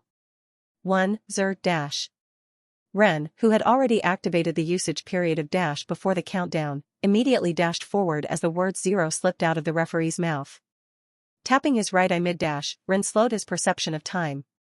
Blaine, who had reacted to Ren's dash, held his sword horizontally, the perfect place to parry both Ren's daggers and give an immediate counterattack. Imbuing mana into his daggers, Ren, with time still slowed, swung his dagger countless times, creating 6 holographic daggers, all appearing next to his hands. Speeding back up time, Ren used the last of his mana on his daggers, activating a movement he had not used for a very long time, Serpent Slash. The slash that was able to temporarily paralyze your opponent upon contact. Sending his holographic daggers ahead of him, Ren watched as Blaine swiftly raised his sword by an inch to parry the new holographic daggers. However, that sword's raising was all Ren needed as he lunged forward with his right dagger, piecing forward and hitting the armor Blaine was using. Frozen in time, Blaine stood there with his sword, watching as the daggers he had tried to parry simply flew through his sword before disappearing into nothingness. Covering his hand with corruption, Ren used the force of the corruption to propel the frozen Blaine upwards and toward the edge of the arena. Blaine, who had regained his senses mid-air, attempted to land by pushing his sword downwards into the ground of the arena, but it was too late. Following up, Ren dashed forward once again, meeting Blaine mid-air, and palming him once again. Flying backward at an even faster pace, Blaine flew right off the platform and into the wall of the Colosseum. Thud. Slumped down on the ground, Blaine was dazed by both the impact of his head hitting the wall and his 15-second defeat. Looking at Blaine's body, Ren whistled before muttering. What a combo. Guess, all that Super Smash Bros. Wasn't for nothing. With that, Ren simply bowed to the judge, who declared Ren's victory with a surprised face before heading back into the tunnel, disappearing from the public sight. Ren of Celestial Academy emerges victorious. At the referee's words, the entire student section went quiet, even those who had been intently cheering a few moments earlier. Some of the students, who had been eating and missed the short 15-second fight, were looking at the referee in confusion. Astrid was the first to move in the silent student section. She simply nodded her head before heading to the exit and leaving the Colosseum. Kevin and Liam, who had previously been leaning back in their chairs and laughing uncontrollably, now held grim expressions on their face as they stared at the empty arena. But it was neither of them that broke the silence first. What was that? Hey, Kevin, you said he was third ranked, right? Why yeah Lily, he was. Silently standing up from the chair, Liam gazed at Blaine's dazed body. Whoever said justice is real is fucking liar. This was the opposite of what he wanted. Ren should have been the one lying motionless against the wall, not that random, Blaine. Kevin, who had dropped his basket of popcorn out of surprise, stared sullenly at the floor covered with popcorn before following Liam's lead and getting up. Well, it was only a matter of time before that loser did something with his life. I guess better late than never. But, once a loser, always a loser still applies to him. I'll take justice into my own hands. What the hell are you on about, Liam?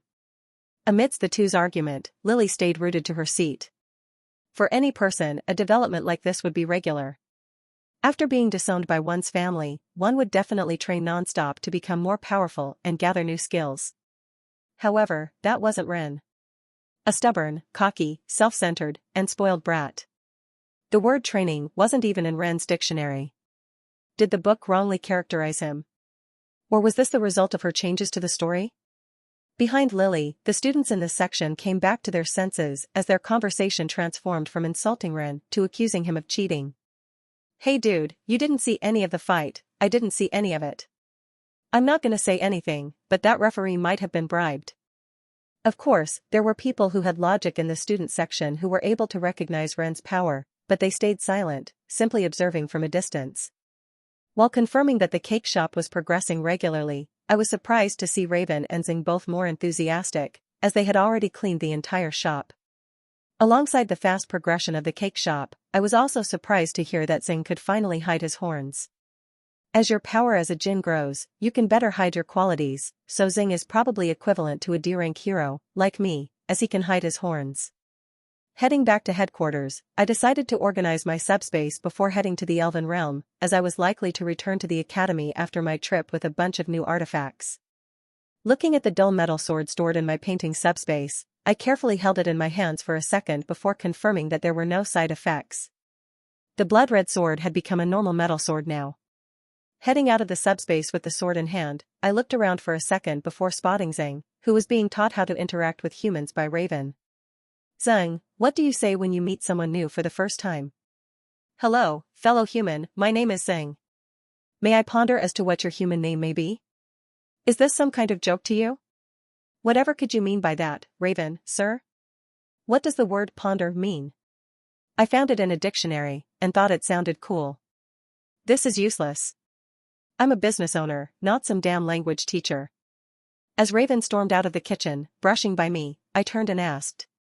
Do you know what ponder means? No. But that's not my point. The way he talks is so fucking annoying. He's already using words I don't know, and I've spoken this language my entire life. Sighing, I left Raven to watch television on the couch while entering the kitchen, seeing Zing avidly reading a dictionary I had brought to the headquarters from the academy. With Zing now being able to hide his horns, he would be a formidable ally in future battles, so giving him a weapon was essential. Placing the sword on Zing's dictionary, I waited a few seconds before he finally realized the sword's appearance and turned towards me. And what might this be, boss? Perhaps a sword? Raven's right, you really do sound like a pretentious prick. HM? What does prick mean? I don't believe I've seen that in the dictionary. It means a good person, but don't worry about that. This sword is all yours, think of it as a reward for ranking up. This dictionary and a new sword, are you planning on making M-? No, nothing about the painting, all of them are yours for free. Leaving Zing behind, as he continued to read the book, I waved goodbye to Raven before heading out. This would be my last time here for over a week. Upon re-entering the academy, I immediately returned to my dorm room to grab my packed suitcase, which only contained 2 pairs of clothes. I had really gone overboard on preparation this time. Lugging my suitcase down the countless stairs, I exited my dorm building and headed to the academy's front gate, where a single luxury bus stood. Of course, there weren't any magic gates in the Elven territory, so we had to travel the old-fashioned way. After taking the bus to the edge of the human territory, we would transfer over to carriages and ride until we reached the forest. Upon reaching the forest, we would regroup and head towards the central Elven village in the forest's center. All in all, the trip lasted about 2 days. 1 day was spent using the bus, and another was spent riding the carriages and walking through the forest. Having arrived early, I put my suitcase in the storage space under the bus before boarding and finding a seat. Unlike the buses from the training camp, there were no separated sections, as it was just a normal bus, and people could sit wherever they wanted. Finding a window seat near the back of the bus, I sat down before taking out my smartwatch and checking up on the news recently. Clomp, clomp. Hearing the sound of footsteps echoing throughout the bus, I saw Lily entering the bus with an expression that seemed like a mixture of confusion and anger. Recalling my antics in the duel earlier, I wasn't surprised at her confusion, but I was somewhat surprised why there was anger mixed in there. BZZT, BZZT. Jean, yo, Ren, you're not a celebrity, respond to our texts. As the sound of my phone vibrating filled the bus, I slowly looked upwards, locking eyes with Lily, who was staring at me. Raising my trembling hand and waving, I suppressed my laughter while staring at the shocked Lily. Silently staring at me as I sat in my seat, Lily stood there for a solid 10 seconds before slowly walking towards me. Well, I can't complain, I knew what I was doing when I won that duel. But, was it really that unlikely to Lily that Ren had improved and trained after being disowned by his family? I mean, damn, I was a reader like her too once, so I knew personally how evil and stupid Ren was. But still, he was only in a single chapter. Did she really believe she fully understood Ren's character and personality as a whole after reading just one chapter? I know third-rate villains are supposed to be plain and straightforward, but come on. Well, in Lily's mind, she had already introduced dozens of variables, so this wouldn't be that hard to justify in her mind, would it? Looking up at Lily as she approached my seat, I honestly didn't know what to say, so I just waited for her. Stopping before me, Lily pointed to the aisle seat next to me and asked. Anyone sitting there? Pardon? I'll take that as a no. Sitting beside me, Lily also took her smartwatch and began texting away. What was her end goal here? To interrogate me, to investigate me, or to keep an eye on me? Well, I wasn't planning on doing anything on the trip to the Elven Kingdom, but I'm a high school student. I don't need a damn babysitter. Putting down my smartwatch, I stared out the window, contemplating my decision to arrive early. Yeah, arrive early, and get a good seat, my ass. As more footsteps entered the bus, I didn't bother to look up as I awaited the bus's departure. Things couldn't get any worse, could they? Feeling my smartwatch vibrate nonstop for a minute, I eventually scanned the bus for a second and noticed Han and Jean sitting in the seats right in front of Lily and me. Looking at Lily, who was simply staring at her smartwatch, completely distracted, I discreetly leaned forward and whispered through the seat. What's up? The hell do you mean, what's up? Going back to your ex, really, dude? Jean, let him explain, but Ren, come on man, you can do better. Both of you, it's nothing like that, alright? Doesn't seem that way to me. Ren, lying to your own friends for her, desperation really isn't the way. Noticing Lily looking up from her smartwatch, I ignored the two and leaned back into my seat. The misunderstandings would solve themselves when Jean and Han noticed the unbearable and awkward atmosphere between us. What was that about? A simple conversation between friends. Didn't seem like a simple conversation. Eavesdropping isn't a good quality, is it? When you're whispering that loud, I can't help but hear. BZZT, BZZT. Jean, still nothing like that, huh, man. Silencing my smartwatch, I turned away from Lily and back to the window. As the last pair of footsteps entered the bus, I heard the door slam close before the bus started moving. Sighing as I looked ahead, I could hear the argument between Liam and Kevin at the front of the bus. For the last damn time, I don't know where she is. Liam, so help me God if you're lying. Kevin, she's definitely on the bus, the traveling president took attendance. Oh, real fucking specific, man. Remind me never to help you ever again. Crouching back down under the cover of my seat, I avoided the prying gazes of Liam and Kevin as they glanced around. Fortunately, the bus had no lights, as students were supposed to sleep during the ride to prepare for the upcoming carriage ride so that Lily couldn't be spotted by the two as well. Hearing another set of footsteps, I looked upwards and saw the familiar figure of Ruby navigating her way toward Lily's seat in the darkness. Is this just the Ren Fan Club meeting? Watching Ruby near our seats, I was tempted to say something, but with Lily right here, any interaction between us would be heavily monitored. As Ruby passed by, I pulled my hood over my head, concealing my face, but as Ruby took a seat in the chair right behind Lily, I felt my blood pressure actually rise. This G-Lux stat was really starting to piss me off. Keeping my hood over my face, I continued staring out the bus's window to avoid making eye contact with either Lily or Ruby. But seriously, why the hell was Ruby here? Why had she chosen to join the travel club out of all the other club options? I hadn't even told her I was in the travel club or anything. As the bus sped up, entering the capital streets, I continued staring at the fleeting buildings and crowds of people who had yet to leave after the Celestial Festival had ended. Getting a headache from my eyes' overload of information, I sighed as I forcefully closed my eyes, attempting to drift off to sleep to pass the day. In front of me, I could hear the constant sound of the chair twitching as Jean and Han kept turning around to try and keep an eye on me. Somehow, these two reminded me of my parents. They were annoying, yet at the same time, deep down, I knew that they cared for me and were trying to keep me safe. How were they doing right now? Recalling my last day on Earth, I involuntarily clenched my fists while reopening my eyes for a slight second. It had been a normal day. After finishing school, rather than going straight home to study like my mom wanted me to do, I decided to head to a karaoke place with some of my classmates.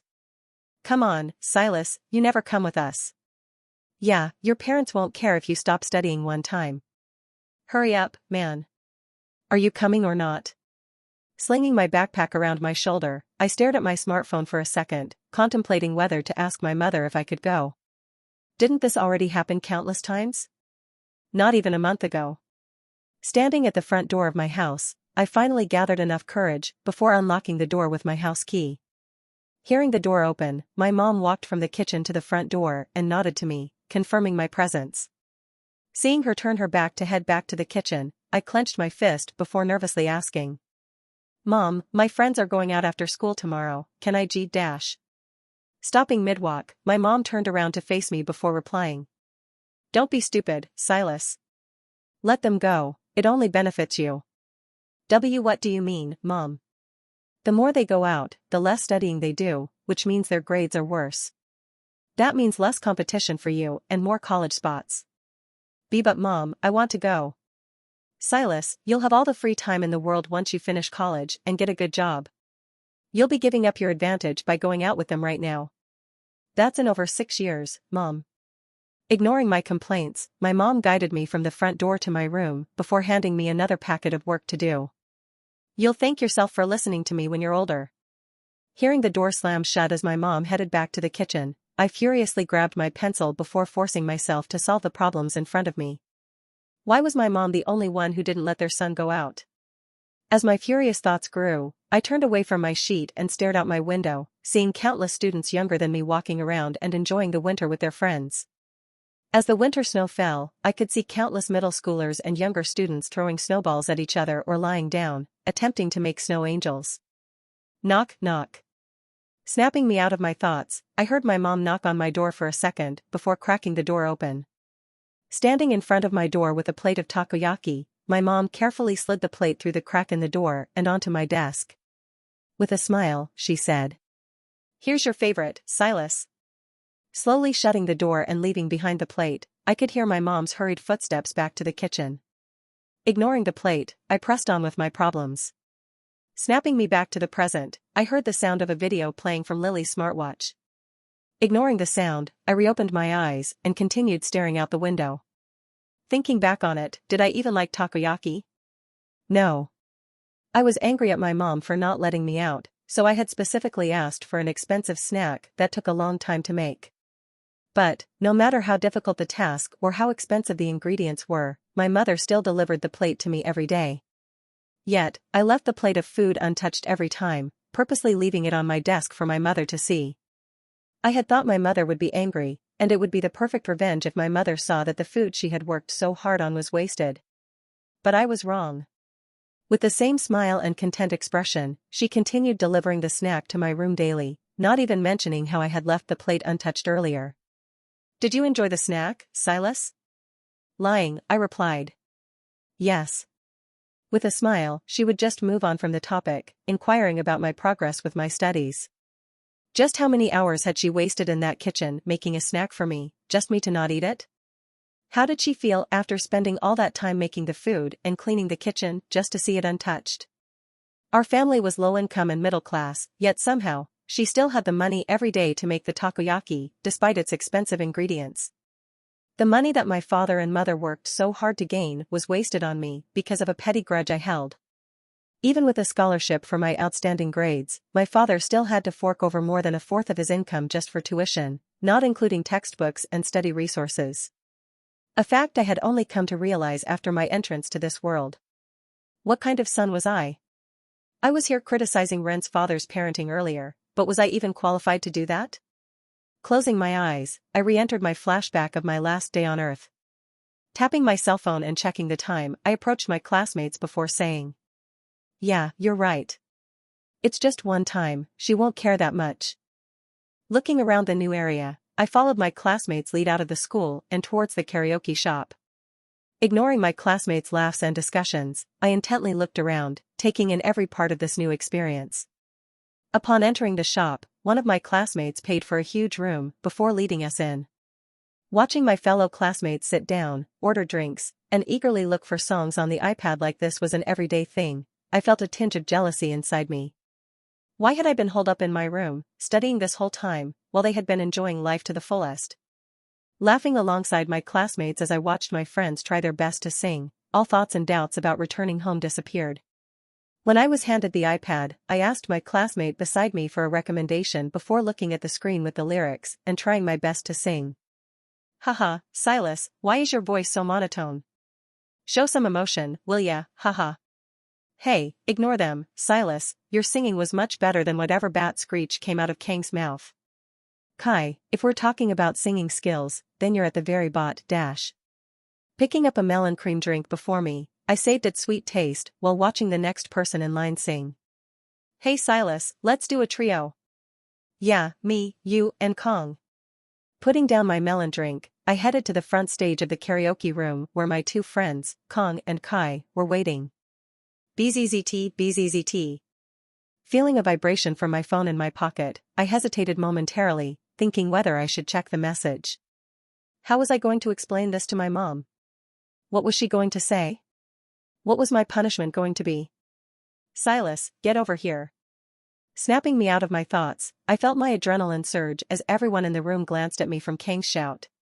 "I'll worry about it later." Following Kong up to the stage, I picked up a microphone alongside my two friends and began singing the lyrics off the screen. As I saw my classmates clapping and laughing while watching the three of us sing, all thoughts about returning home disappeared. For the next 3 hours, I stayed in the karaoke room, laughing and enjoying my free time with my friends. As people slowly started to leave to head home, I stayed, intending to savor every moment of this time. I already knew my mother would punish me when I got home, so why wouldn't I enjoy this time to the fullest now? As the sun fell and nighttime arrived, I was left in the karaoke room with my two friends, Kai and Kong. Upon seeing those two finally getting ready to leave, I decided that this had gone on long enough, so I also departed from the karaoke room. In the darkness of the night, I used my phone to navigate my way out of the unfamiliar area and back to my house. Reaching my house's front door, I hesitated momentarily at the door before deciding to accept my fate. There was no possible way for me to excuse my way out of not showing up until this late at night. Unlocking the door with my key, I creaked it open slightly, expecting to see my mother's anxious and angry figure. However, she was nowhere to be seen. After opening the door fully, I entered the house, which seemed empty, as all the hallway lights were off. Was I really going to get away with this? Heading to the kitchen next to my room, I noticed the light was on, so I peeked inside from the hallway. Seeing my dad anxiously pacing back and forth in the kitchen, I immediately thought I was caught. Realizing that the chances of me falling asleep were zero as I would be too scared of punishment, I entered the kitchen, ready to tell my dad everything. Clomp, clomp. As the sound of my footsteps entered the kitchen, my dad immediately turned around and looked at me for a moment. Accepting my fate, I waited for the anger and frustration to pour out of his mouth, however, none came. Instead, a barrage of questions immediately exploded from my dad's mouth. "Where were you? Where's your mother? Did she send you back here? Where is she? She is not picking up her cell, and you weren't either." Realizing I had completely shut off my cell after the first few vibrations, I took it out of my pocket and confusedly answered my dad's question. "What was all this stuff about Mom?" I was with my friends at a Cherokee place. I didn't see Mom at all." "Where is she?" Rather than being outraged at my confession of guilt, my dad simply paused momentarily before grabbing a sticky note off the counter and showing it to me. "Honey, I'm sure where Silas is, he's not picking up his cell. I'm going to the school to look for him. If I'm not back by then time you're here, dinner is in the fridge.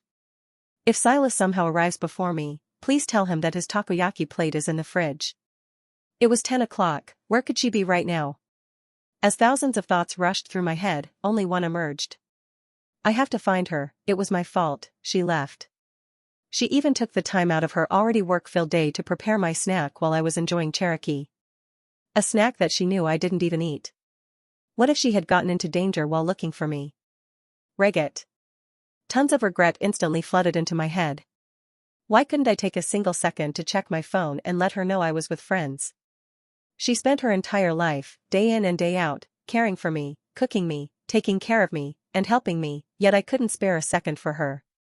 Unable to articulate the words coming out of my mouth due to my head's chaos, I spit out. "The Cherokee shop, she's there." If she had gone to school, she would have found out from the teachers that I had left with my classmates for the shop, so she would have had to be there. With my father trailing slightly behind me, I rushed to the train station and took the train back to the shop. Camping the doors, I jumped off the train as soon as the doors opened and rushed toward the shop. Nearing the intersection where the shop stood, I looked around before immediately noticing my mother standing in the middle of the crosswalk while frantically looking around. All this time, she had still been searching for me, more than 5 hours straight. Realizing that my voice alone wouldn't reach her due to all the noise from others, I frantically waved my hands around, trying to catch her attention while yelling as well. "Mom. It's me, I'm here. Mom." Hearing my yelling, I saw my mother pause before looking at my area and spotting my flailing hands. I sighed in relief. Did the punishment even matter anymore? As my mother made eye contact with me, stopping in place, I rushed towards her, ready to profusely apologize and thank her. However, the light next to the crosswalk turned green at that moment. Whether the driver was distracted or intoxicated, he failed to notice my mother still standing in the middle of the crosswalk as his truck surged forward. "Mom. Mom, go." No matter how loud I screamed, my mother kept her eyes on me, a single tear falling from her right eye as she stared at me, completely oblivious to the oncoming truck. Not hesitating for a second, I sprinted to the start of the crosswalk, diving forward right at my mother with my arms pointed forward. None of the stares I received for yelling loudly or the people passing by mattered at that moment. There were all blurs beside the clear figure of my mom right in front of the truck. At that moment, there was only my mom and I. Feeling the palms of my extended hands touch my mother's soft jacket, all my worries faded. Still midair from the dive, I smiled as I saw my mother fall back away from the truck and onto the sidewalk. I never did apologize to her for sneaking out, did I? That's why I needed to get back to Earth. To apologize. That's all I needed and wanted to do. How I would die for a plate of takoyaki now. Tap, tap. Tap, tap. Snapping me back to reality, I heard 2 footsteps rapidly approaching my seat. Unable to look away from the window as Ruby was sitting right behind me, I attempted to see the reflection of the windows, but the timing could not have been worse as the bus had just entered a tunnel. Well, even without turning around, I could guess who the 2's footsteps were. "Kevin, where the hell are you going? It doesn't matter to you, so why are you following me?" Well, I have nothing better to do on this bus, and I thought this might be entertaining. So, I'm just a pawn used for your entertainment? Well, when you put it like that. Think of it like this, you're an actor putting on a show for me. Hearing an audible snort, I realized that Kevin and Liam were now only a few seats away from Lily and I. Well, this was going to be. If I got up to pretend to use the restroom, Ruby would notice me, but if I stayed, Kevin would bug me for the rest of this trip because I sat next to Lily once. Placed in this lose-lose predicament, I ultimately decided that my well-being was more important than Lily being suspicious of Ruby and I. Unfortunately, Kevin's footsteps fastened even more at that moment, blocking off my escape route. She has to be on a bus somewhere, right? Kevin, don't ask me. As an audience member, I can't intervene in the play. What are you saying? If I were to step out into the aisle right now, Kevin would see me immediately before noticing Lily sitting beside me. Looking at Lily, who was also looking up as she heard Kevin's voice, I quietly said, "I need to use the restroom." Looking straight at Kevin and Liam, she replied, "Quite the coincidence, don't you think?" As they're approaching, you suddenly need to use the restroom. Oh, is it? Not wasting any more time conversing, I peeked my head over the seat, making sure Liam and Kevin were looking at the seats in the other direction. Confirming that I was not in their line of sight, I stood up in my seat, with my back facing Lily, Liam, and Kevin. Looking to my right, I saw Lily staring at me confusedly, and looking towards the back of the bus, I saw Ruby in the seat behind Lily. Seeing Ruby staring down at the smartwatch and not noticing me, I did what I thought was an elegant somersault over the seat, landing face first on the window seat right next to Ruby. As the seat shook from my landing on it, I saw Ruby almost drop her smartwatch before adjusting her gaze to my back, which was pressed against the window.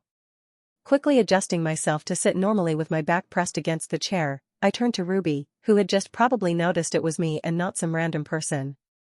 Pretending to be shocked, I asked, "Oh hey, when'd you join the travel club?" As her shock disappeared and a wide grin took form on her face, she chuckled before responding, "You do know you're a terrible liar, right?" Slumping down on my seat to avoid Lily's gaze, I replicated her smirk and replied, "What makes you say that? Quite the entrance you had there. Did it take you the bus ride this far to plan that? Greatness takes time." When I entered the bus, all I saw was a hooded figure next to Lily. Even looking through the gap in the seats, I saw the same hooded figure staring out the window. What can I say? The scenery outside was amazing. Resting her elbow on the armrest between us, Ruby put her head on her hand, looking straight at me, before saying, "You do know, I knew it was you from the start, right? She can see desires, can't she? How did I even forget that?" From the start, she must have seen the flame of my desire in the hooded figure and noticed it was me. Putting my hood down, causing the black cat resting on my hair to fall back into my hood, I employed my sarcastic tone and responded, "Really? I didn't even know you were sitting behind me. Wow, what are the odds?" Lifting her hand off the armrest, Ruby abruptly reached towards me before grabbing my hand and bringing it closer to her. Shell-shocked by her actions, I froze, completely ignoring the voice of Kevin, who had just discovered Lily's seat. Asterisk. With her other hand, Ruby pinched my hand over and over again. While a normal pinch wouldn't hurt me, Ruby used her awakened strength to grab my skin. Stop. Can't hear you. Stop please. Pausing her relentless pinching, Ruby shook her head while saying, "Lying isn't a very good thing, Ren." She had been fine with me lying to her earlier, but now it was a problem. What the hell had changed? Usually, she just acted oblivious to my lies, but now she was inexplicably taking action and punishing me? Nodding my head up and down, I quickly replied as her hand almost resumed pinching. "Yes. I won't lie." Hearing my answer, instead of pinching me, she placed her hand on my hand, now completely surrounding my right hand as her hands were both below and above mine. "Now, answer my question like an honest person, would you?"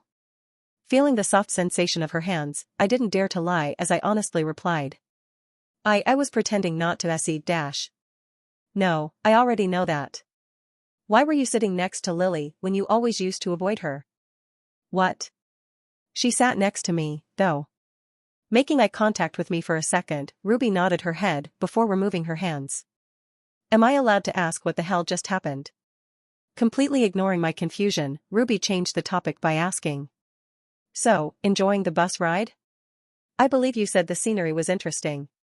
Turning back to the window, I noticed that we were out of the tunnel as numerous trees were in front of the sun that was setting.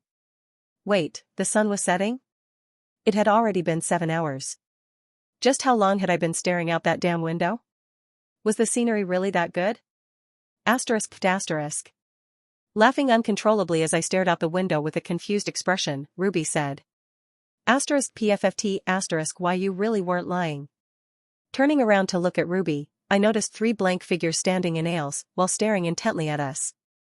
My screaming might have been a bit too loud. Flustered, both Ruby and I avoided their gazes before turning to the window. Quite the interesting scenery. Barely suppressing her laughter, Ruby replied, "Why yeah, that tree really is just, I can't describe it in words. We're in a tunnel, there are no trees." Asterisk. Banging my head against the window to keep my laughter from leaking out, I tried to see if those 3 were still staring at us through the window's reflection, but once again, we were in a tunnel. This timing is really starting to piss me off.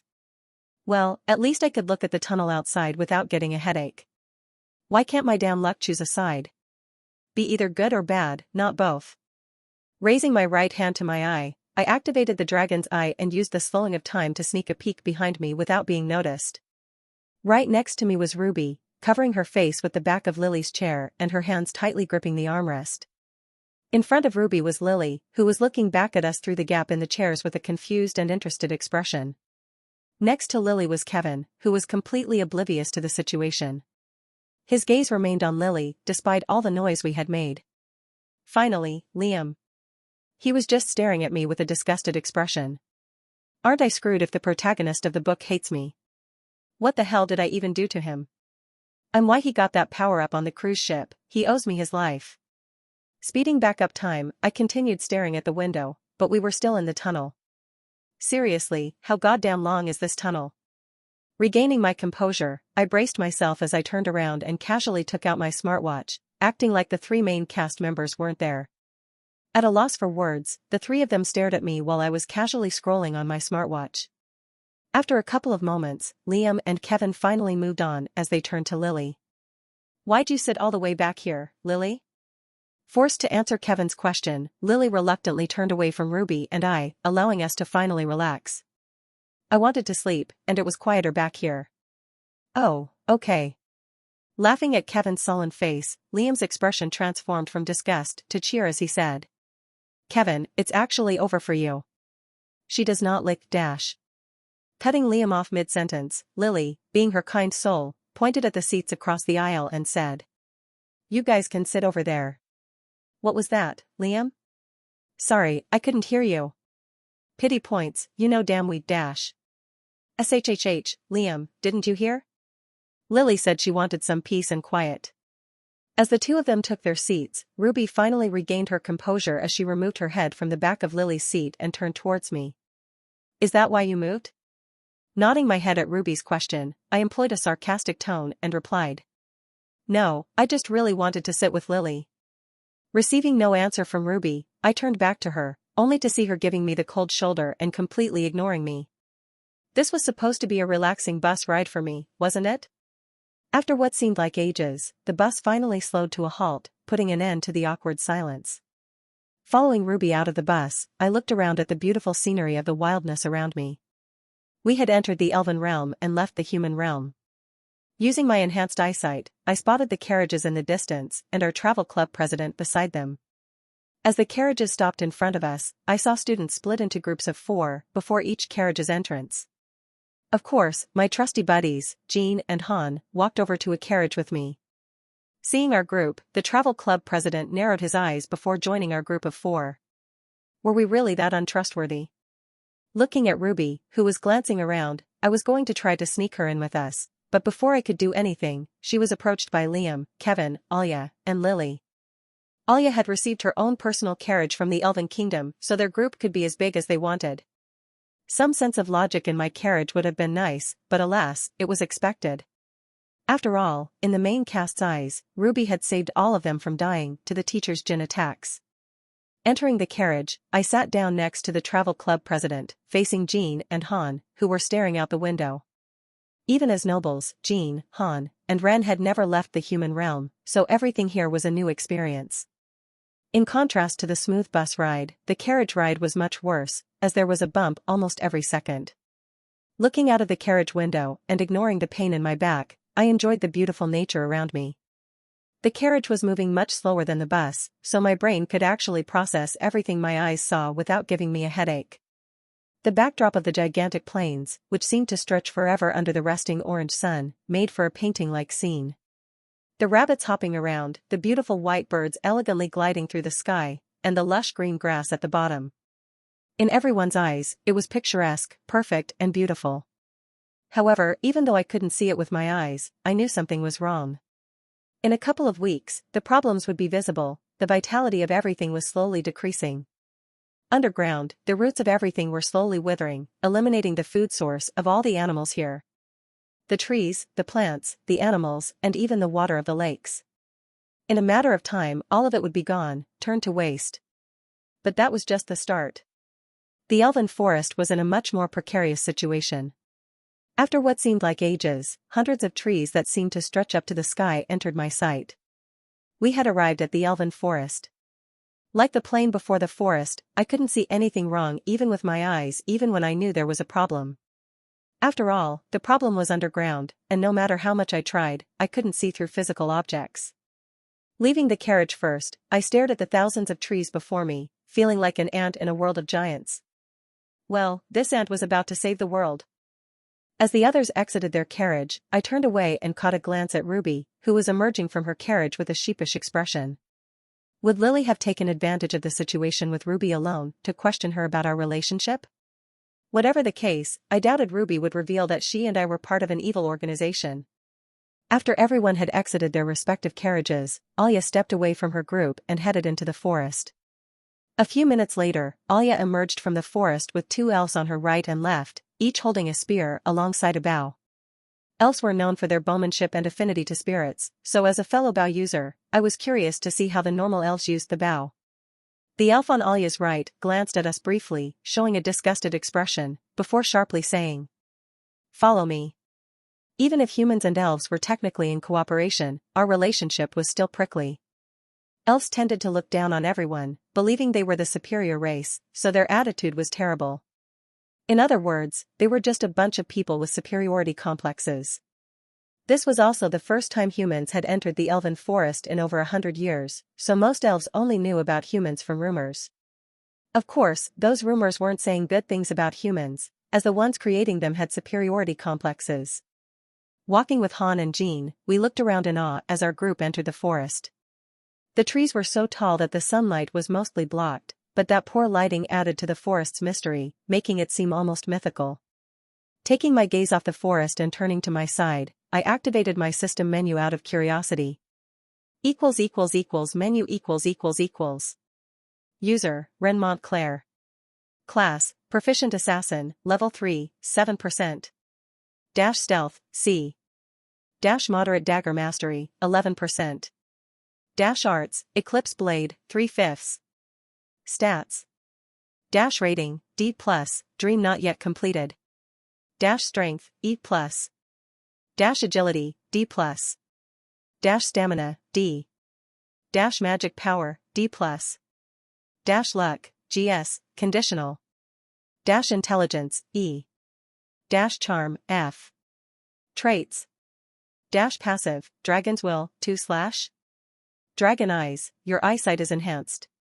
Dragon's Transformation, you are able to harness a physical part of a dragon. Skills. E, not requiring any mana usage, the skill allows the user to move 10 meters from their current location in any direction with a cooldown period of 7 seconds. The skill does not instantly move the user, but temporarily increases the user's speed until they move 10 meters. Even with the duel from earlier, my dagger mastery hadn't increased a bit, my progress was plateauing. I'm going to have to enter that dream sooner or later. At this point, saying I wasn't prepared anymore wasn't an excuse. With my recent upgrade in Dragon's Will, I was more than prepared. But, how could I not be scared?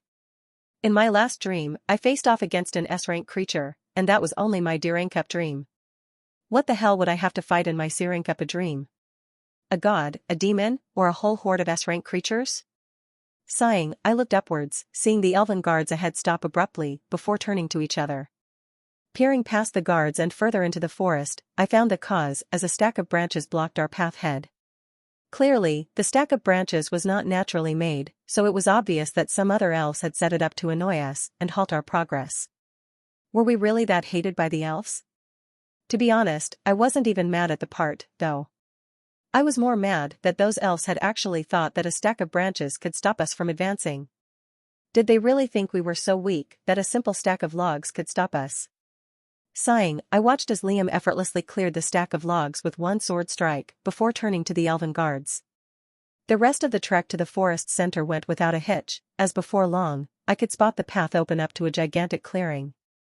The two guards standing in front of the expression glanced at our group, before reluctantly stepping aside with indifferent expressions. However, when they glanced at Alia, their expressions wholly transformed as they bowed their heads, admiration apparent on their faces. As our group of students entered the clearing, I felt like some sort of museum exhibit, as more than 100 eyes pierced through me, watching my every movement. Thankfully, that ended quickly as Alya emerged from our group and quickly captured the elf's attention. As Alya headed to the palace on the opposite side of the clearing, our group stood still, admiring the view. The clearing was about as big as the Academy's island, except there were no flashing buildings, streets, or even decorations. Everything was so simplistic, almost all of the huts and houses resembled each other, except for a couple of small differences that could only be spotted by my eyes. Instead of streets, there were paths carved out in the ground that connected the entire clearing, and there were no walls, so you could see everything in the clearing from any spot. Turning my head, I finally rested my eyes on the main attraction of the Elven realm. The famed world tree. With a long and wide wooden trunk, the tree actually stretched up to the sky, its branches and leaves completely blocking the sunlight. However, that didn't mean it was dark in the clearing. In fact, it was the opposite as the tree branches lit up gold, illuminating the entire clearing.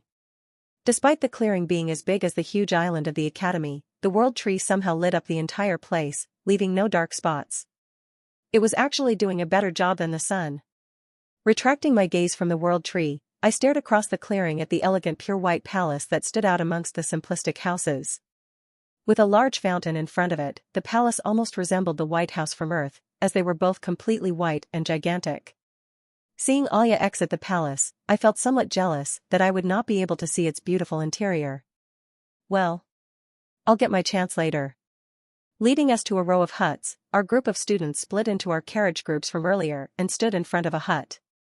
Entering the hut, I was surprised to notice that the hut was double the size of my dorm room, despite its seemingly small outward appearance. It had 2 floors, each decorated with 2 beds and a wooden desk, and instead of a roof, there was just a circular window on top. Since there was no light in the Elven realm, the roof had to be a window so the light of the world tree could shine through, illuminating the hut. Taking a bed on the 2nd floor, I laid on one of the beds, looking up and staring at the branches of the world tree through the window. Raising one of my hands, I stretched it upwards as far as possible while staring at one particular gold branch. This wasn't a tree. It was all a spirit. The entire world tree was just a powerful spirit that, despite having been alive for thousands of years, worked around the clock to keep the Elven realm safe. This secret was only known by 3 people in the entire world. Lily, the current Elven Queen, and I. There was also another secret known by the 3 of us. The spirit was slowly dying and fading away into nothingness. Recalling the spirit's description in the book, I felt a pang of jealousy once again as I realized I wouldn't be able to meet her. How cool would it be to meet a 1,000-year-old spirit? Opening the window next to my bed, I let the cat out of my hood and carefully placed it on the windowsill before getting up. Peeking down to the 1st floor of the hut, I saw both Jean and Hans slumped down on their beds while the travel club president had already left. Leaving the hut, I walked towards the education area of the clearing in search of an archery range. Ignoring the spiteful gazes of some elves, I finally found an archery range, but I was immediately stopped before I could near the area. In front of me stood 2 elves, who seemed to be around the same age as me, despite being much shorter than me. Need something? Shaking their heads, the elf on my right said. Tisk, the food hall is over there. Really? Trying my best to keep a civil smile on my face, I replied. Oh, don't worry, I know exactly where I'm going. Stepping out of my way, the 2 elves smirked before saying in unison. If you say so.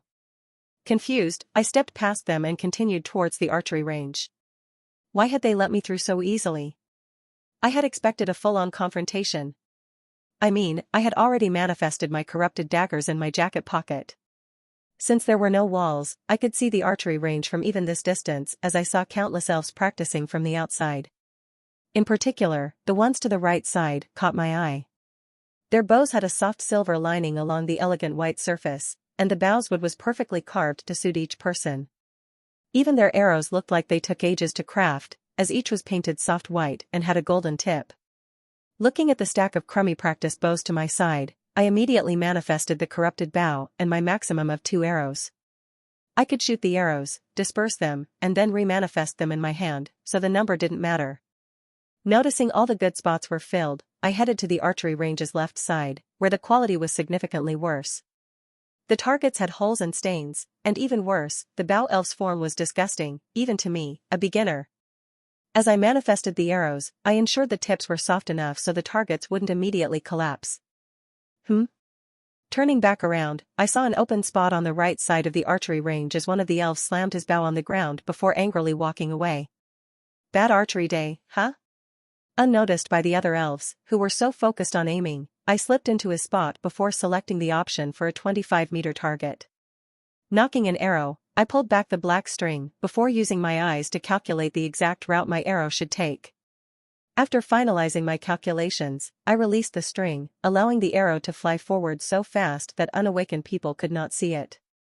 Watching as the arrow perfectly hit the center of the target, I went back to the control panel to add a couple more targets and make them mobile rather than stationary. Firing my 2 arrows in quick succession, I watched as each one perfectly went through 2 targets by perfectly timing the point at which the targets were lined up. Unfortunately, these new targets did not survive my arrows. When my arrows made contact, the wood targets shattered into tens of pieces. Thankfully, my arrows made no noise, so I could spawn another set of targets from the control panel without being noticed.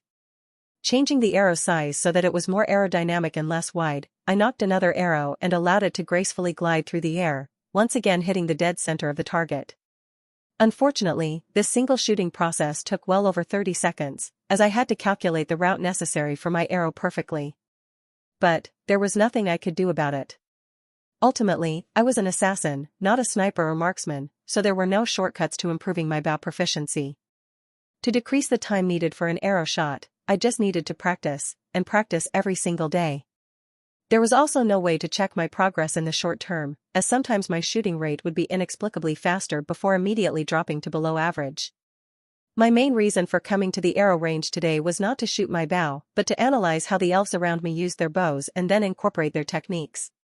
After glancing around for a minute, making sure not to keep my gaze on the same elf for too long, I found the perfect specimen. Adorned in an elegant white cloak with a visible symbol of the world tree, the elf has a crowd of people gathering around him and watching his every move, even though he hadn't even begun to shoot yet. Pretending to drink some water, I watched the elf with long white hair draping down to his waist and amber-brown eyes walk toward my section.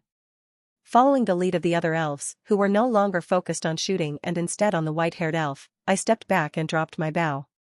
As the section was full, there was no spot for the elf to use. However, in the next moment, the elf next to me bowed before immediately giving up his spot. He didn't seem mad at giving up his spot, rather, he looked like he was honored to have done so. Well, he was giving up his spot to the prince of the Elven Kingdom and the first successor to the kingdom, even in front of Alia. But, sadly, he would never actually ascend the throne. Well, I wasn't complaining about receiving first-row seats to the show. Actually, it wasn't just me who had dropped everything to watch the prince's performance, as the elves around me also carefully observed the prince's form. Watching him take his first shot, which took less than 3 seconds, but still managed to hit the dead center of the target, I opened my mouth in awe. Even though I observed his every movement and muscle twitch with my eyes, locking it down in my memory, I could not see myself replicating it. The bow was naturally drawn to him, like it was a part of his body rather than a physical item. Like a hand, the bow appeared to be an extension of his body. Despite being a physical object, the bow seemed to be able to read the prince's mind and follow his every instruction. The prince was a marksman who had practiced for over 10 years with his specialized weapon, receiving the best training and teachers possible. Just what was his weapon proficiency? Even Alia's proficiency with this sword did not compare, and of course, my measly dagger proficiency was leagues below.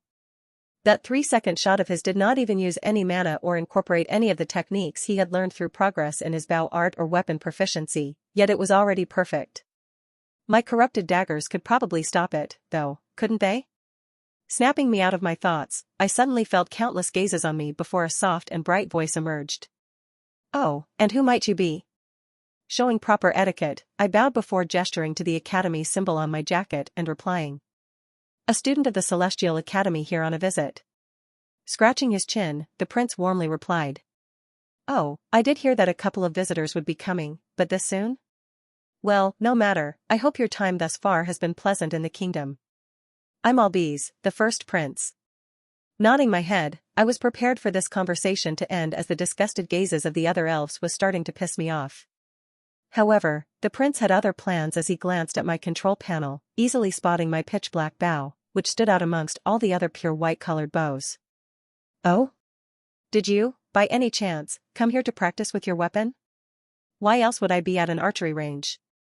As those last words escaped my mouth, I immediately felt the atmosphere around me shift as the disgusted gazes transformed into anger. I had said that out loud, hadn't I? Discreetly picking up my bow and arrow upon realizing the hostile reactions of the elves, I carefully observed Albert's reaction. Activating the usage period of the dash, I prepared for the worst-case scenario as I looked up. But there was nothing to observe. Asterisk PFFT asterisk HA PFFT you are really AR. Was it a fake laugh? Or was he laughing? However, my worries quickly faded as Albert, still laughing, dispersed the crowd and casually walked over to me, his figure devoid of the previous elegance. Was this another person? Well, let's have it. Have what? An archery competition, of course. Instantly, I heard countless elves around me break into gasps while staring at me, their eyes now wide. Well, they say losing is the best way to learn. Slinging the bow around my shoulder, I curiously asked. What's with all of them? Well, you are the first living being I've ever challenged to an archery battle. Breaking into laughter upon seeing my reaction, Albert gestured to two elves, who dashed over to our control panels and set up the competition. A competition like this had taken place in the book between Liam and some elven general, so I practically knew the rules. Well, it wasn't hard to understand. You shoot as many targets as possible within 2 minutes, and the closer to the center you hit, the more points you receive. Without further talking, the competition started as countless targets, moving as fast as the luxury bus, appeared before me. Knocking my arrow, I partially calculated the arrow's route, decreasing the process to 10 seconds. However, my arrow hit near the edges of the target instead of the center as a result. Shooting 3 more times, I glanced at the scoreboard, my expression immediately stiffening immediately. Home, 110. Visitor, 12. But, the score wasn't the reason for my expression change. In front of the scoreboard stood Albert, who was casually sipping a cup of tea while staring at me, his bow nowhere in sight.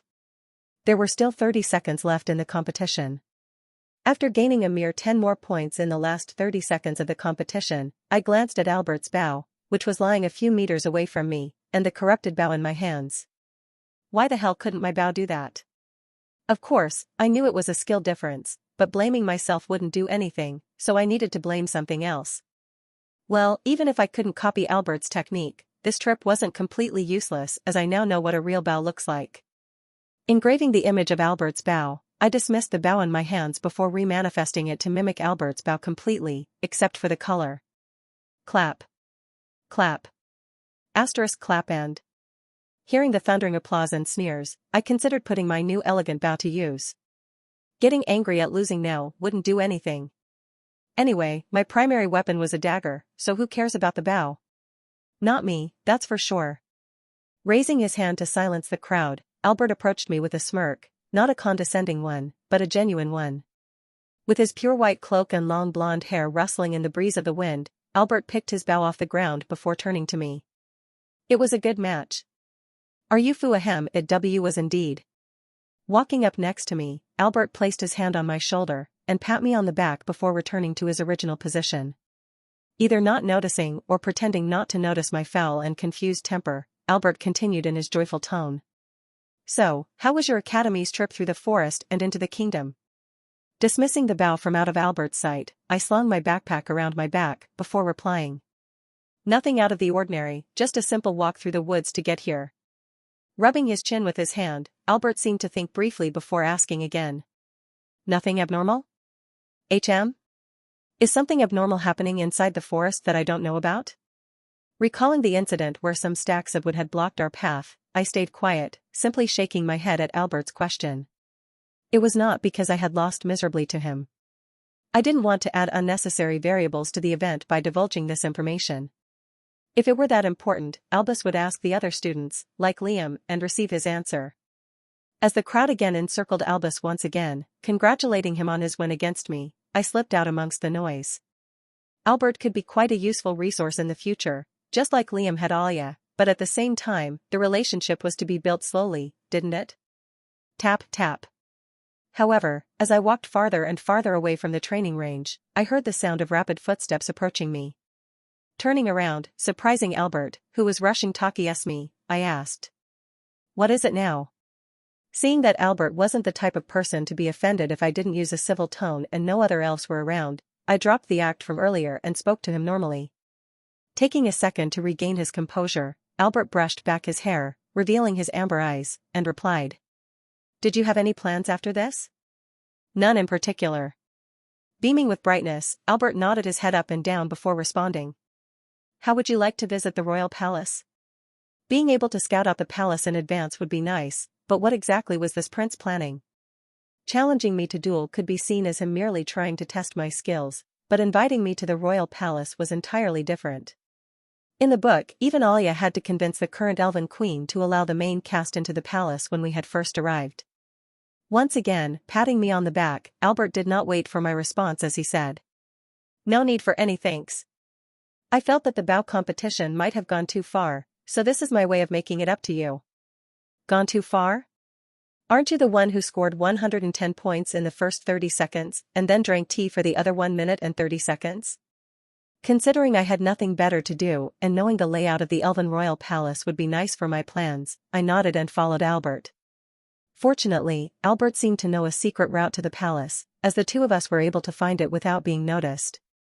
Stepping before me, Albert knocked on the huge metal gate before it promptly opened without any identification measures. Did that work for everyone?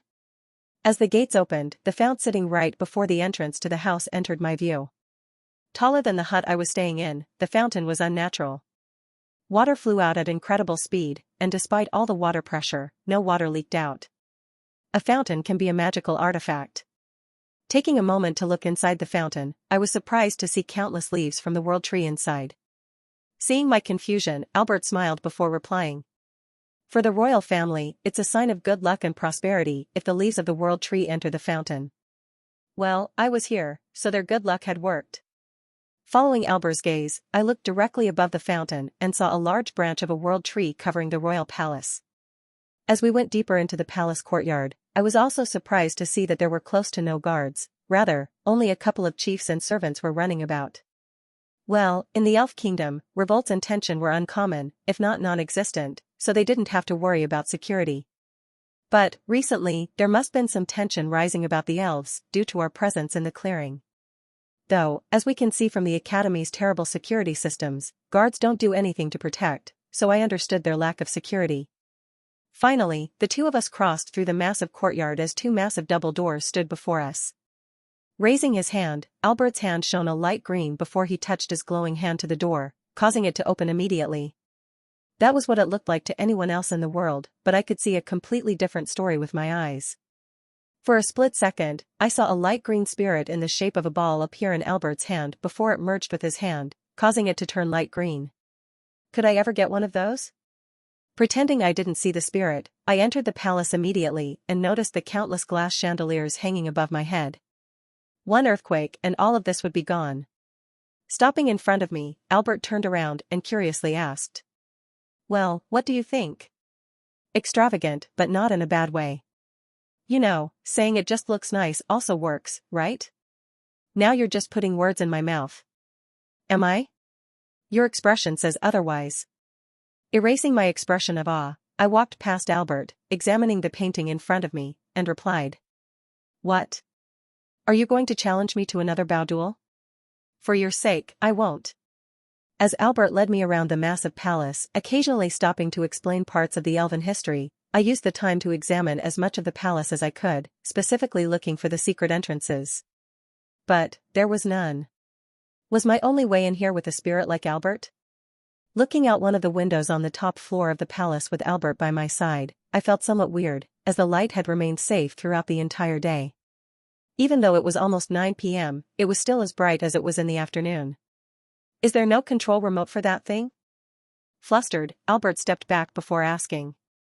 By that saying, that thing, are you referring to the world tree? Yeah, you would think with all the elven history you've been telling me about, they would be able to figure out how to do some proper lighting. Not wanting to further this topic of conversation, Albert returned to the window and responded. I'll keep that in mind when I succeed to the throne. How does he say stuff like that without a single bit of sarcasm? After a couple more moments, Albert and I headed down the stairs as it was finally time for my departure. At this point, I had already extended my stay in the palace for over 3 hours, and any time Albert tried to hint at my leaving, I simply acted oblivious, asking him more questions about history. When the tree elves first left the forest and encountered the ice elves, there was a slight conflict. Speaking of leaving, do you be dash? Interesting. Tell me more about these so-called ice elves.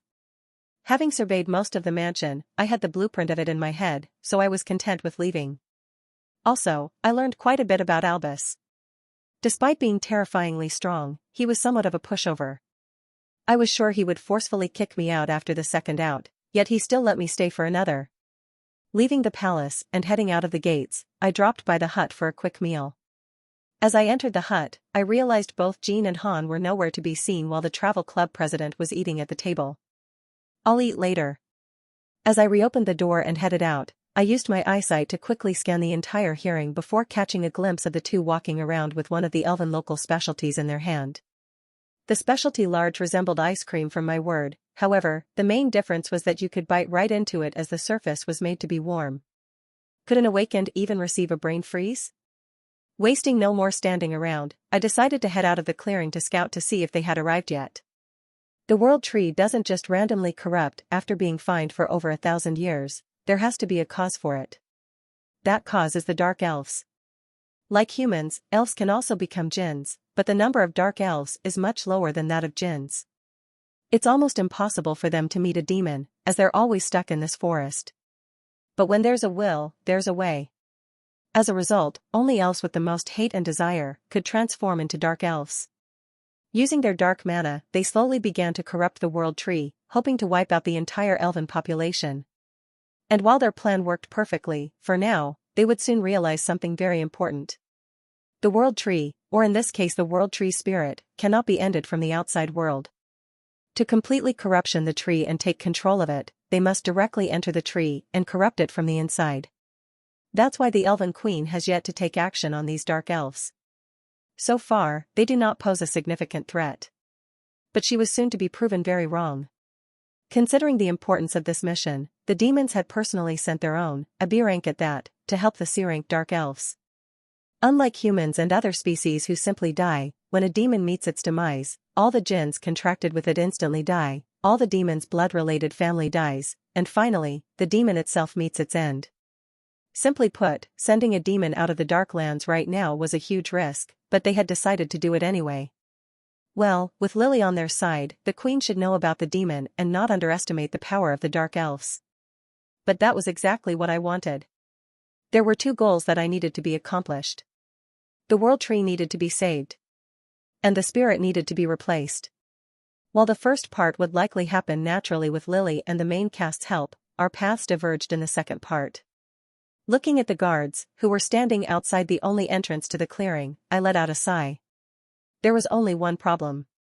I was genuinely in the wrong here. In the book, the World Tree spirit hadn't been replaced and stayed the same, yet here I was trying to change that. Had I become my greatest nightmare, Lily? Well, technically, I was purposely changing the plot, but it was for good reason. Later in this story, Alia and the main cast are forced to return to the Elven Kingdom as the spirit of the World Tree is fading away. The corruption sent by the Dark Elves and his already long lifespan had already put it on death's door. But with the addition of the incoming wars and more demons leaving the Darklands, the spirit simply couldn't hold on any longer. So, they replaced her. The World Tree is essential for the elves as all their magic and power stems from it, so losing it would be incomprehensible. But then, who would want to volunteer to become the spirit of the World Tree? Well, I've already met him, Albert. Thus, that entire arc was spent with the main cast finding a way to replace the spirit with Albert before it dies. Of course, with Lily over there, they did not need for that long journey as she already knew the method. So, then, what's my job? I need to convince Lily that something changed, and now the World Tree is already more corrupt and on death's bed. She'll see that and immediately speed up the events by replacing the World Tree early. Why was I trying to change the book's events when my motto was to follow the plot? First, this change wouldn't significantly impact the plot, which centers around the human realm. As long as the elves retain their power, what happens in their realm won't have any significant impact. Sure, it would introduce some variables, but I was ready to accept that. But, the more important reason is, that it's my only option. During their attempts to replace the World Tree Spirit with Albert, the Dark Elves would take advantage of this, by launching countless attacks. That was just a distraction, though. On the same day, for the first time in 10 years, the demons would make a public move as they would attack not the elven realm but the human one. As you can expect, the sudden attack caught the entire realm off guard, and with Liam, the story's protagonist, not here, it only got worse. Only after 2 days were the demons able to be stopped with the help of 2 top 100 heroes from the High Dominion.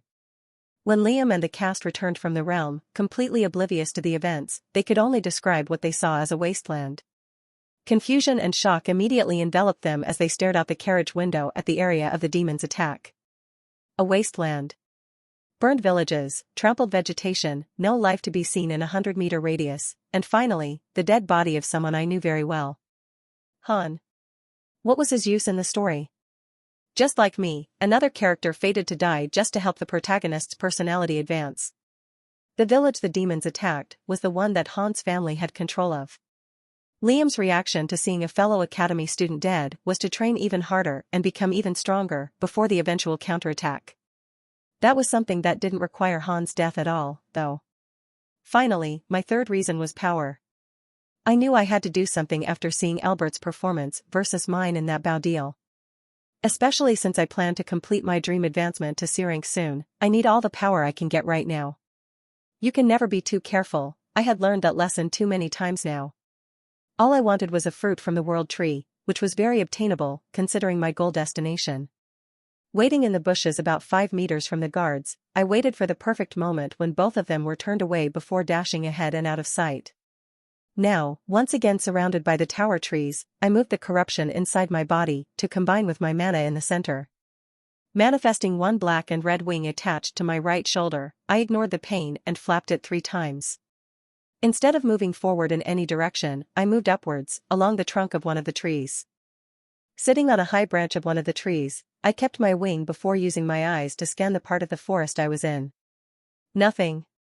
Flapping my wing again, I appeared on an elevated branch of another tree before scanning with my eyes. Taking advantage of my limited time with the wing, I did the same actions until finally, there was something. Although I couldn't see anyone or anything with the density of the trees, my eyes caught a faint sign. A misplaced leaf was sitting on the forest floor. Bingo! Sitting atop the elevated branch, I didn't immediately rush in, but I first seized my wing as I was running too low on time. With my wing gone, I manifested my 2 corrupted daggers alongside a mask to cover my face. Twisting my head, I tried to work around the tree's density by specifically peering through their gaps, but there were no more signs. Besides that one misplaced leaf, there was nothing. Yet, that was a good sign for me. Dark elves are pretty stealthy and sneaky, aren't they? Jumping off the tree, I stabbed my daggers into the trunk's bark to break my fall, the tree's leaves turning gray shortly after due to my corruption. Using the shadows cast by the towering trees and the tree's branches partially covering the sun's rays, I silently made my way toward the area. Climbing up a tree next to the misplaced leaf, I peered again through the forest, finding even more signs of a disturbance. While no footprints were left behind, I could see parts of the ground barely less elevated than others, indicating that pressure had recently been placed on that area. Jumping from branch to branch, I followed the path of the uneven area until the signs finally became clearer. Now clear footsteps were left in the ground, and the leaves were scattered about, indicating they no longer cared about hiding their presence. What had changed? Were they in a rush now? The attack on the World Tree was tomorrow, so what were they doing now? Speeding up, I manifested a blood red and night black wing on my right shoulder before raising my right hand. Tapping my hand, I flapped my wing 5 times in succession, using my eyes and the slowdown time to perfectly calculate the best route despite going faster than visible to a human eye. Releasing no noise, I appeared on one branch, perfectly avoiding another tree's trunk, before appearing on another branch over 10 feet away. I went so fast that speed mirages were being left behind on the previous branches. I went at maximum speed until finally, after 8 seconds, I felt my mana starting to run low due to the dragon's eye. On the other hand, the orb in my right shoulder, which was attached to my wing, seemed to be able to hold up for another 15 seconds. But that was because I combined the red substance with corruption instead of mana, so I wasn't using any mana but rather my corruption. This would mean that after 15 seconds, I could still use my wings, but I would begin losing corruption for every second it manifested. As for the difference between using mana or corruption with the red substance, that was something I had yet to figure out. The only visible one was that my wing changed to blood red and ocean blue or blood red and night black, depending on what I used. Feeling my perception of time slow back to normal, I almost crashed into a tree after flapping my wing a final time, as even my eyes couldn't keep up with the speed of these wings. Turning back around to spot more signs of unusual activity, I realized that in these seconds, I had sped through over half the gigantic forest of the Elven territory. Yet, despite that long distance, the footsteps and scattered leaves remained. Why were they traveling this far? Seeing the trail of footsteps halt, with only a couple of trees in front of me, I stood still, perched on an elevated branch, and used my eyes to scan everything like a hawk waiting for its prey. Unfortunately, there was no prey in sight. Thump thump. Hearing the sudden sound of pressure on the ground, I pushed back my black mask, adorned with the same blood symbol I had used during the cruise ship and Colosseum incident, before immediately turning around. But there was nothing there.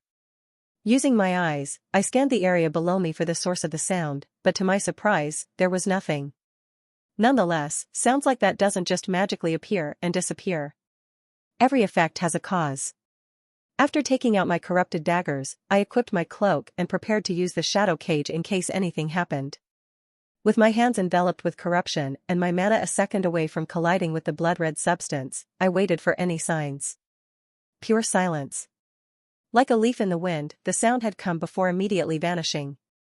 The trees rustled in the breeze of the soft wind, the sun's rays peeked through small holes in the forest to illuminate small spots, the occasional chirping of birds as they flew by, and the sound of squirrels gnawing at the wood. Something was wrong. Unable to put my mind onto whatever made me uneasy, I stood still, hunched over and perched on the tree branch with my daggers in hand, aware of any sudden attack. No. The sound. If whoever made that sound was trying to kill me, they wouldn't have made that sound in the first place. Why would they make the noise, then? They had to have known I was here. If they had the hiding skills to evade my eyesight, they could see through my guise easily. It couldn't be some passerby dark elf, could it? If it was a single dark elf, I could take them, but if they were multiple. Using my cloak to blend in with the darkness, I slipped down the tree trunk, hiding in its shadow. In front of me stood one of the small areas illuminated by the sun's rays, the grass being dyed orange instead of dark green. Leaning with my back against the tree, I studied the small circle of light in front of me and the footsteps that ended right inside it. Earlier, I thought there were multiple footsteps due to the countless lower elevation areas, but now there was just one set. There were multiple footsteps earlier. I was sure of it with my eyes. The path also had no diversions, this was the only way it led. Rather than being happy upon realizing there was only one set of footsteps, my suspicions grew. The other footsteps had been created by that one person as well, then. Why would he want to create false footsteps to indicate more people and that noise? A trap. If they were trying to catch my attention, it had worked perfectly. Rustle, rustle. Hearing the leaves around me rustle for a split moment, I immediately looked upward, keeping the mask on tightly, and spotted a figure. Levitating in the air right above the center of the illuminated spot, the figure of a tall man with a top hat and horns peeking out of it was visible. With the sun sitting right behind him, he looked as if he were some protagonist or chosen one, as the rays perfectly complemented his floating figure. Tilting his top hat downwards, the Jinn gracefully began slowly descending down from his spot before asking, "Oh? Did I keep you waiting for too long? You must have been quite fast to get here before I even realized someone took the bait." Ignoring his question, I locked my gaze on the upper part of his top hat. The symbol that Astrid showed me and the teacher held was sitting comfortably on the top hat, the sun's ray illuminating it perfectly. A trap. The thought had never occurred to me. How could I, a self-proclaimed variable, be trapped if my existence in this scenario was never planned? How could someone set a trap for someone they didn't know would be here? Traps had to be meticulously planned, well thought out, and personalized, so setting a trap for someone like me, whom you had no information about, would be impossible. Yet, it had worked perfectly at this moment, directly refuting my words. I was so focused on setting a trap for and hunting the dark elves, that I hadn't even realized I had walked right into another trap. As the figure descended into the forest, I got a better look at him, realizing his eyes were yellow, the key indicators of demons. He wasn't a djinn, he was a full-fledged demon. Was this one of the demons planning to raid the world tree? Snapping out of my confusion, I didn't wait for his complete descension as I slashed my daggers in the air, releasing an elemental slash barreling right at him. Since the figure was a demon, the odds of a mere D-rank elemental even touching him were zero, but the main goal wasn't to hurt him. It was to understand him, his tactics, way of dodging, way of attack, and personality. Would he be mad that I had attacked him before he landed? Staring at the elemental slash of night black, the figure snapped his figure, causing an Easter bunny to jump out of his hat. Staring at the bunny made of the fire manifested on his hat, I almost applauded as the flame bunny jumped right in front of the elemental slash, causing an elemental reaction between fire and dark. As a result, a sudden amount of smoke enveloped the illuminated clearing before clearing a moment later, leaving the demon now standing on the solid floor. Bit feisty, aren't you? He was amused. At my attack? Trying to get more information before the battle started, I asked. Says the one who led me into a trap. Shrugging his shoulders, he pointed to the familiar symbol on his hat before saying, "Orders from the top." You are not, though, this isn't my style. They are the opposite. Magician acts should be done in front of an audience where people can applaud, cheer, and eventually cry at your actions. Talkative and a show-off? Seeing that he was still adjusting his suit and top hat without attempting an attack, I inquired further. Cry? Aren't magic acts supposed to be entertaining, not sad? Tying his tie around his neck, the demon responded. A play without drama and tragedy cannot be considered a play. Unfortunately, in this case, you are the tragedy. TSK, such a tragedy, there won't even be an audience here to witness this world-class play. Are you even a magician? That's a drama, not a magic act. I'm an actor, not specifically a magician, my dear little tragedy. Realizing that all the information spewing out of his mouth was useless, I readied my daggers, awaiting his attack. Even though he was the demon, I still held the advantage through various cheat abilities. I would only reveal these secrets and give up my advantage if I knew using them would guarantee my victory. Staring at me with a wide smile, the demon touched his hands to his cheeks before looking downwards. The demon slowly rose from the ground until he levitated about 2 feet above it. Not skipping a beat, the demon took off his top hat, causing 3 doves made of the air element to fly out. Swinging my 2 daggers, I replied with 3 of my elemental slashes, before stepping back. I knew that mere elemental slashes couldn't come close to stopping those covers, but the slashes were enough to trigger an elemental reaction. What happens when dark and air collide? Pollution and smoke in a forest. The perfect indication to the main cast and elves, who should already be on watch due to Lily's warnings about tomorrow.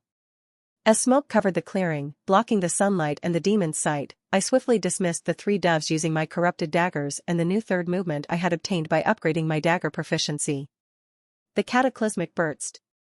The movements channel a devastating amount of magic energy together to create a powerful explosion that takes care of everything around it. However, as it uses magic energy or mana, the explosion cannot damage physical objects but only magic spells or shields. Watching the doves disappear from the explosions, I activated the dash's usage period before peering through the smoke and spotting the demon, who was still levitating in the same spot. Jumping out of the smoke, I plunged my dagger into his levitating body, however, he was ready. Manifesting a pure red umbrella in his hands, he threw it forward, expanding it to full size, which completely blocked my dagger strike. Activating my dash, I appeared 10 meters backward and into the smoke, already beginning to disperse. An umbrella user. Haven't heard of those, have I? As the smoke finally disappeared, the demon dropped to the floor, the umbrella over his head, blocking the sun, and said, "Such a tragedy that there won't be an audience. I'll have to recreate this act when I get back to the theater, so don't mind me if you see me taking notes." Demons go to the theater.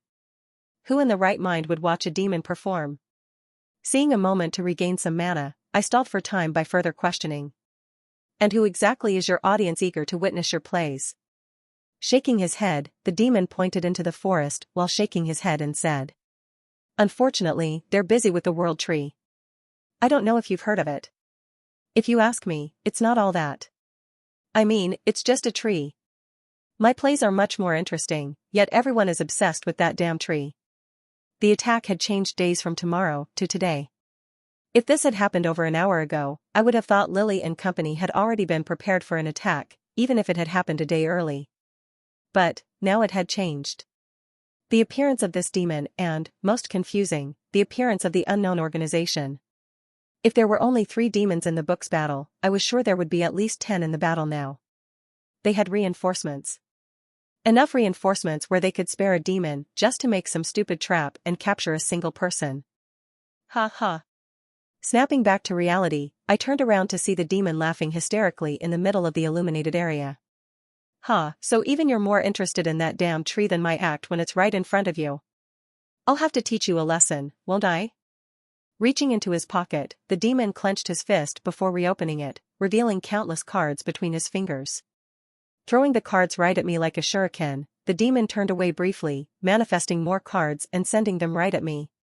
Standing completely still, I looked forward, dismissing my 2 daggers and summoning my corrupted bow. At the same time, I had already begun to calculate the perfect route my 2 arrows would need to take to hit intercept every card. Knocking one of my 2 arrows, I sent it flying straight at the 5 cards nearest me, as they were all lined up perfectly. Not skipping a beat, I knocked another arrow and aimed towards the right. Release the soft and elastic string from my hands, I watched the second arrow hit the first 2 cards before bouncing off one of the trees at the edge of the illuminated spot and hitting the other 3 perfectly. Scanning the area, I frantically looked around for the demon, but he was nowhere to be seen, once again avoiding me despite my enhanced eyesight. If they could spare a demon to deal with outliers like me, there must be tons of demons attacking the world tree right now. Could Lily, the main cast, and the Elven Queen defend all of them?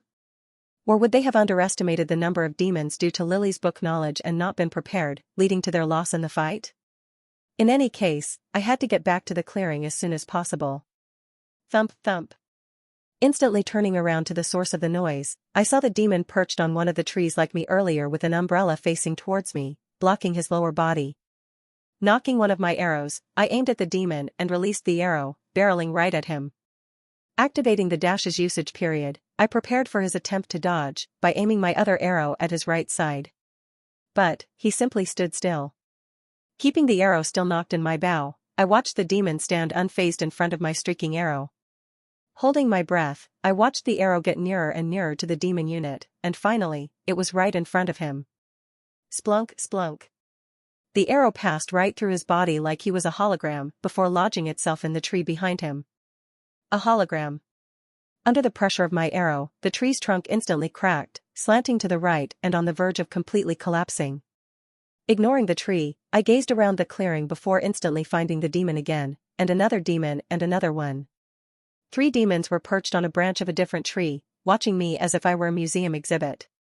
Attempting to discern the identity of the real demon, I looked up at the one nearest to me and asked, "Aren't you the one supposed to be putting on the play? It seems like I'm the one doing all the work here." However, in response, they all opened their mouths at the same time, perfectly timing their voices in unison. "I need to set the exposition, don't I? Don't worry, you won't be ready for rising action." Freitag's pyramid? How did he know about that? Was that really a thing in this world, too? The pyramid describes the events that take place in a piece of literature, the exposition, which is the background and setting, and the rising actions, which are the time used to build up to the climax. He knew about all that, yet he got it wrong. Genuinely curious about whether he knew about the full Freitag pyramid, I corrected him. "I think you mean the inciting incident. Also, the pyramid is used for works of literature, not plays and dramas." Standing still, I watched the 3 figures open their mouths for a second, trying to dispute my claim before immediately closing them. How do you know that? Was the Freitag pyramid some rare concept in this world or something? That would explain why I didn't know about its existence, while a demon of some powerful organizations did. Because I do. Is there a problem? Staring at me with a dazed expression for a second, the 3 figures simultaneously shook their heads before stammering around. "And no, let's just continue this, alright? Are all demons this civil?" He's making sure I'm ready before he continues the fight. Was this an intermission or whatever it's called? "Yeah, I'm ready." As I nodded my head, the 3 figures instantly sprung into action. Each one of them took off their top hat, and their open umbrella began shining an elegant gold hue. After examining the 3, I decided that winning quickly was more important than keeping my abilities a secret. Even if they were winning, what if I returned to the world tree, and all the power-ups were gone? All of this would be for nothing. Conserving my mana for the fight, I combined the blood-red substance with my corruption, manifesting a mixed wing on my right shoulder. At the same time, each umbrella lost its gold hue as a beam appeared from the middle of each umbrella, steadily heading towards me. Staring at the 3 beams, one to my right, one to my left, and one right at me, I carefully decided my next actions. Since 2 of the figures using the gold beam were holograms, wouldn't their attacks also be holograms? So, 2 out of 3 of these attacks would do nothing to me, wouldn't that be true? If I wanted to, I could flap my wing several times to maneuver around all 3 beams to dodge them. But that just put me on the defensive again, as he could prepare another attack while I was dodging. Raising my head, I slowed, allowing myself more time to think as the gold beams slowed, still approaching me but at less than half their original pace. Recalling the initial time I had hit the holographic figure, I compared that scenario in my head to the one in front of me, using my eyes to examine all the abnormalities. After a moment, a smile, unconscious, appeared on my face. I think I got it. Well, even if I didn't, I still had a 66% chance of choosing the holographic ones. I had been quite unlucky recently, hadn't I? I guess some good luck has to balance it out now. The sun. Looking at the sun's rays, which overlapped with the 3 gold beams heading right at me, I saw something weird. The refraction created as the sun's rays passed through the gold beams was inconsistent throughout all of the beams. One handled it normally, while the other had unusual patterns as they interacted with the sunlight, creating an interesting visual effect. However, upon closer inspection, the inconsistent beams had different visual effects at the point where the sun's rays intersected them. Weren't they supposed to be the same? How were the holograms different? Looking at the 2 suspicious beams heading right at me and to my left, I decided to ignore them for now. Even if the holograms were somehow different from each other, it didn't change the fact that they were still holograms. I had confirmed earlier that the figures, aside from the demon, were holograms when I saw my arrow pass through one of them. As I raised my hand to speed up the backup time, I suddenly felt the area around me increase in temperature. Normally, a change like this would be unnoticeable to me, but it was to the point where I almost sweat from just standing still. Allowing my mana to drain further, I scanned my surroundings, instantly finding the source. Behind me, another beam, clearly not holographic, made of pure fire, barreling right at me. There were 2 demons, not one. The holograms were different because each one was of a different demon. How could I not have noticed the 2 demons then? There was only one way. He must have just arrived. Recalling my conversations with the original demon earlier, I realized something. It was quite clear I was stalling. Who would stop in the middle of a battle to ask some questions, but why had he gone along with it? Was he stalling as well? How many demons are here if they can spare 2 whole ones just to deal with some random exploring the forest like me? If they keep those 2 demons here instead of using them on the World Tree attack, their confidence in the attack succeeding must also be high. Reining back in my thoughts, I realized the situation was dire. I needed to get out of her as fast as possible. Deciding to take on the second devil who had just arrived, I sped back up time and ran through one of the holographic beams, avoiding both the real ones and using a dash to appear in front of the source of the fire beam. Taking one-on-one battles would be my best chance at winning this battle, so I needed to take care of one of them. But as I appeared at my destination, there was nothing there.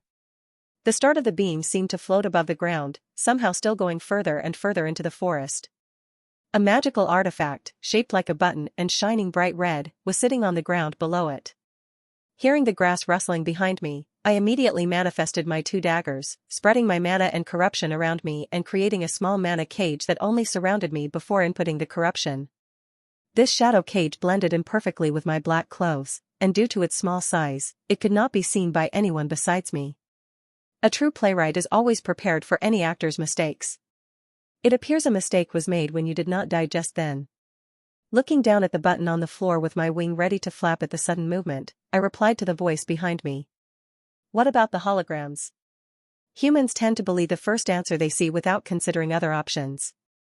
The human brain is such a repetitive and boring thing. Out of mana from using Dragon's Eye for so long earlier, I saw the bright red button on the ground slowly sink, immediately causing me to flap my wings. But, as I moved forward at an insane speed, I realized that a mana cage completely encapsulated the area around the button, trapping me inside.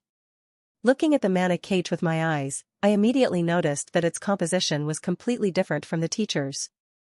It used demon attributes, shown by the blood-red dots spread among the blue cage. Corrupting that cage would be impossible for me. Outside the mana cage stood the demon, staring at me with a wide grin while weighing a similar button in his hand. I would be quite the bad playwright if I didn't explain the scene to the audience, wouldn't I? Desperate for any sort of information, I nodded my head. From the start, I had backup plans upon backup plans set up. After all, this was my personalized trap. This cage around you was just one of them. This button in my hand will set off an explosion that can even kill a B-rank hero. Holding my 2 corrupted daggers, I walked toward the edge of the cage, my small shadow cage moving with me. The shadow cage was so perfectly sized that it was less than an inch from my clothes and head, surrounded by only me. So what if I couldn't corrupt and take over it? Looking at my walking figure, the demon curiously observed me before asking. Shouldn't an actor narrate their actions? That wing is quite interesting. Shaking my head, I kept my expression indifferent as I replied. This isn't a first-person narrative, is it? You do know I'm the scriptwriter. I have control over what it is. Is he still going along with this plaything act? It's getting a bit weird now. After activating the dash's usage period and getting my wing ready to flap, I walked right to the edge of the cage, and continued forward. Stepping through the barriers of the mana cage like it was nothing, I activated dash while simultaneously flapping my wings. The demon, who hadn't even registered that I just casually stepped through his cage, stood still with his mouth open. My daggers, already in the perfect spot, stabbed right into the demon's vital spots as I appeared before him. Not just 2 daggers, though. Using all of my corruption, I manifested over 7 daggers, each immediately appearing in the air before stabbing right into every part of the demon's body. Losing all control over his muscles, the demon stared at me, petrified, blood leaking out of his mouth as he attempted to talk. Seeing his body slump to the floor, I dismissed the shadow cage that perfectly surrounded my body and my daggers. Giving him one last stare as I headed in the direction of the world tree, I replied. I'm going to pick up my payment. An actor never goes unpaid, right? Walking back to the elven clearing, I used the rare moment of peace to catch my breath and recover. Although it hadn't seemed like it as I casually walked through his mana cage, it had taken a lot of corruption and energy as I had to strengthen the barriers of the shadow cage to the max.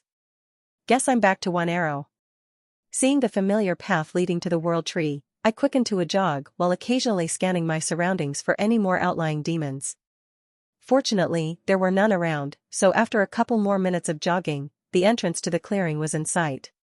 No guards were at the entrance, and it was eerily quiet despite the clearing housing thousands of elves. Unable to peer through the entrance walls, I went through the entrance and immediately used my eyes to scan the entire clearing, but nothing was there.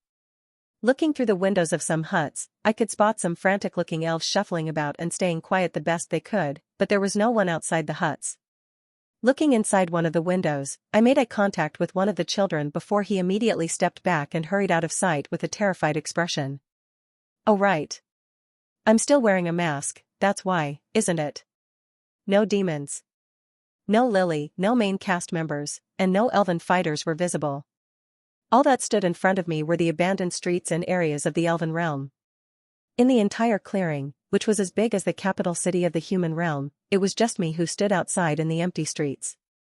Complete silence enveloped the city, and besides the lack of people outside, nothing was out of the ordinary. There were no damaged buildings, no signs of any fights, and finally, no dead bodies. My one fight with the demon from earlier did a shit ton more damage than this. Sighing as I realized that my rush was for nothing and I had put myself in danger for no reason, I strolled towards the trunk of the looming figure of the world tree, which stood in the center of the clearing. Peeking inside the shops and food stands scattered around the clearing, I was surprised to see that all the goods were still there, despite the lack of people. Don't mind if I do. Grabbing the elf's local specialty snack, which resembled a snow cone from my world, I continued, slowing my pace every time I took a bite of the snow cone. The cold, refreshing ice mixed with the sweet and tangy syrup made the treat so delicious that I even stopped for a second to relish its flavor. With a simple cover made of tree bark, the ice from the snow cone piled up on my head as I held the bottom of the cover at chest level. As my tongue turned a dark blue from the syrup, I felt the hot temperature's effects wash away, leaving some coldness in its place instead. Seeing the massive and wide trunk of the world tree come closer, I took a step back, figuratively and not physically, to reanalyze the situation. The elves of the realm must have been in a rush as they left all their products and goods in the open. The only question was then, what were they rushing to get away from? Looking around the empty, silent clearing, I couldn't see any concerns or latent dangers waiting. However, I didn't doubt that a battle was taking place right now. Lily, the elven army, and the main cast members were all gone, so some fight or event had to occur. The elven queen must have also alerted all these elven citizens to hide in their houses. They wouldn't just run there and hide without specific orders. Or maybe the main cast and the queen were all coincidentally out on vacation at the same time. So now, I can enjoy life and forget about saving the world tree. Yeah, in my dreams, what would these stupid characters do with me? Reaching the base of the world tree, I once again scanned my environment, this time finding an abnormality. Visible to only my eyes, I could see the roots of the world tree shaking and rumbling every so slightly, as if people were fighting and attacking inside it. Confirming my theory, I placed my hand on one of the roots, marking its exact spot and coordinating with my eyes. A second later, when I re-examined my hand's location, I sighed as I looked down and saw that my hand had indeed changed locations due to the vibrations of the roots. The elven queen and main cast must have allowed the demons to infiltrate the world tree to prevent the outside clearing from being destroyed. Then, inside the world tree right now, they must defend the spirit inside the tree from the attackers. All my questions were answered now, yet I still had a problem. Staring at the root in front of me, which shook violently for a second before returning to normal, I placed my hand on it before removing it and placing it again and again. How exactly do I get inside this damn tree? Recalling how Albert, the elven prince, had previously used the spirits to unlock the elf mansion, I had somewhat of an idea. But where exactly was I going to get a spirit from? Hey bro, I need to borrow your spirit. Why? To save the world, you actually need to trust me, dude. Next time you're trying to steal or kidnap something, think of a better excuse, man, this is just sad. Feeling a sudden pressure exertion on my shoulder, I immediately snapped out of my thoughts and tilted my head. The black cat stood on my right shoulder, licking its paws, once again oblivious to the events happening right now. Staring up, I could see the branch of the world tree that the cat had jumped off as it had left some scratch marks. That's at least 25 meters. Looking at the black cat, who was now licking its fur, and at the world tree, a sudden thought came to my mind. Don't animals count as spirits? Both have a conscience, despite not being humans, and they both have wills and desires. Feeling the roots tremble even more, I stared at the cat on my right shoulder for a second. You must forgive me, whatever existence you are. After internally and externally to the cat sitting on my shoulder, I slowly lifted it up, carefully holding it in my hands. Lowering the cat in my hands, I walked closer to the world tree's trunk before carefully grabbing one of its paws and touching it to the trunk. Nothing. Absolutely nothing changed or happened. Turning back around, I attempted to back away, but even when I mustered half my strength, I couldn't move. Looking down at the cat, I found the reason. Its claws were embedded in the trunk, and it held on for some reason, like there was no tomorrow. That trunkswood was supposed to be harder than metal. Just what the hell is this cat? Letting go of the cat, I stepped back and watched the cat swinging its feet around with its claws attached to the tree like it was nothing. Ignoring the odd scenery of my cat, I recalled that Albert had hit the palace door with power combined with the spirit. Well, in this case, I assume I'll have to attack the tree simultaneously with my cat, as it's pretty much the same thing as both of us will still be attacking the world tree. Wasn't my cat technically already attacking the tree by clawing at it? Standing beside my floating cat, I manifested my 2 corrupted daggers before reaching back like I was throwing a spear and hurling my dagger at the tree's trunk. In the case I angered the world tree spirit by attacking it, I did not want to be right next to it. While dispersing my 2 daggers and ensuring my mask was on correctly, a sudden bright light enveloped me, forcing me to close my eyes. After a few seconds, I attempted to open them again, only to close them out of the pain immediately as the bright light was still there. This battle was a gamble on Lily's part. She had essentially gone all in. If she won, there would be no civilian deaths or damage to the village outside, but if she lost, the entire village would collapse, and the world tree would be gone. Finally opening my eyes again, I immediately scanned my surroundings, realizing I was surrounded by bark. In front of me stood the only way out.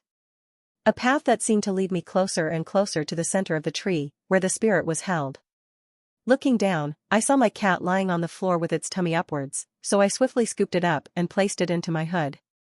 Fastening to a jogging pace, I followed the path, occasionally feeling the tree rumble due to an attack. The closer and closer I got to these rumblings, the more I regretted my decision. This tree was my counter. The entire thing was surrounded by impenetrable walls, so even with my eyes, I could only see the area around me, like I was a normal person. The only good thing about this tree's inside was the lack of light, so it would be relatively easy to sneak around unnoticed even if I wanted to. Of course, the problem was that this space was so narrow that just one person blocked the entire path, so how was I supposed to sneak past people? As the split continued to diverge and split, I would quickly find the one leading the center of the tree by using my eyes to peer as far as I could into both paths and finding which one was directed towards the center. This strategy wasn't foolproof as it was possible that a path could loop around before heading to the center, but it was either testing or checking for 3 hours. As I silently walked through the path, a sudden rumble enveloped the tree, but this time, a sound came with it. Brr, brr.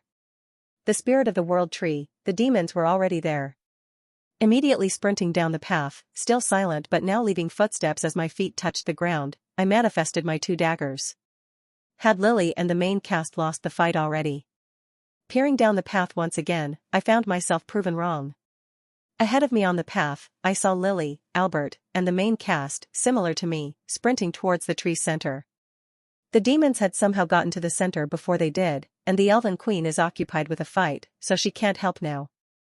Combining my corruption with the blood-red substance, I rapidly created a wing and flapped it several times, immediately closing the distance between Lily and I.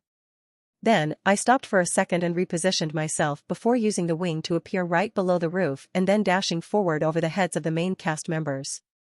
Dismissing my wing to save energy, I continued my mad sprint to the center of the tree, and after a few more moments, I finally arrived. The path opened into a small cave, where a clearing was the size of a hut. More importantly, 2 demons were sitting down crisscross on the floor. Behind the 2 demons were the roots of the world tree, which were shining a malevolent red. I had 2 goals to accomplish. Ensure Lily and the main cast win the fight and corrupt the tree to the point Albert is forced to replace it. Of course, one goal was more important than the other, but that didn't mean I wouldn't try to complete both. Thankfully, the clearing had no walls or barriers, so my eyes were of some use. Walking to the entrance, I was about to sneak in and find a place to hide when a sudden force propelled me backward, almost causing me to fall. Picking myself off the floor, I realized a mana cage was blocking the entrance. However, this mana cage was somehow invisible. Unfortunately for the demons inside, they had used regular mana to create it instead of demonic infused, so I simply placed my daggers to the invisible barriers. Though I couldn't see the progress, I felt myself gaining more and more power over the barrier until I finally had complete control without the demons inside even knowing. Changing the barrier settings, I didn't completely dismiss as it could be useful but instead altered the properties so that anyone could just walk in. Still retaining control over the barriers, I could enter the clearing without being noticed, as the 2 demons were so confident in their barriers that they were staring at the spirit.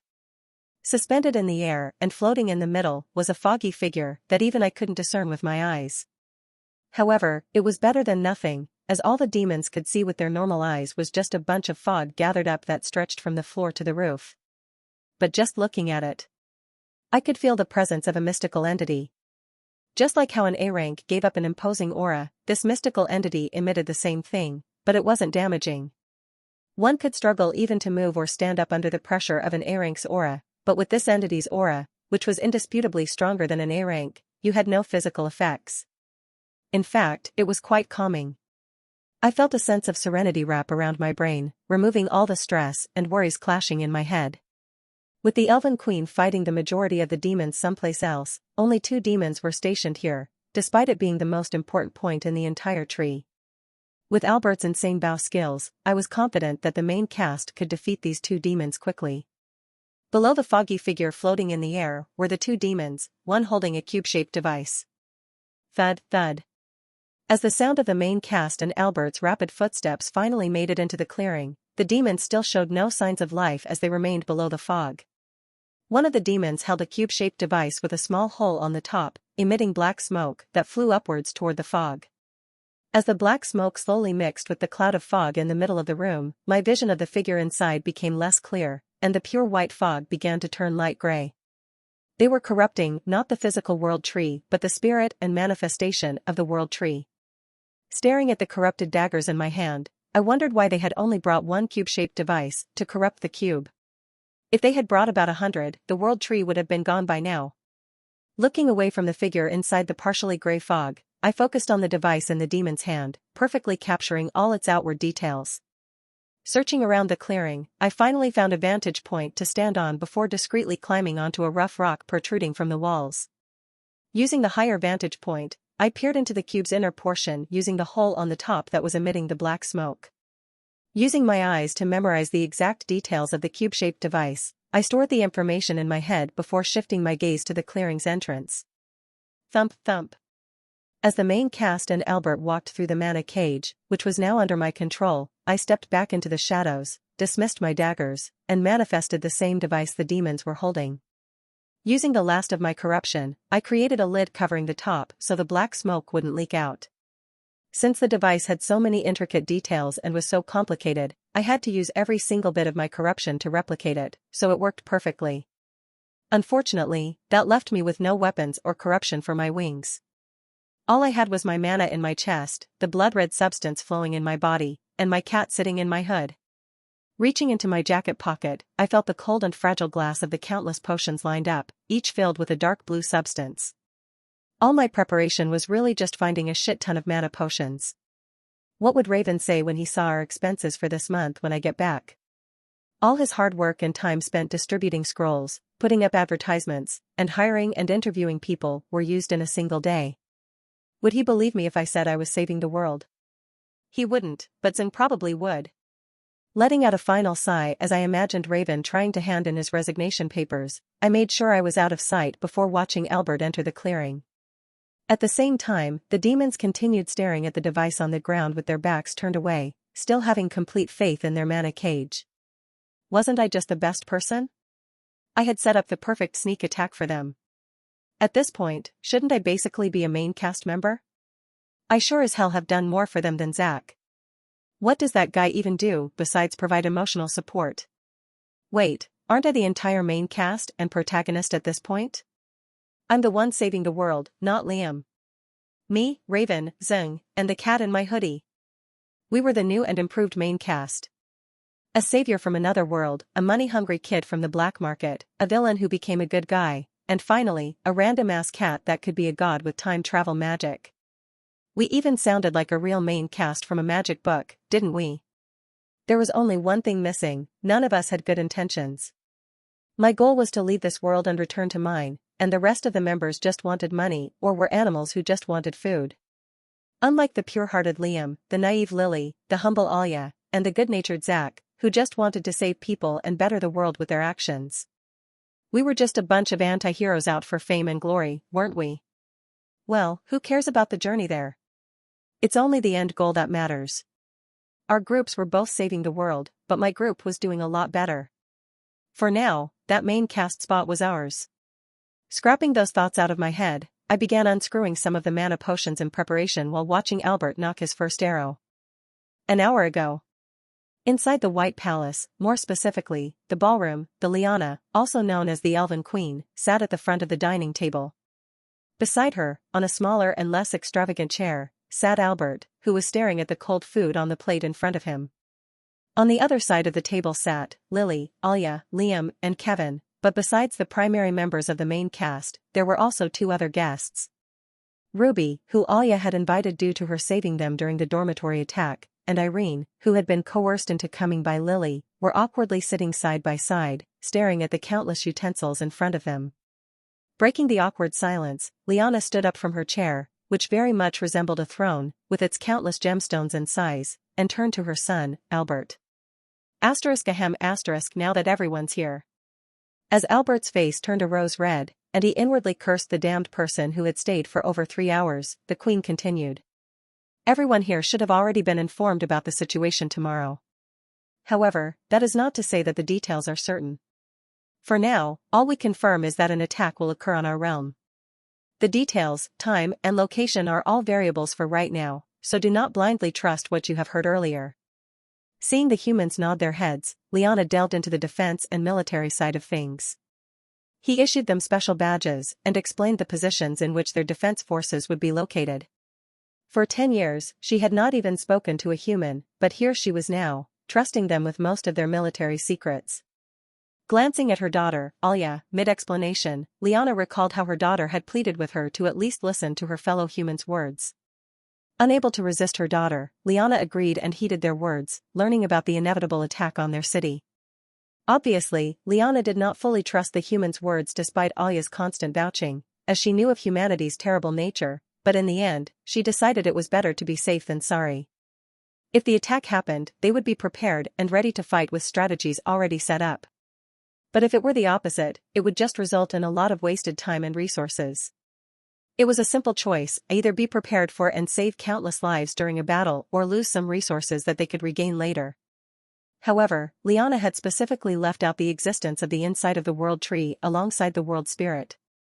Such information was too much to give to anyone, not even her daughter knew about those existences, as she had only disclosed it to Albert, her successor and the future ruler of the Elven realm. Finishing up her explanation of the strategies, Liana sat down before continuing to dig into the food below them, prompting everyone else to follow suit. Within a few moments, the silence was already gone as Liam and Kevin were already arguing about which of them would be able to kill a demon first. On the other hand, Alya bombarded Lily with questions, trying to gather as many details as she could about the future attack. It was her hometown with all her family, so seeing the usually calm Alya stressed and nervous wasn't surprising to the others. Though, Alya didn't dare pry too far. Within the main cast group, there was an unwritten rule already established. Do not ask Lily where she receives this information. All 4 of them were among the smartest in the entire school, so they were able to see through Lily's flimsy excuses when she attempted to persuade them to help her. Despite all that, they still decided to believe in Lily due to their friendship, and it ended up being true. Time after time, every time Lily came to them with information about the future, the scenario would always occur, albeit with some changes. At this point, it was normal for the group when Lily came to them asking for help, and all of them were happy to agree. Thus, an unbreakable bond of trust and camaraderie was born within their group. From their perspective, it was easy to see Lily was hesitant and nervous about giving up her source of information, so the rest of the group created that unwritten rule to make her feel more comfortable. At this point, the 4 of them were inseparable, despite how it may have seemed to outsiders who only saw the constant arguments. Thus, Ruby and Irene were awkwardly left to eat their food in silence. Of course, having invited Irene, Lily tried her best to drag her into the conversation. Still, with Alya's constant, understandable questioning and Liam and Kevin's arguments, such a thing was impossible. Tired of the silence, Ruby turned to Irene before asking, "So, did you get invited too?" Irene, who felt so out of place, finally looked away from her food as she confusedly stared at Ruby. Invited to what? Impatiently tapping her figures on the table, Ruby pressed further. Their main party thing or whatever. Putting down a glass of water, Irene's expression turned sullen as she responded. "Oh, that? I was invited at the start of the SCO dash." Bang. Bang. Bang. Flicking her head from her food to out the window, Liana immediately checked her pager and saw the emergency alarm going off. Using her exceptionally good sight, which she had been granted through one of her countless contracts with spirits, Liana peered towards the entrance of the clearing. Demons. Not 2 demons like the humans earlier had mentioned. Not 5. Not 10. Not 20. More than 20. 20 was just the max Liana could see with her eyes from this location. 2 demons could be taken care of quite easily, but 20 demons could destroy the entire clearing and the tree and the thousands of elves living inside without breaking a sweat. Not skipping a beat, she returned her gaze to the confused Albert and others before loudly announcing, "Lead the demons to the tree." A good ruler had to know how to choose between 2 bad options. Reveal the world trees inside or have thousands of civilians die from the demons, which would be roaming the streets in a matter of minutes. Now, she also had some trust in the humans due to the demons' attacks. The demons hadn't publicly made a move in hundreds of years, so calling this a coincidence would be far-fetched. The humans in front of her had somehow predicted their attack. Albert, who had never seen his mother in such a frantic state, immediately followed her orders, rushing out one of the windows. Lily and others, who were somewhat surprised at the attack, immediately regained their composure and flooded out of the mansion through the double doors. Jumping out the open window, Albert rushed towards the designated location for the elven reinforcements, his bow already in his hands and a quiver full of arrows on his back. Navigating through the city streets and jumping from object to avoid obstacles, Albert finally made his way to the highest points in the clearing, excluding the top of the world tree. Heading up the hill, Albert felt a sense of relief as he saw over 500 archers lined up from the emergency alarm. Lifting his elegant white bow above his hand with his right hand, Albert stared down at his soldiers, who were either confused from the sudden alarm or nervous as they had realized this was not a drill. Silencing the cacophony of noises from his soldiers, Albert's voice rang out, even being heard from civilians in a nearby street. This is not a drill. For those who have not realized, this is not a drill. Raising his bow even higher, Albert grabbed an arrow from his quiver with his other hand and held it by his side. Looking down at his quivering soldiers, who had grasped the severity of the situation, Albert suppressed his unease and nervous emotions, maintaining an indifferent facade. The elven realm hadn't been attacked in hundreds of years. Sure, they had trained these soldiers and improved their weapon technology in that time, but they were still missing the most important thing. Experience. This was these elven soldiers' first time facing a crisis. A crisis where the death of themselves, their fellow elves, and their families were on the line. No amount of training or technological advancement could have prepared them for this moment. The clash of emotions inside their brain, their natural instinct telling them to run away to survive, and their nerves in doubt. All those things would simply drag Albert's soldiers down. His troops needed to be at their peak strength. As a leader, his job was to quash those emotions, leaving only fighting and battle imprinted in their minds, allowing for the most optimal performance. The thing was, Albert was never a good liar.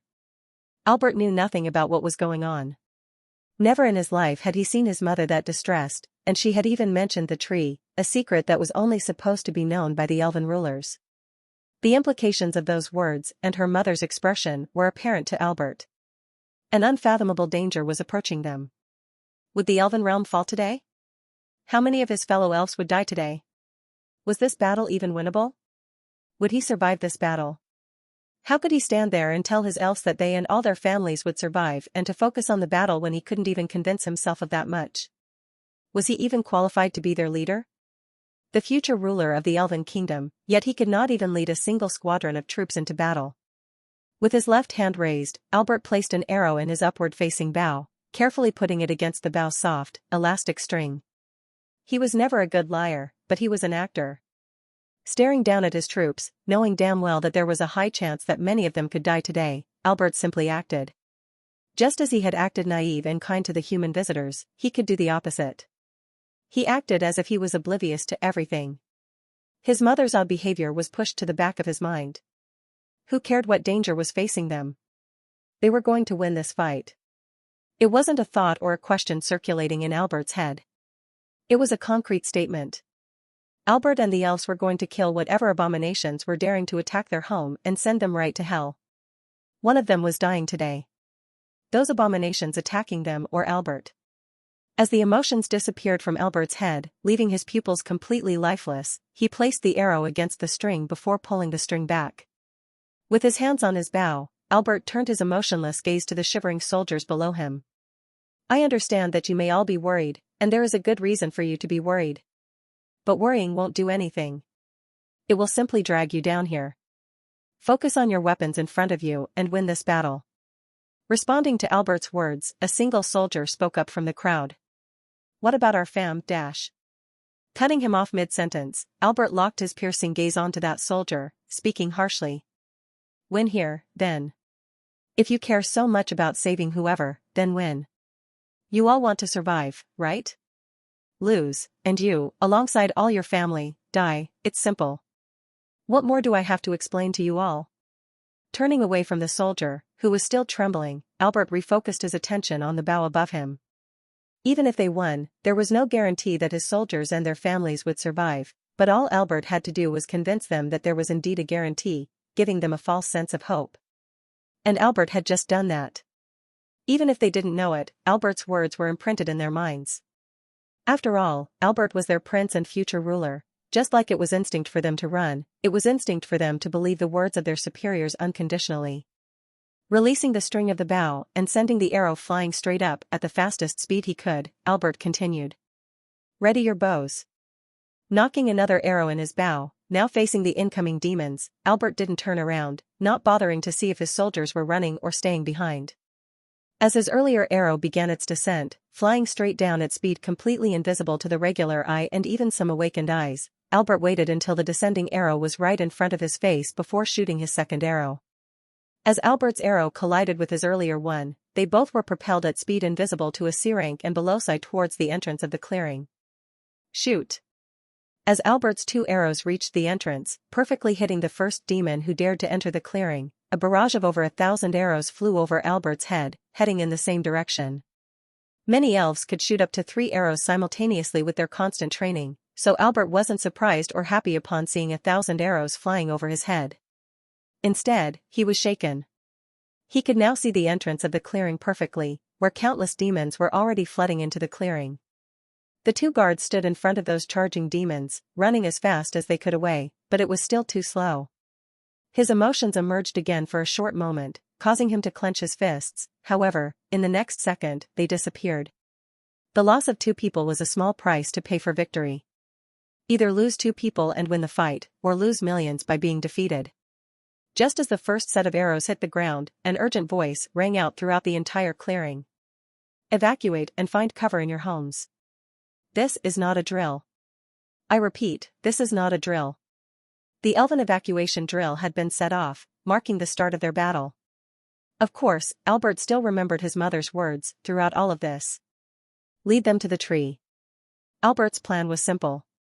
Shoot all their arrows at the demons, forcing them to take cover at the world tree's trunk, where the branches were lower down and would block their arrows' trajectory. Watching the thousands of arrows fly above them like stars falling from the sky, Lily stopped for a second, staring up in awe. Let's go. Interrupting Lily's stargazing, or arrow-gazing, in this case, was Alia, as she forcefully grabbed Lily's shoulder, dragging her through the streets of elves and running around chaotically. Only a few steps behind them were Kevin and Liam, who paused the arguing momentarily upon seeing Alia's seriousness. Though, this didn't stop them from throwing small jabs at each other. Yo, idiot, you almost tripped me. Liam sped up, before responding to Kevin's comment. Maybe if you watched where you were going, we wouldn't have this problem. What the hell are you on about?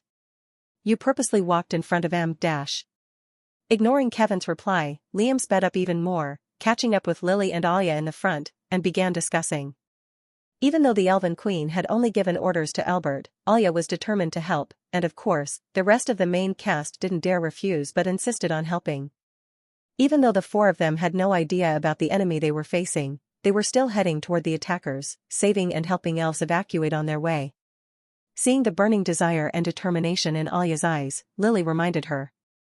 Alia, our job is to help save the elves, Albert and the Queen's job is to defend the attackers.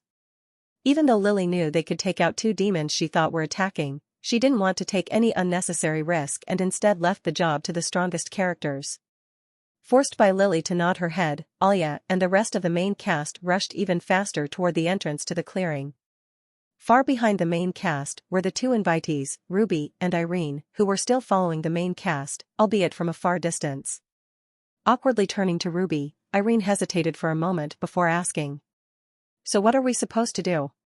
Ruby, staring at a particular stand, snapped out of her daze, before replying. Whatever we want to do. It's not like we're children, we can do whatever we want. Yeah. Leaving behind the dazed Irene, Ruby walked through the crowds of elves, before stopping right in front of a stand. On the abandoned stand's table sat the Elven Realm's local specialty, a bunch of ice topped with various syrups in a cone-shaped cover. A snow cone. Picking up the snow cone, Ruby licked the top of the ice momentarily, savoring the refreshing ice and sweet cherry syrup, before heading back to Irene. Well, I'm gonna go help them, are you going as well? Staring at the snow cone in Ruby's hand for a moment, Irene nodded, prompting Ruby to head toward the main cast with the snow cone still in her hand. Since the sun was entirely blocked out by the branches of leaves of the world tree, it didn't melt, so Ruby was able to enjoy the entire trip to the entrance of the clearing. Alia, who had rushed forward to help another elf, arrived at the main entrance before the rest of the main cast, immediately spotting the two elven guards running from the incoming demons near the entrance. Not skipping a beat or waiting for the rest of her friends to catch up with her, Alia pulled out her sword, summoned her wind-contracted spirits, and created an air current. Seeing Alia, the two guards screamed in unison. "Princess Alia, leave, it's too dangerous here." The two guards were on the verge of death, yet they stayed true to their duties and protected the princess to the very end. Alia, seeing this, only stretched the length of her wind current further, draining more mana and forcefully pulling the two guards toward her. However, when she increased the size of her wind current, Alia forgot one thing. The demons could also use the wind current. The first two demons, one heavily injured by Albert's arrow shots, emerged from the entrance and saw the opportunity, immediately catching the wind current behind the elven guards. Unable to cancel the wind current, Alia could only run and watch as the two massive demons flew towards her. The non-injured demon was to attack Alia as a gigantic orb of darkness appeared between his two horns before surging right at Alia. Swapping to her ice spirit, Alia created a massive ice shield to protect herself and the guards. However, the ice shield cracked under the pressure of the dark energy ball. Diving out of the way, Alia stared in horror as the energy ball charged right at the two elven guards, who were lying unconscious on the floor. Whoosh! An arrow that Alia barely managed to catch sight of appeared right above them before descending in a perfect spiral right at the non-injured demon. Then, Liam, with his light blue sword, and Lily, with her water magic, appeared in front of the dark energy ball, stopping it completely. Using the opening, Ruby teleported right in front of one of the injured demons, creating 3 birds made of fire while Irene cast an inferno tornado. Coupled with the barrage of arrows raining in every second, that demon quickly disintegrated under the fire attacks, falling on the ground with countless burn marks. On the other hand, Liam and Kevin took care of the other injured demon as they attacked in sync, giving the demon no time to counterattack or dodge. Their attacks were timed perfectly, so the demon had no time to think. After a few seconds, the demon eventually fell under the barrage of attacks. Feeling a page on her communication device, Lily gestured for everyone to gather up before taking the device out of her pocket and displaying it. "Albert, to the World Tree, the Queen and I have the rest of them there." In sync, the entire group voiced their thoughts. "Rest of them?" As their group glanced around, they didn't see any other demons apart from the 2 corpses lying on the ground. Hearing a beep on the page, the group returned their gazes to the navigator, which displayed another message of Albert hurriedly urging them to come to the tree before hurriedly dispersing. "Which way is the World Tree?" "Yo. Kevin, look up, you dumbass." Zack pulled out his swords and used a buff spell on the entire group to increase their speed, so Ruby, Irene, Lily, Kevin, Liam, Alia, and himself all sprinted toward the looming figure of the World Tree. Throughout the streets, the elves, who still hurriedly rushed to their houses, stopped momentarily before blinking to confirm their eyes were working. The scene of 7 students, all clad in school uniforms, sprinting through the streets could be seen. One of them even had a snow cone. Why were they evacuating and forced to take cover while a bunch of little humans were free to roam the city? Sighing, the elves continued their trip back to their homes, albeit less stressful and slower, as they no longer assumed they were in dire danger. As Ruby followed behind Alia, who was leading their group, she carefully examined the expressions of each elf they passed on their way to the tree. Those were not the expressions of elves who had seen demons. Their expressions seemed more annoyed than scared and nervous. But how was that possible? For the demons to have reached the World Tree, as Albert implied in his message, they must have crossed these same streets on their way there. There weren't even any signs of fight or damage, everything looked the same as yesterday. Slowing down her pace, Ruby fell to the second last place or right in front of Irene. Running alongside Irene, Ruby was about to ask Irene about her suspicions when she saw Irene running ahead with an unusual smile. Curious at the change in attitude, Ruby turned to Irene midstride and asked, "Are you coming to help them fight even if there are more demons?" During the carriage ride and dinner, Ruby and Irene developed a sense of camaraderie as they were in similar situations regarding the main cast. Ruby just didn't want to join the main cast, but she was practically being forced to be. Lily bombarded her with invites and requests every second. On the other hand, Irene did want to join the main cast, just not this way. Sure, she had been invited months ago, but Irene knew it was a pity invite. It was clear that, unlike Alia, Liam, and Kevin, she had done nothing particularly special to prove herself. After the cruise ship incident, Lily asked if she would like to join their group without giving any tests or asking questions. Irene didn't even remember being useful at all during the cruise ship incident, whereas Liam was able to block the final attack, and the others were each able to at least contribute to the fight. It was clearly a pity invite, but was that so bad? At this point, Irene herself didn't know what she wanted. Life had been much simpler when she could simply force herself to cling to Kevin and follow him around. At least then, she had a purpose, even if it was a dog or something like that. But as she spent more and more time at this school, she discovered that she could no longer force herself to do things like that. Did she even want to join Lily's group anymore? Was that just another thing that she had forced herself to do? She had lost her sense of identity, grappling with the thoughts in her head, trying to discover which memories and thoughts were forced and natural. However, she could never find the answer, because it was right in front of her all this time. Even if the thoughts were forced, there were still her thoughts. Whose head were those forced thoughts in? Irene's, and nothing in the world could ever change that. Whether forced or not, those thoughts belonged to only Irene, thus, they were part of her, a foundation on which her personality and behavior were built.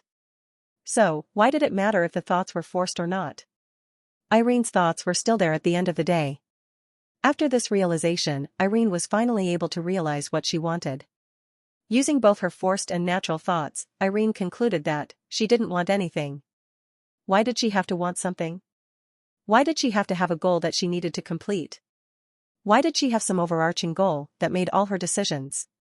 Why couldn't she live in the present instead of worrying about the future? Live moment by moment and make decisions based on what you want, not on how they will affect the success rate of your goal. And at this very moment, Irene wanted to kill some demons and save some elves. Was there some moral obligation that forced Irene to decide that? Was there some peer pressure from the main cast? Nope. It was just what Irene wanted to do. Decisions didn't need to have reasons behind them.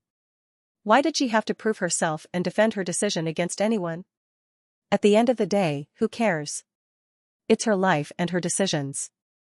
Turning to Ruby, Irene shrugged her shoulders, a small grin appearing, and replied.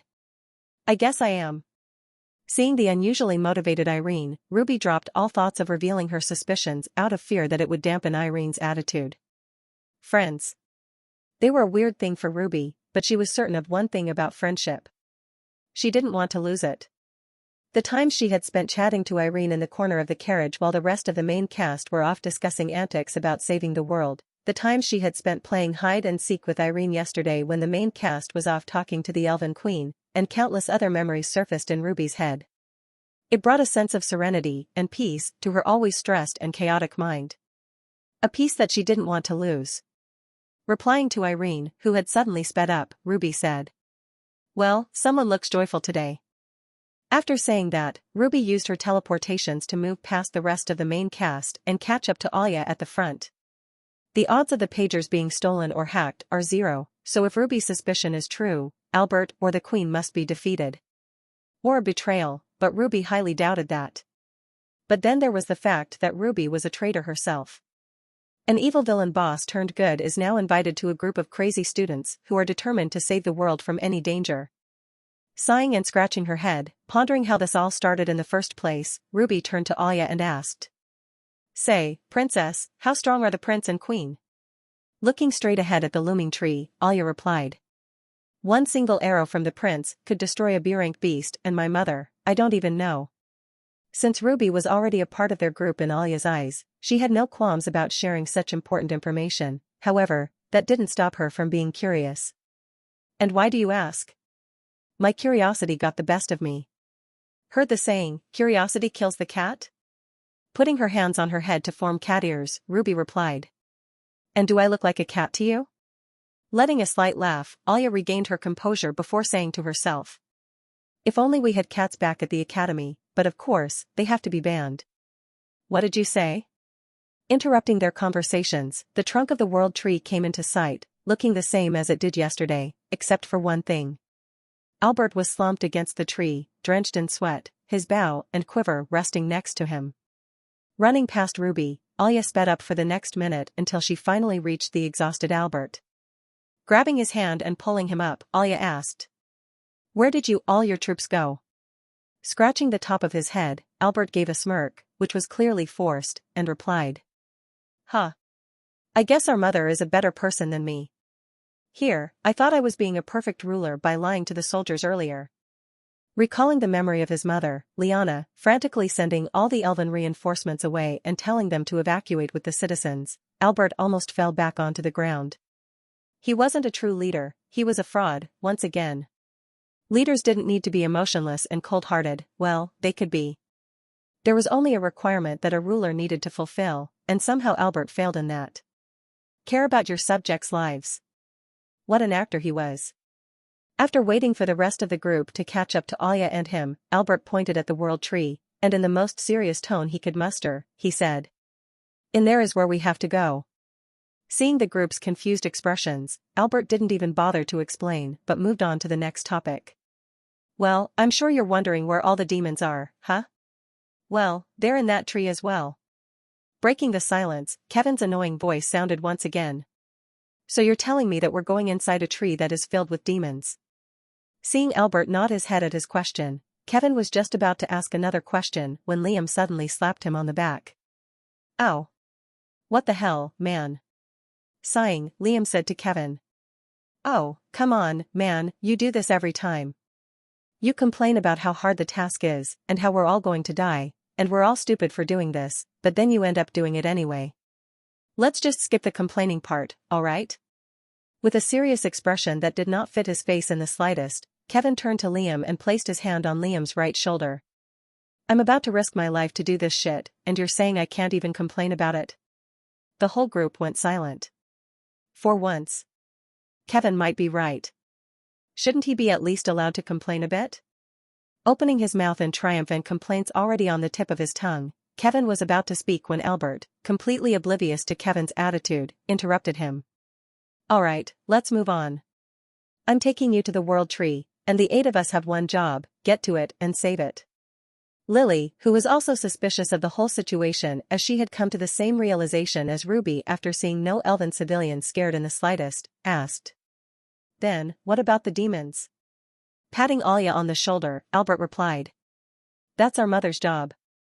Following Albert's lead, the 8 of them placed their hands on the rough and unpolished bark of the world tree. Not explaining anything else, the group was about to enter the world tree under Albert's guidance when they heard a sudden sound. Meowwww. Since the sound came from the other side of the massive trunk, they could not see the source, and with their hands already on the world tree, it was too late to back out and find it. Was that a C8 dash?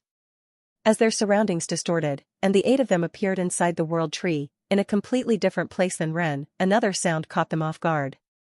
Bang. Bang. As the sound of gunshots and cannonball shots echoed throughout the trees inside, the 8 of them, even Albert, stepped back and instinctively covered their ears. Bzzzt. Blinding their eyes, a sudden flash of bright purple appeared before dispersing right before them.